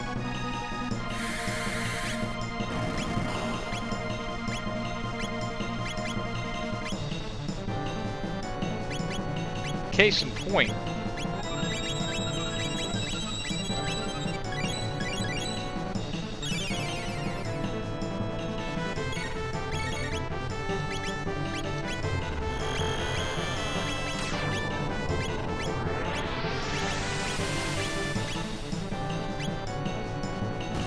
One arm.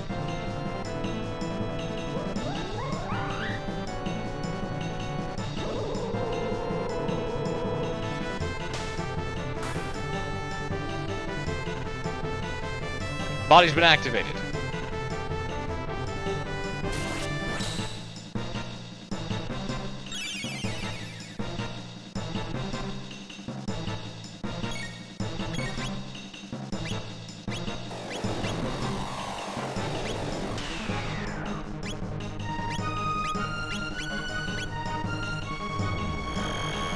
What's interesting is the right arm is supposed to have died first, and I put more damage into it.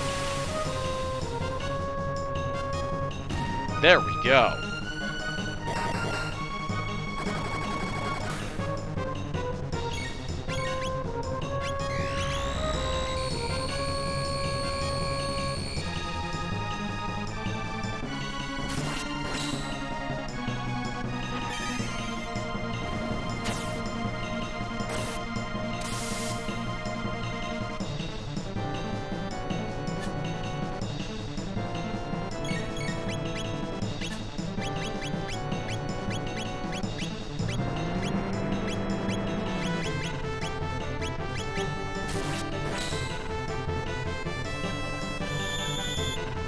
Head has 20k hit points. I sure would like a chance to attack it again.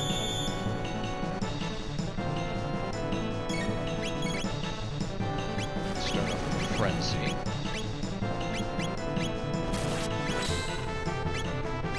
Rapid Fire.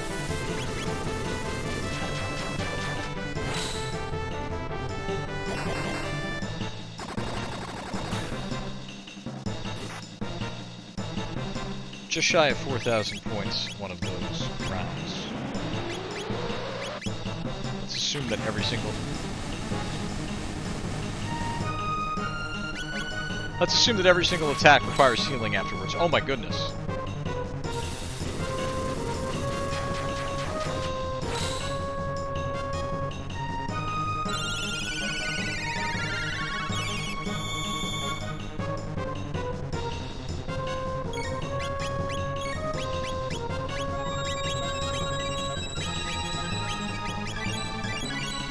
Not saving these for a rainy day.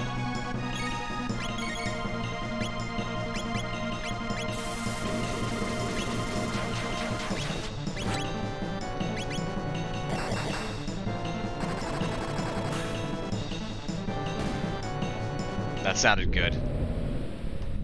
Oh, I'm sorry, replacement for the Android Saga. Did I hit you really hard in the face? After I took out your arms.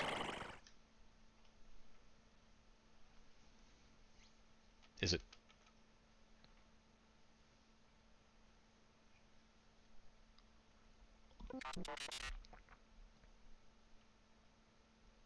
That was Lavos' goal?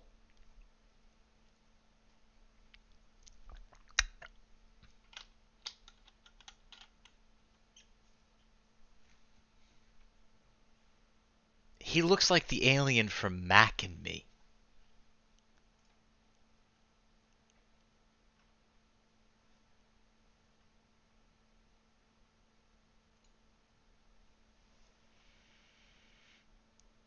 Storing and analyzing the genetic code of every creature on the planet, he aimed to use it all to induce self-evolution into the ultimate form of life. That?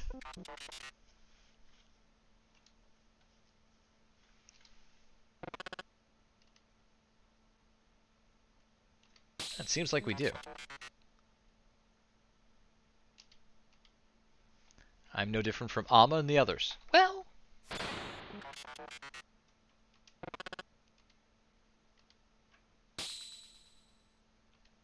will not be used by the likes of you.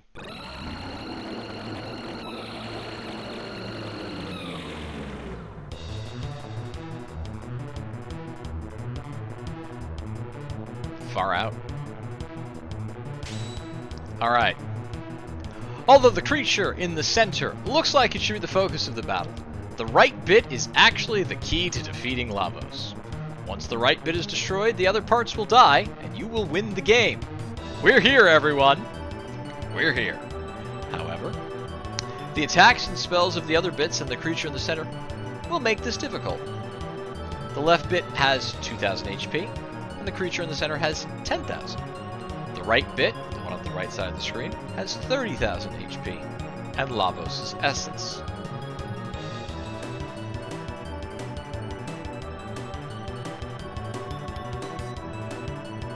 The right bit has very high defense until one or both of the other parts die.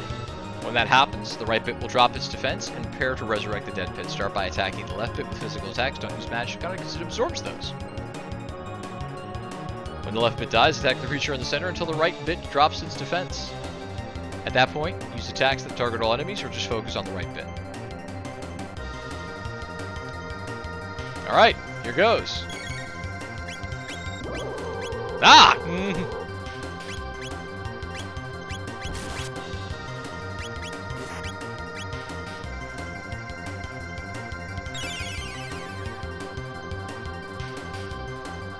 Temporal shift.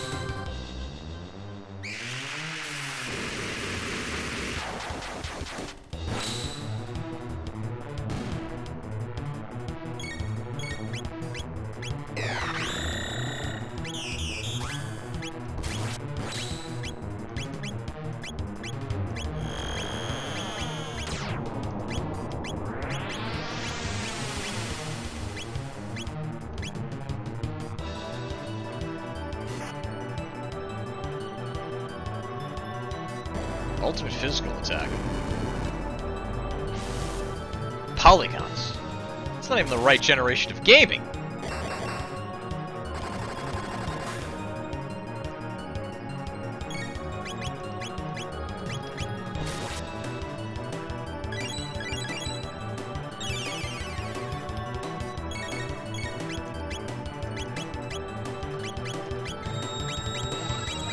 No, no, no, no, no, no! Damn it.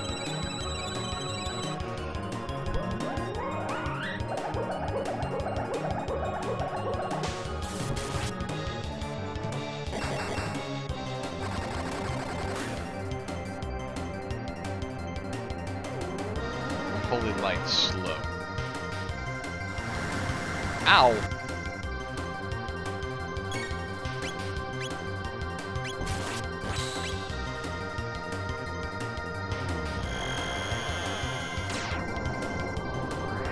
That was a mistake. The one on the left is absorbs magic, right?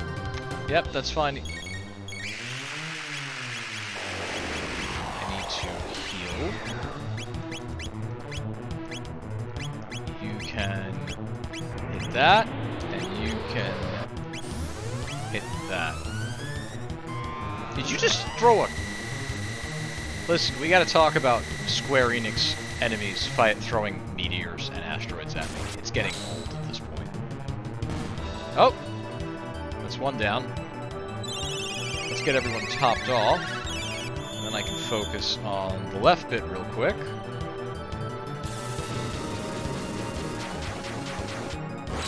Which might be incredibly simple. Counterattack employment center pod not present. What? No one said anything about that!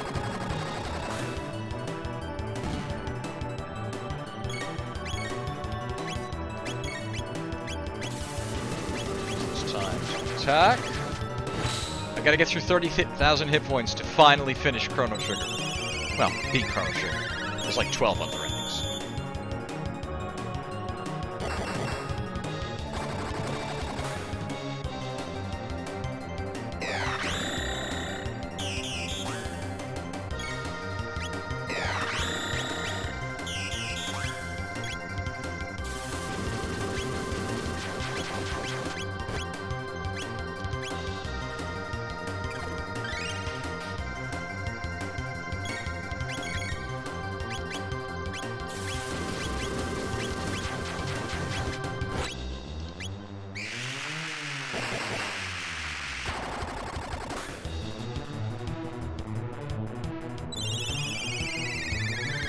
What a strange choice to make the bit on the right the actual essence.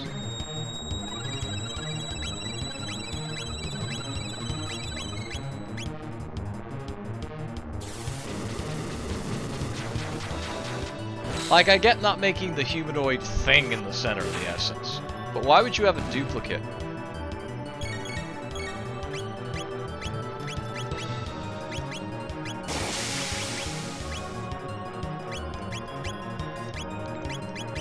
Okay.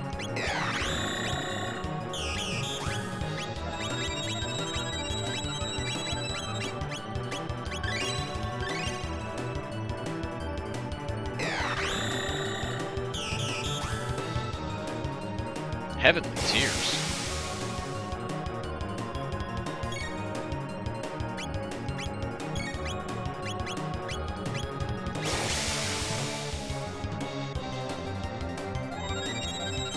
What is happening here? What is happening here?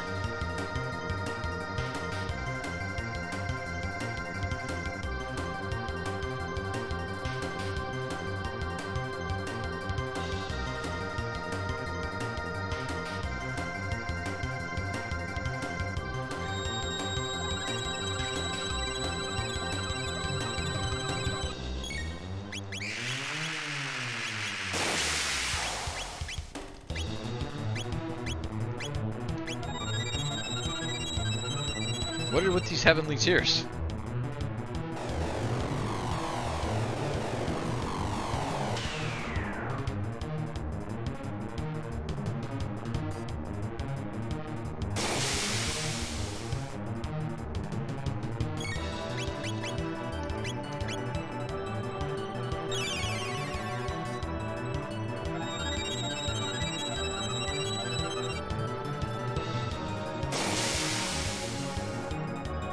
Am I missing something, everyone? Because he's just one-shotting. He's doing 10,000 points. He's doing 2,000 points of damage when the max HP in the game is 1,000.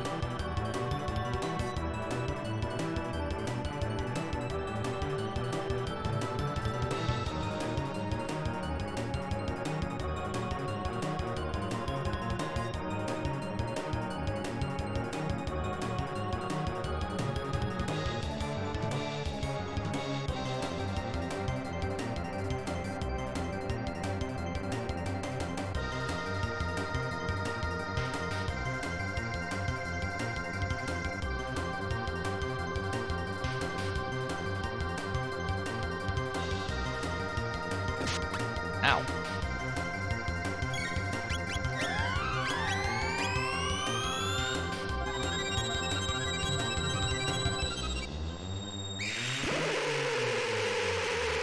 I have to stabilize. I have to stabilize.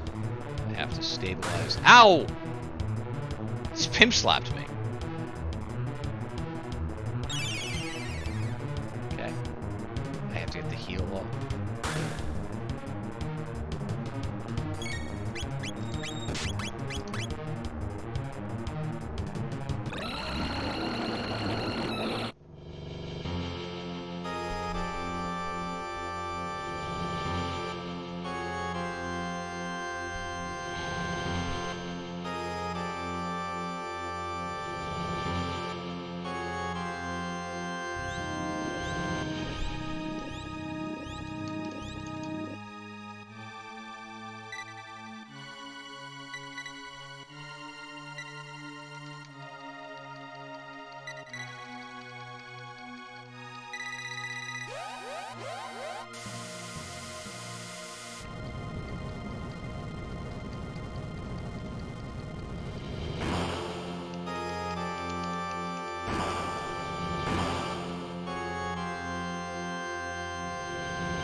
Welp.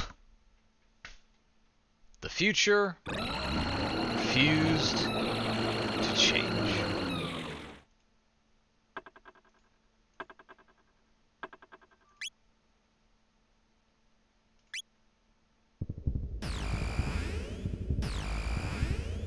Excuse me one moment. I have to get back to my save screen. Which sadly, because of the way this game hooks in,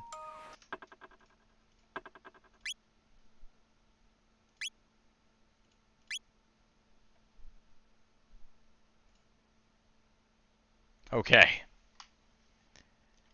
I have gotten a piece of a tip.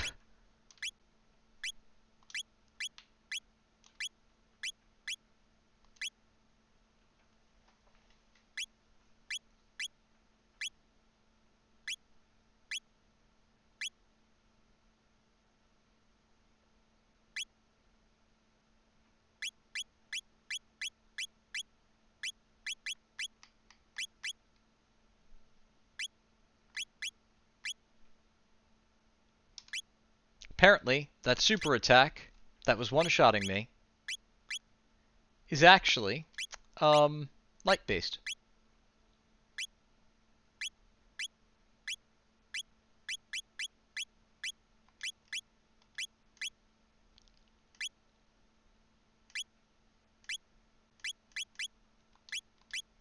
Which is interesting information I could have had much, much earlier.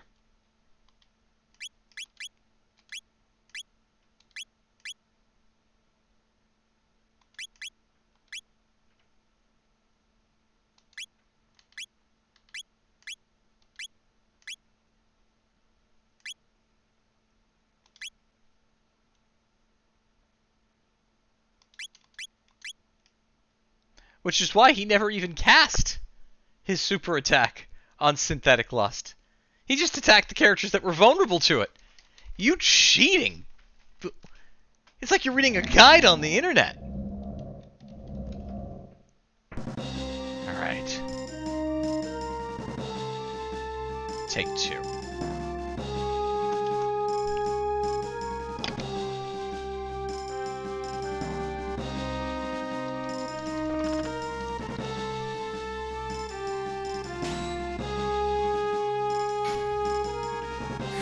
Nipple beams!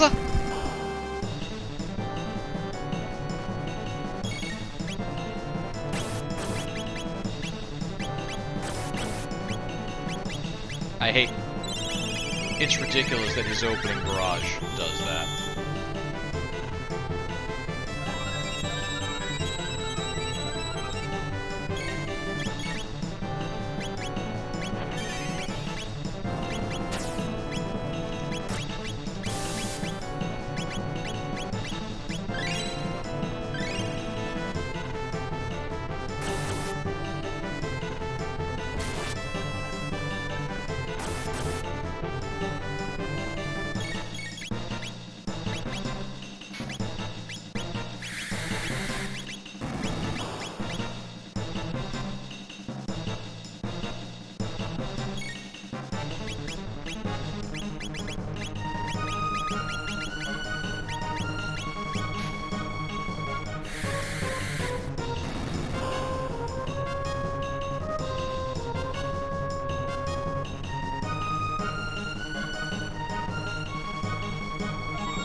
Nope, I don't get a turn.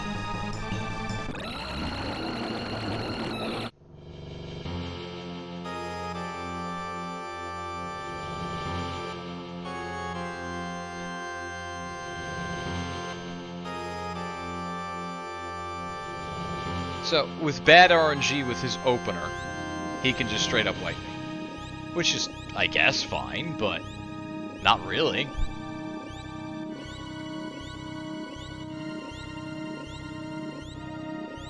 We'll see you all after the ads.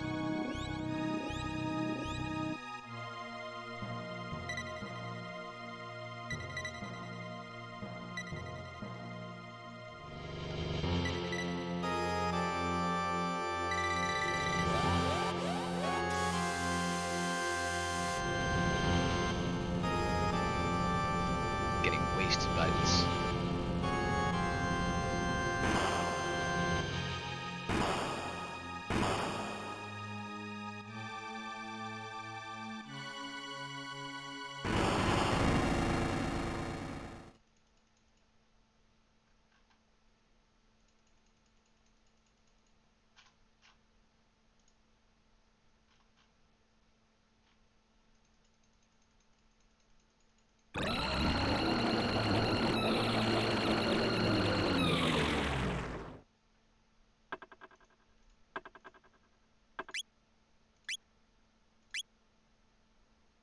Okay.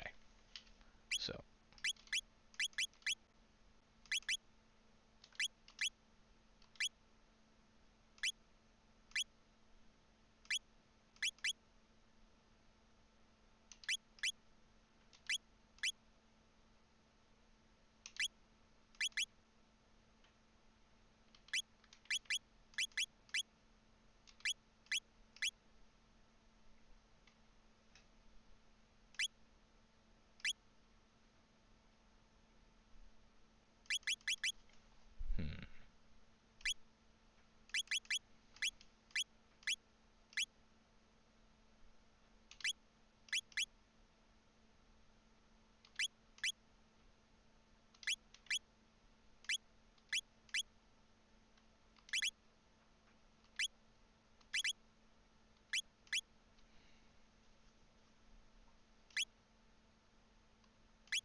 I think we go in a little bit more tanky this time.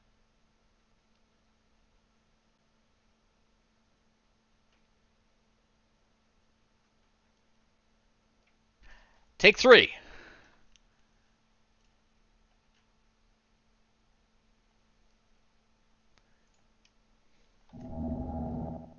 We're gonna have to open up with an initial heal, forget any damage.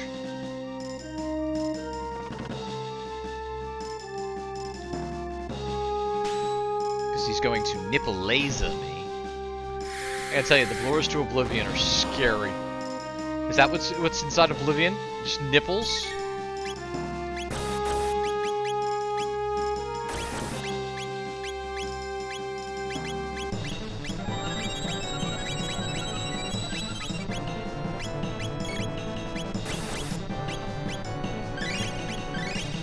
Barrier of any kind.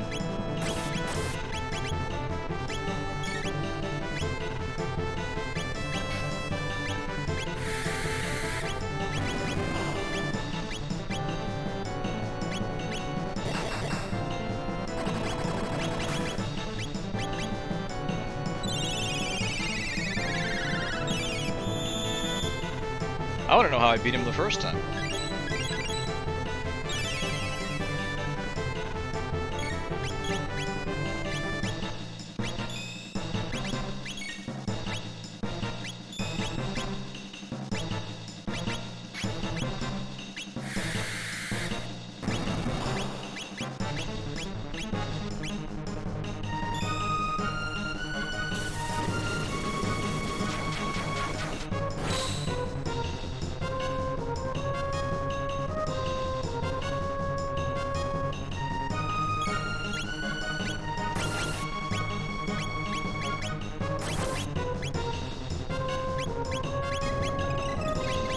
Some change I made to him has made him unable to even take a single hit, which is making this battle just about impossible.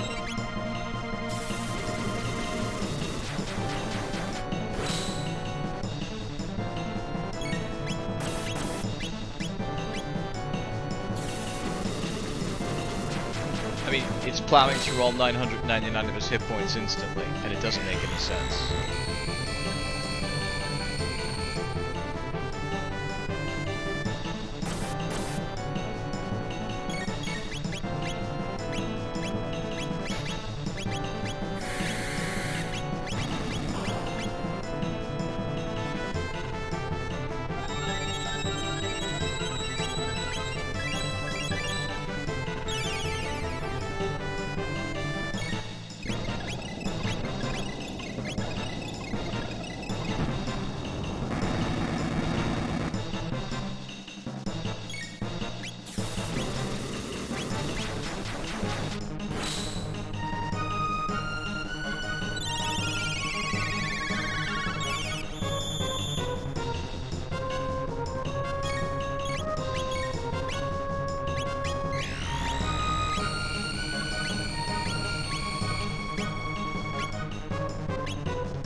He'll scum our way through this, like paladins in World of Warcraft.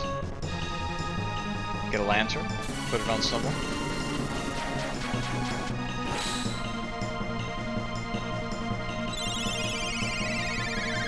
I'm also straight up just not killing that arm.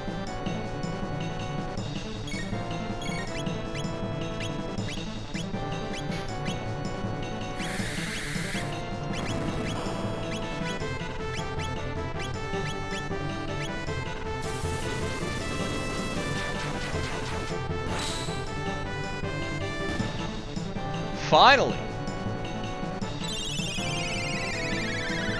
And I point out, Lust is at too low of hit points to be useful. Because it's probably going to go down again.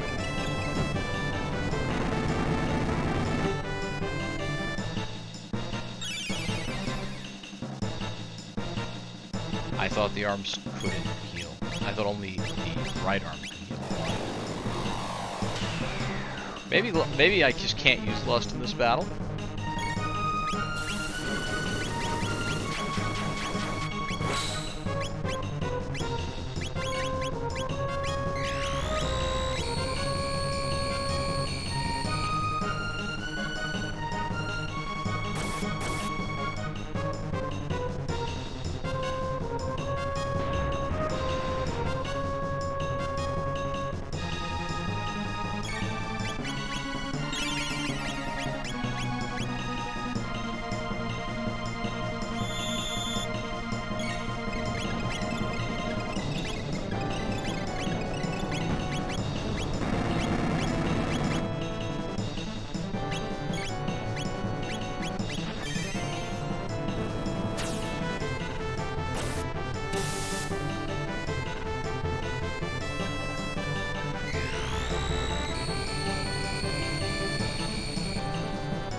Well, my build on these two is excellent. This thing can't hurt me. But Lust down on the floor can't stay alive for a whole attack.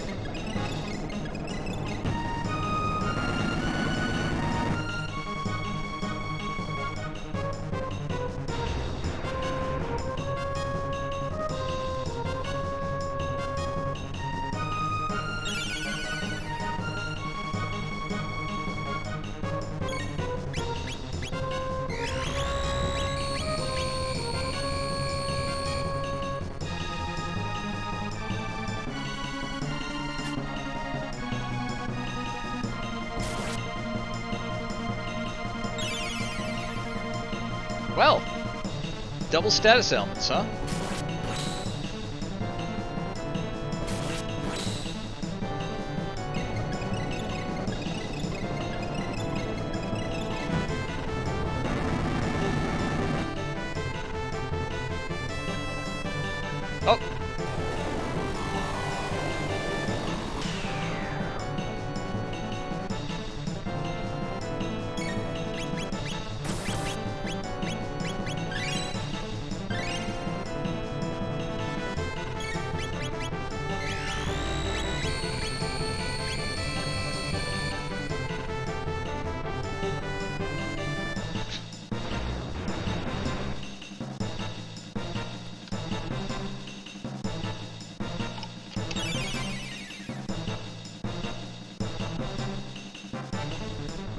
new movies coming out this weekend?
You waited that long to ask me?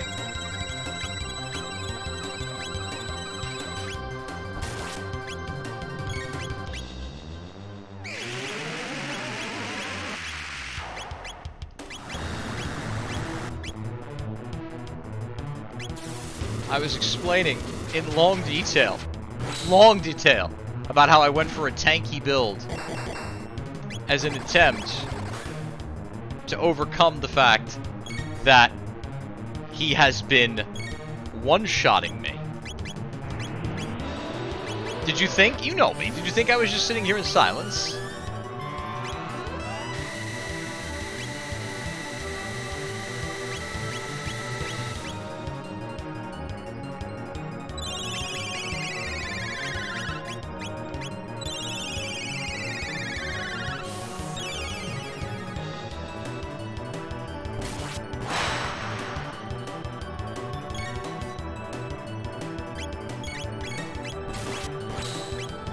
Supposed to auto-attack the center one until he lowers his defenses. You're supposed to attack the center one.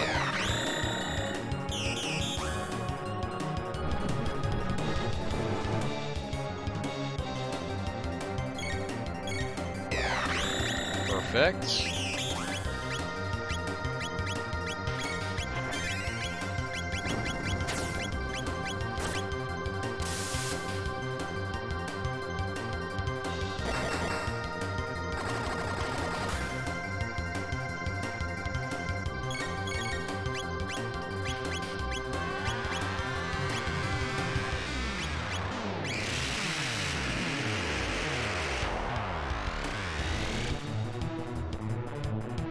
Ow.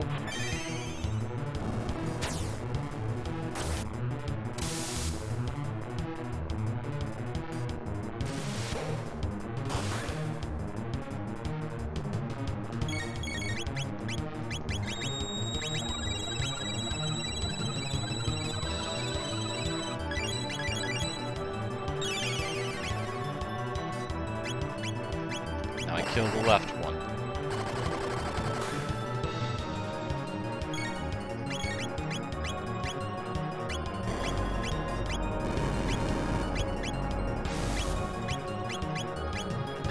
Kill the left one.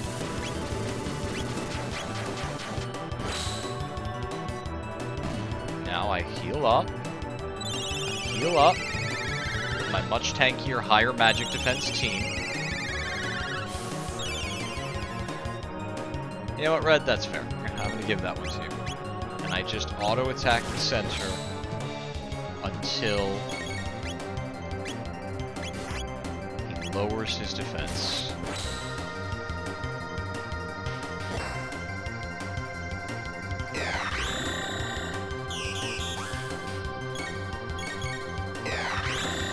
Now I go ham on it.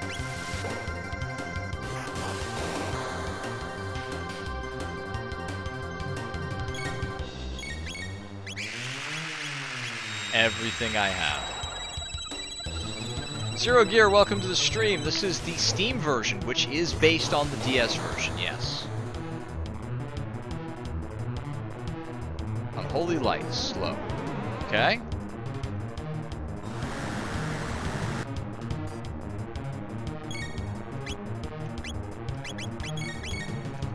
We kill the left one. We heal up.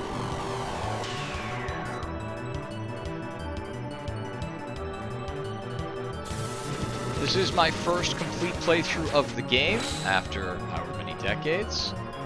We're raising money for charity. All of our Extra Life information is down in the panels or in the pinned message. We've raised just shy of 25,000 in lifetime fundraising for Extra Life, and oh come on! After I heal up, you do a half HP attack. It's the final boss. It's the final boss. He's allowed to be hard, but I really wish he wasn't hard. Or I don't know, I wish my team was a little bit more broken, I guess.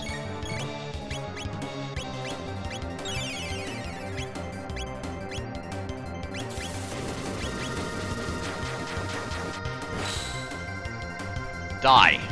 Good. Alright. Heal up. How's my MP looking? MP is about halfway down. About half, I can deal with that. This is in fact the final phase of the final boss. Random status ailment. Everyone is immune to status ailments until he curses me. Alright. I have to remove that from you. I just auto-attack the center. I just auto-attack the center until he lowers his defenses. Ultimate magical attack. I didn't even know the SNES could make that many polygons. Ow.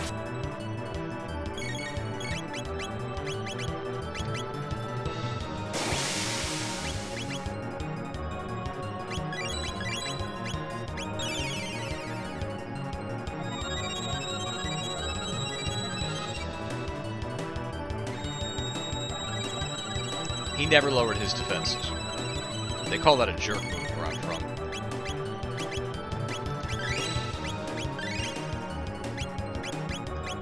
Okay. Kill the left one. We auto-attack the center. It's probably playing with status ailments. Frog's asleep. We're gonna hit it with everything we have. I just hope it'll be enough. One party member asleep.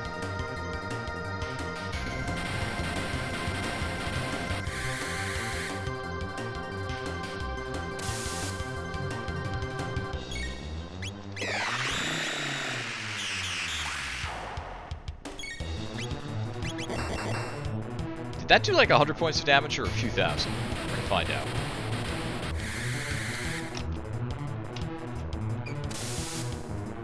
Did a few thousand.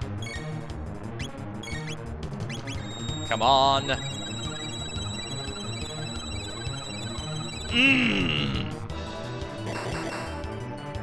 His defenses haven't gone down yet, haven't gone back up yet.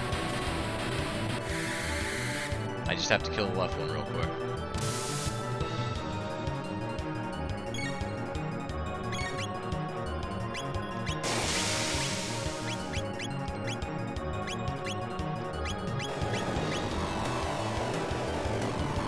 Woke up Frog, that was helpful, thank you. Ray is down. Ray needs to be resurrected.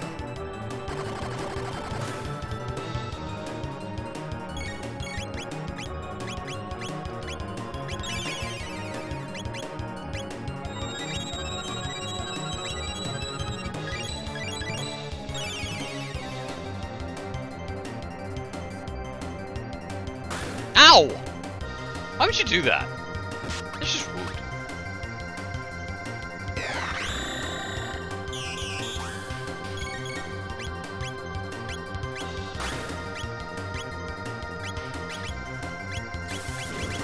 Sure wave. Go down. Okay, good. Heal up. Heal up. Heal up. It could very well. I was getting wrecked in this fight, so I decided to equip all of my characters with nothing but defensive abilities. So for all I know, the back end of the game can't even fight back anymore. And we're just going to have a staring contest.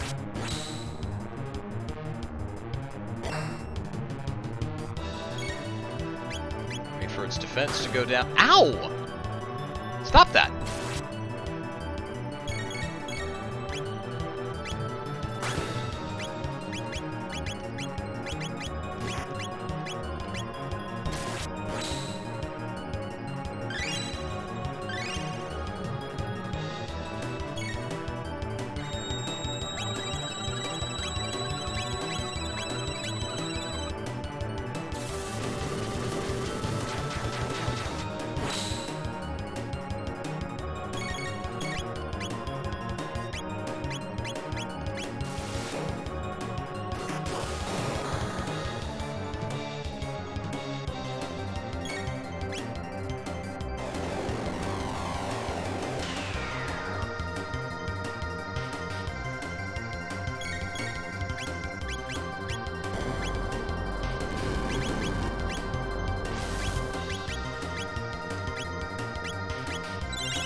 Die.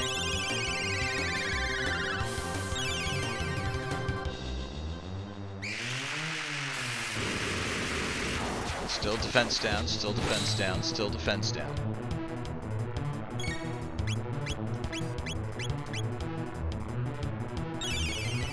You can heal the center all you want. It changes the abilities that the main boss will be able to use. Okay, defenses are back up.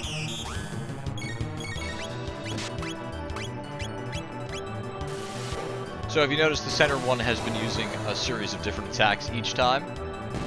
Now we auto-attack the center until its defenses go down. Oh, its defenses are down.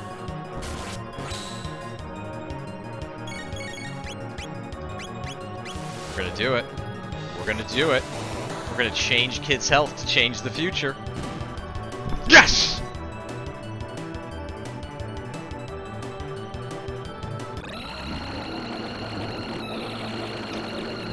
Oh.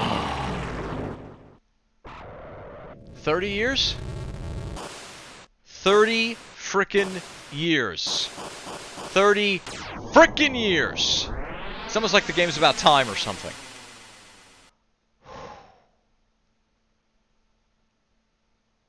Ladies and gentlemen, we got him.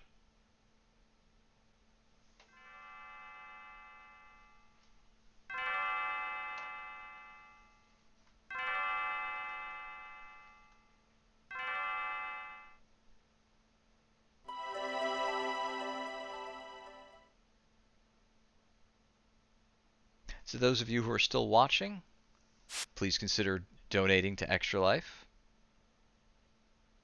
If you can't donate to Extra Life, we understand. Please consider following the channel. It'll help us boost all of our continuing fundraising efforts going forward. We still have more games that I have sold my soul to play all the way through. The next one is right here. After last year's long play of Final Fantasy VII, the fans have demanded that I long play Dirge of Cerberus for PlayStation 2. God help me. We also have Legends of Dragoon coming up, and a whole other host of things that I want to play as well. But you can only see them if you follow along, and we'd appreciate every dollar you can give to help change kids' health. Let's enjoy our cutscene.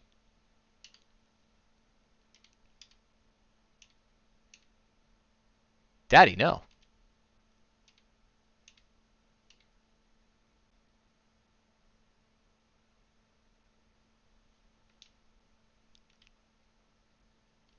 It was all a dream by a man with mental instabilities.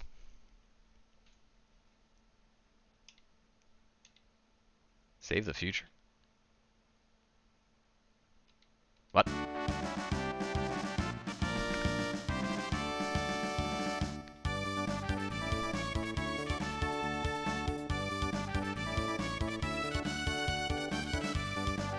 What's happening?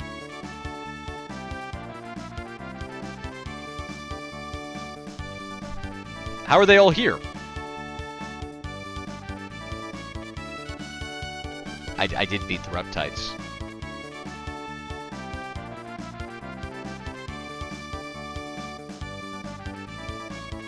You.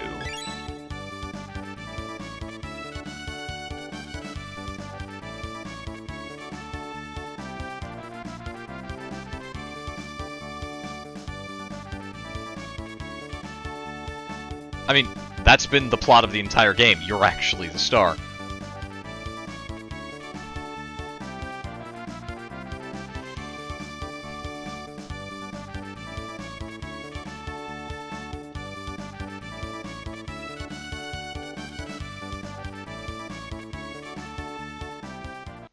The game doesn't take place over an entire calendar day.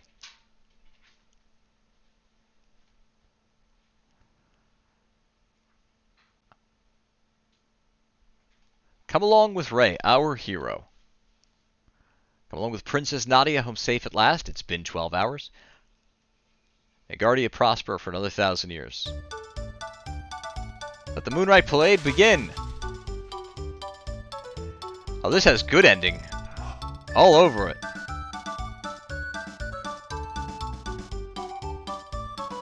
Ah, thank you each and every one of you who joined us during this long play. It has been my absolute honor to help raise funds for Extra Life with you.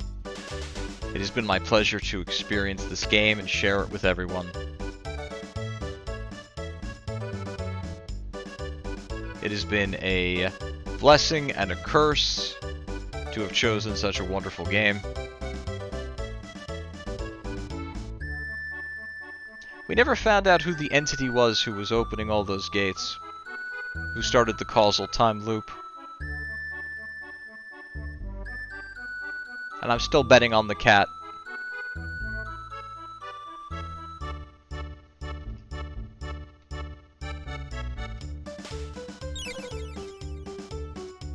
I have control at this point.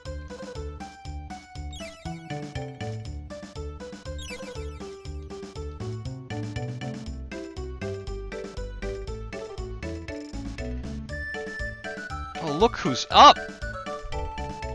Look who's decided to join me for the ending of the game. Come here, my darling. Come here. Up.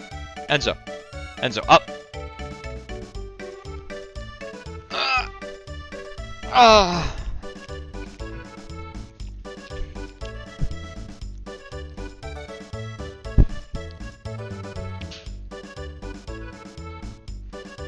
Say hello to everyone. Say hello to your fans! It starts in 5, Enzo.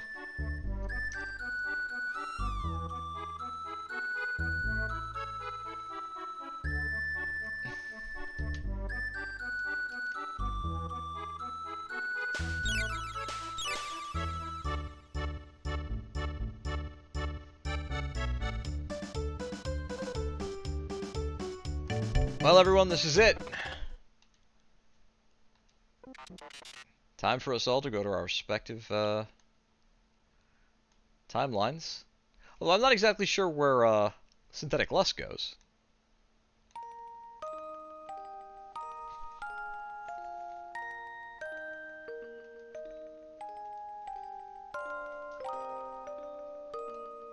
Gonna sneeze. Haley's ready to get it on.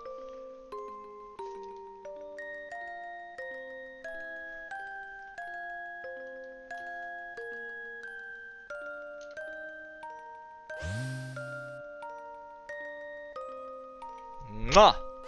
Goodbye, Haley.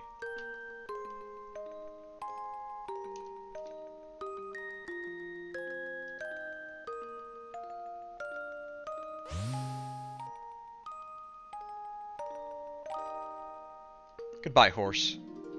You were the worst named of all of us.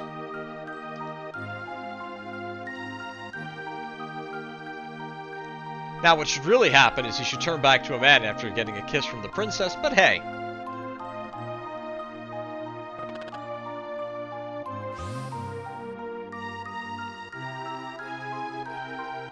Goodbye, you evil monster.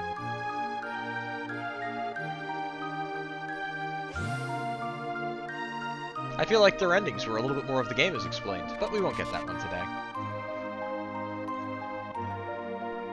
And we'll see what kind of future you go back to.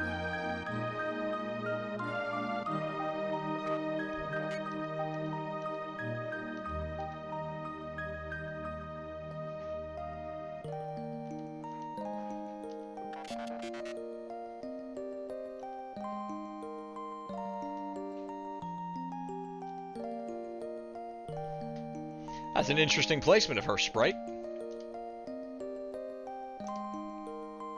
2 minutes, everyone. 2 minutes to get through this ending.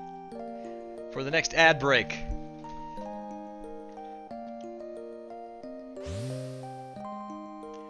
Vinyl EB, thank you for the follow. Wolf of the Fallen, thank you for the follow.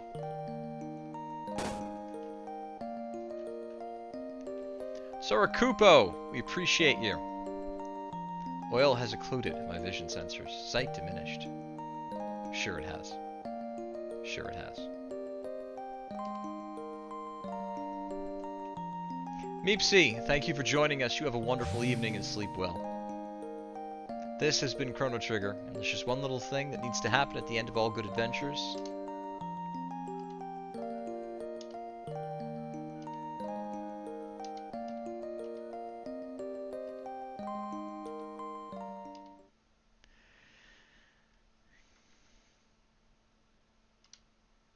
We could dismantle the Lucky Sevens.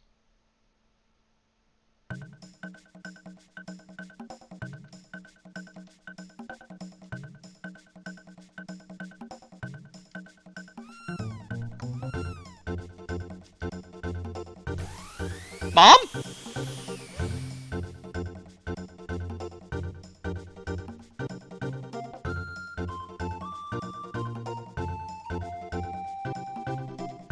Well,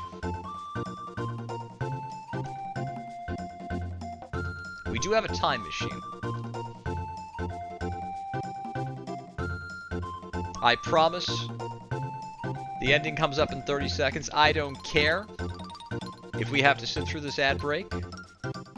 I don't care if I have to look at the screen. We are not letting anyone miss a moment of this, subscribed or not.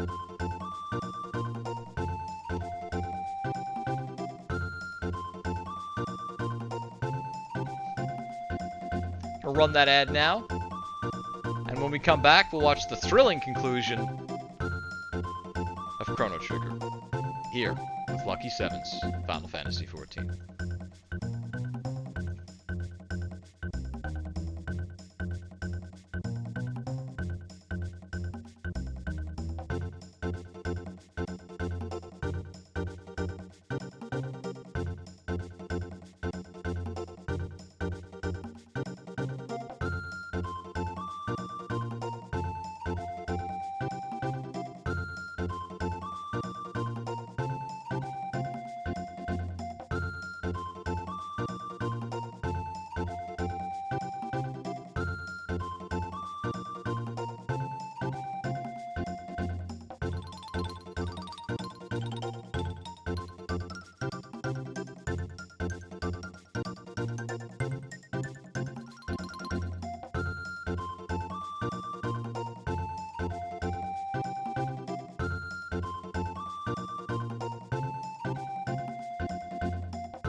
I promised you. I wasn't going to let anyone miss anything.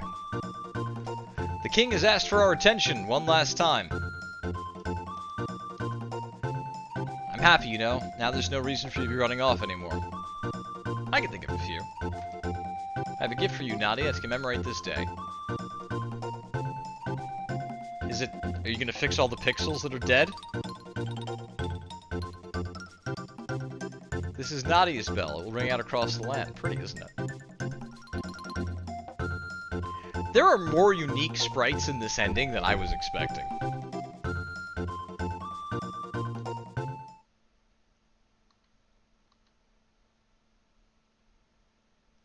Did he float to the top and he's stuck up there?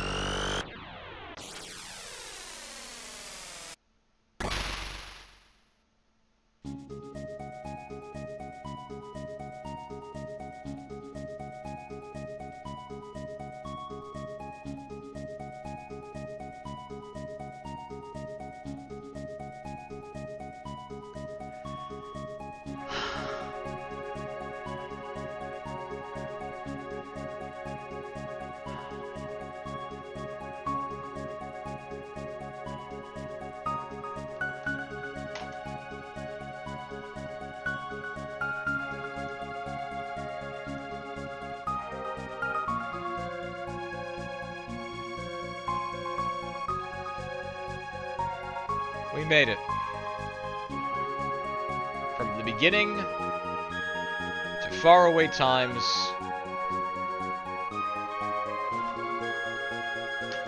and to the end.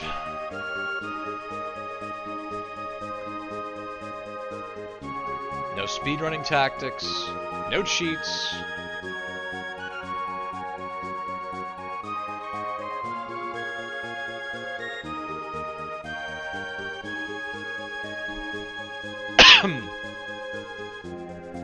So, here's my promise.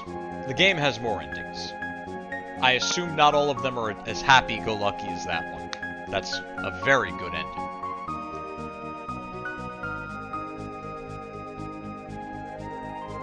It would seem that Synthetic Lust does have a happy future. And the past ain't so bad either.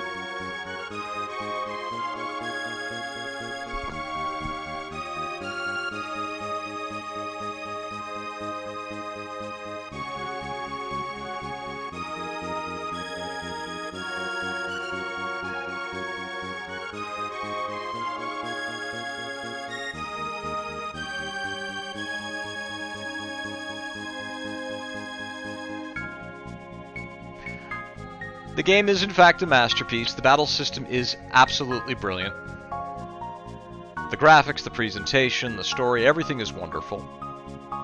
There are more endings to get, and I'm going to get them. But I'm not going to get them on stream. What I'm going to do is I'm going to arrive at the point where I can get that ending for everyone.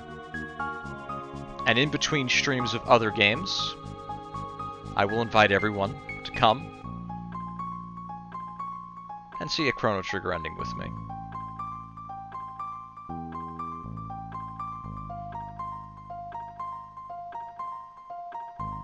And it would seem that this time, the future changed.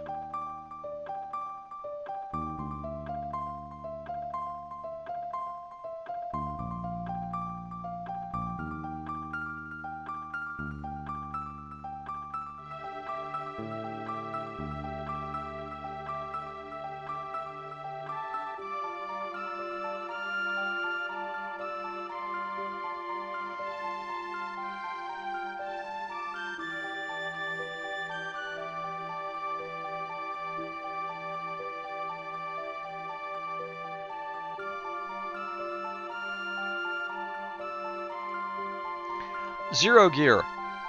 I don't know the answer to that, because my experience with Chrono Trust was extremely negative.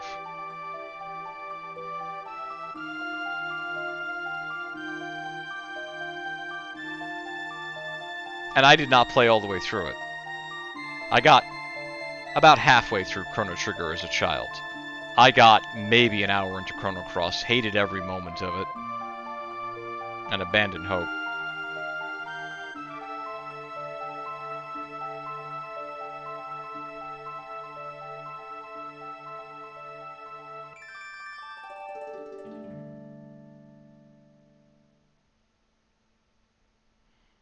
There's a font we have not seen once in the entire game. One of the worst parts about Chrono Cross for me, Zero Gear, was I played it late in the lifespan of the PSX. I already had a PlayStation 2. I had already played games on Dreamcast. I had already played games on PC. And Chrono Cross is a ugly, aliased, jaggy game that makes it very difficult to look at when an entire generation had come afterwards.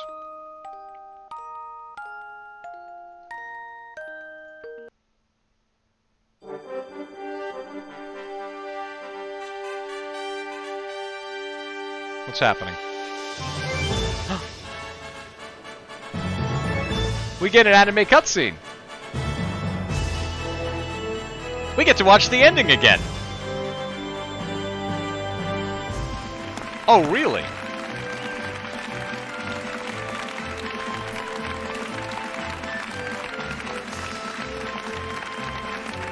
Well now. I didn't know that this was settled canon.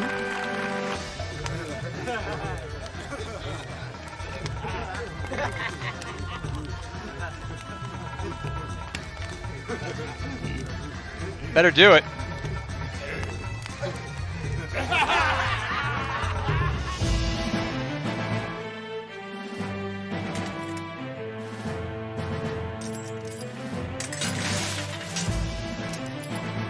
Wait a minute.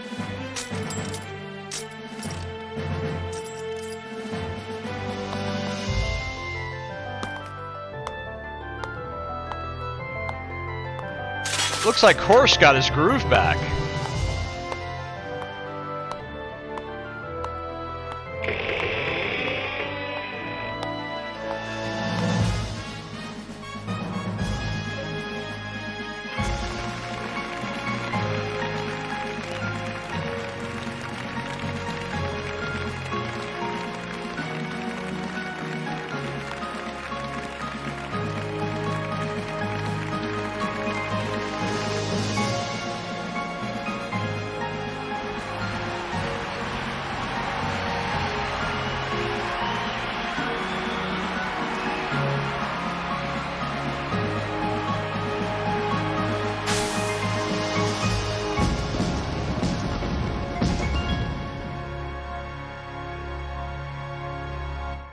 Well, wasn't that just lovely?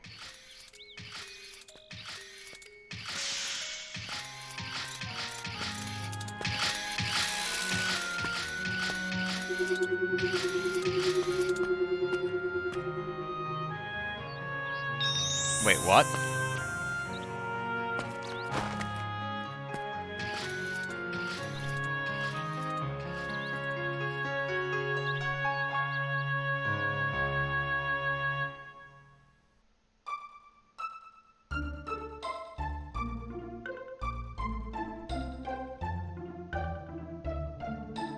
It's possible the animated cutscenes were added in the DS version? No, they were added in the PlayStation version. But would that have been added in preparation for Chrono Cross? I don't know the answer to that.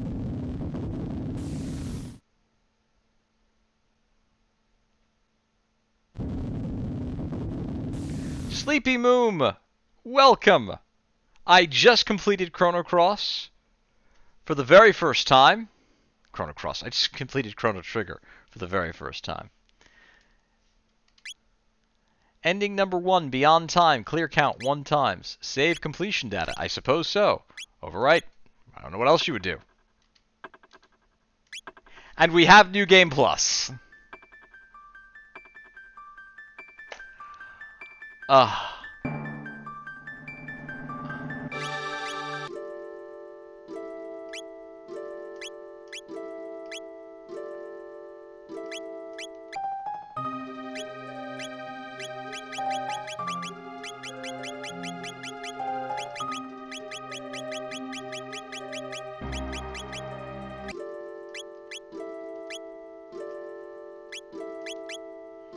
See, we have the official artwork for the game, which I cannot scroll through. I have to go back for each time.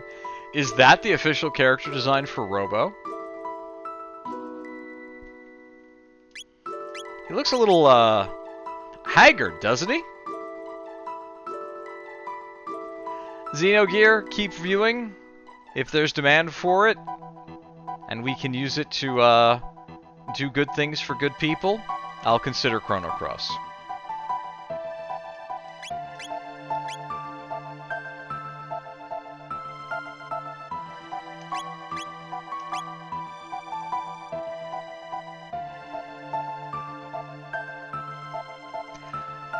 So, it is an animal's tail. She took the skin off something with a tail, wrapped her body with it, and the tail she wrapped back behind her throat, around her throat, and then passed back over her shoulder. Okay. Magus looks like he's having a bad day. I'm gonna say this. He looks like he's a little downtrodden.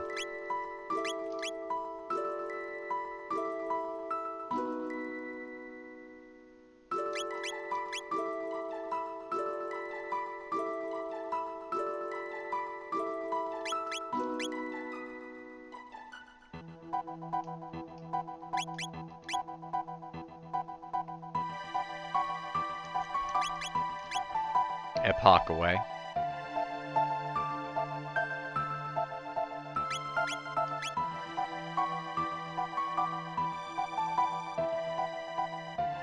The most amazing part about this playthrough to me has been, there's a new in the background, that's great. The most amazing part has been the single most famous scene in this game is the campfire. And it's an optional side quest.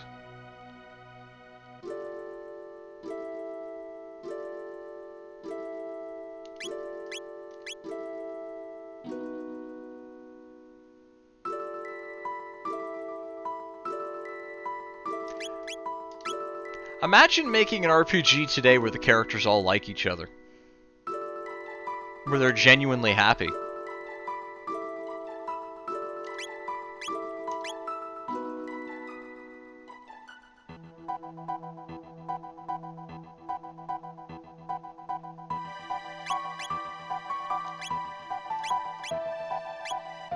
Alright, everyone. Thank you for joining me tonight, in the past, and to faraway times. I've not slept. I was sick all week. But I promised everyone, and I promised Extra Life that I would play this game to help raise funds. And I've promised you all more. Join me again starting maybe as early as next week as we delve into the first game in the Extra Life incentive catalog with Final Fantasy VII Dirge of Cerberus on the PlayStation 2. However, just because I bought the physical copy of the game doesn't mean I'm going to hook up some weird capture card to my PS2 in the other room. We're going to be running this game at 4K. We hope you enjoy it. But for now I gotta go to bed. And I bid all of you, lucky, lucky people, until next crime.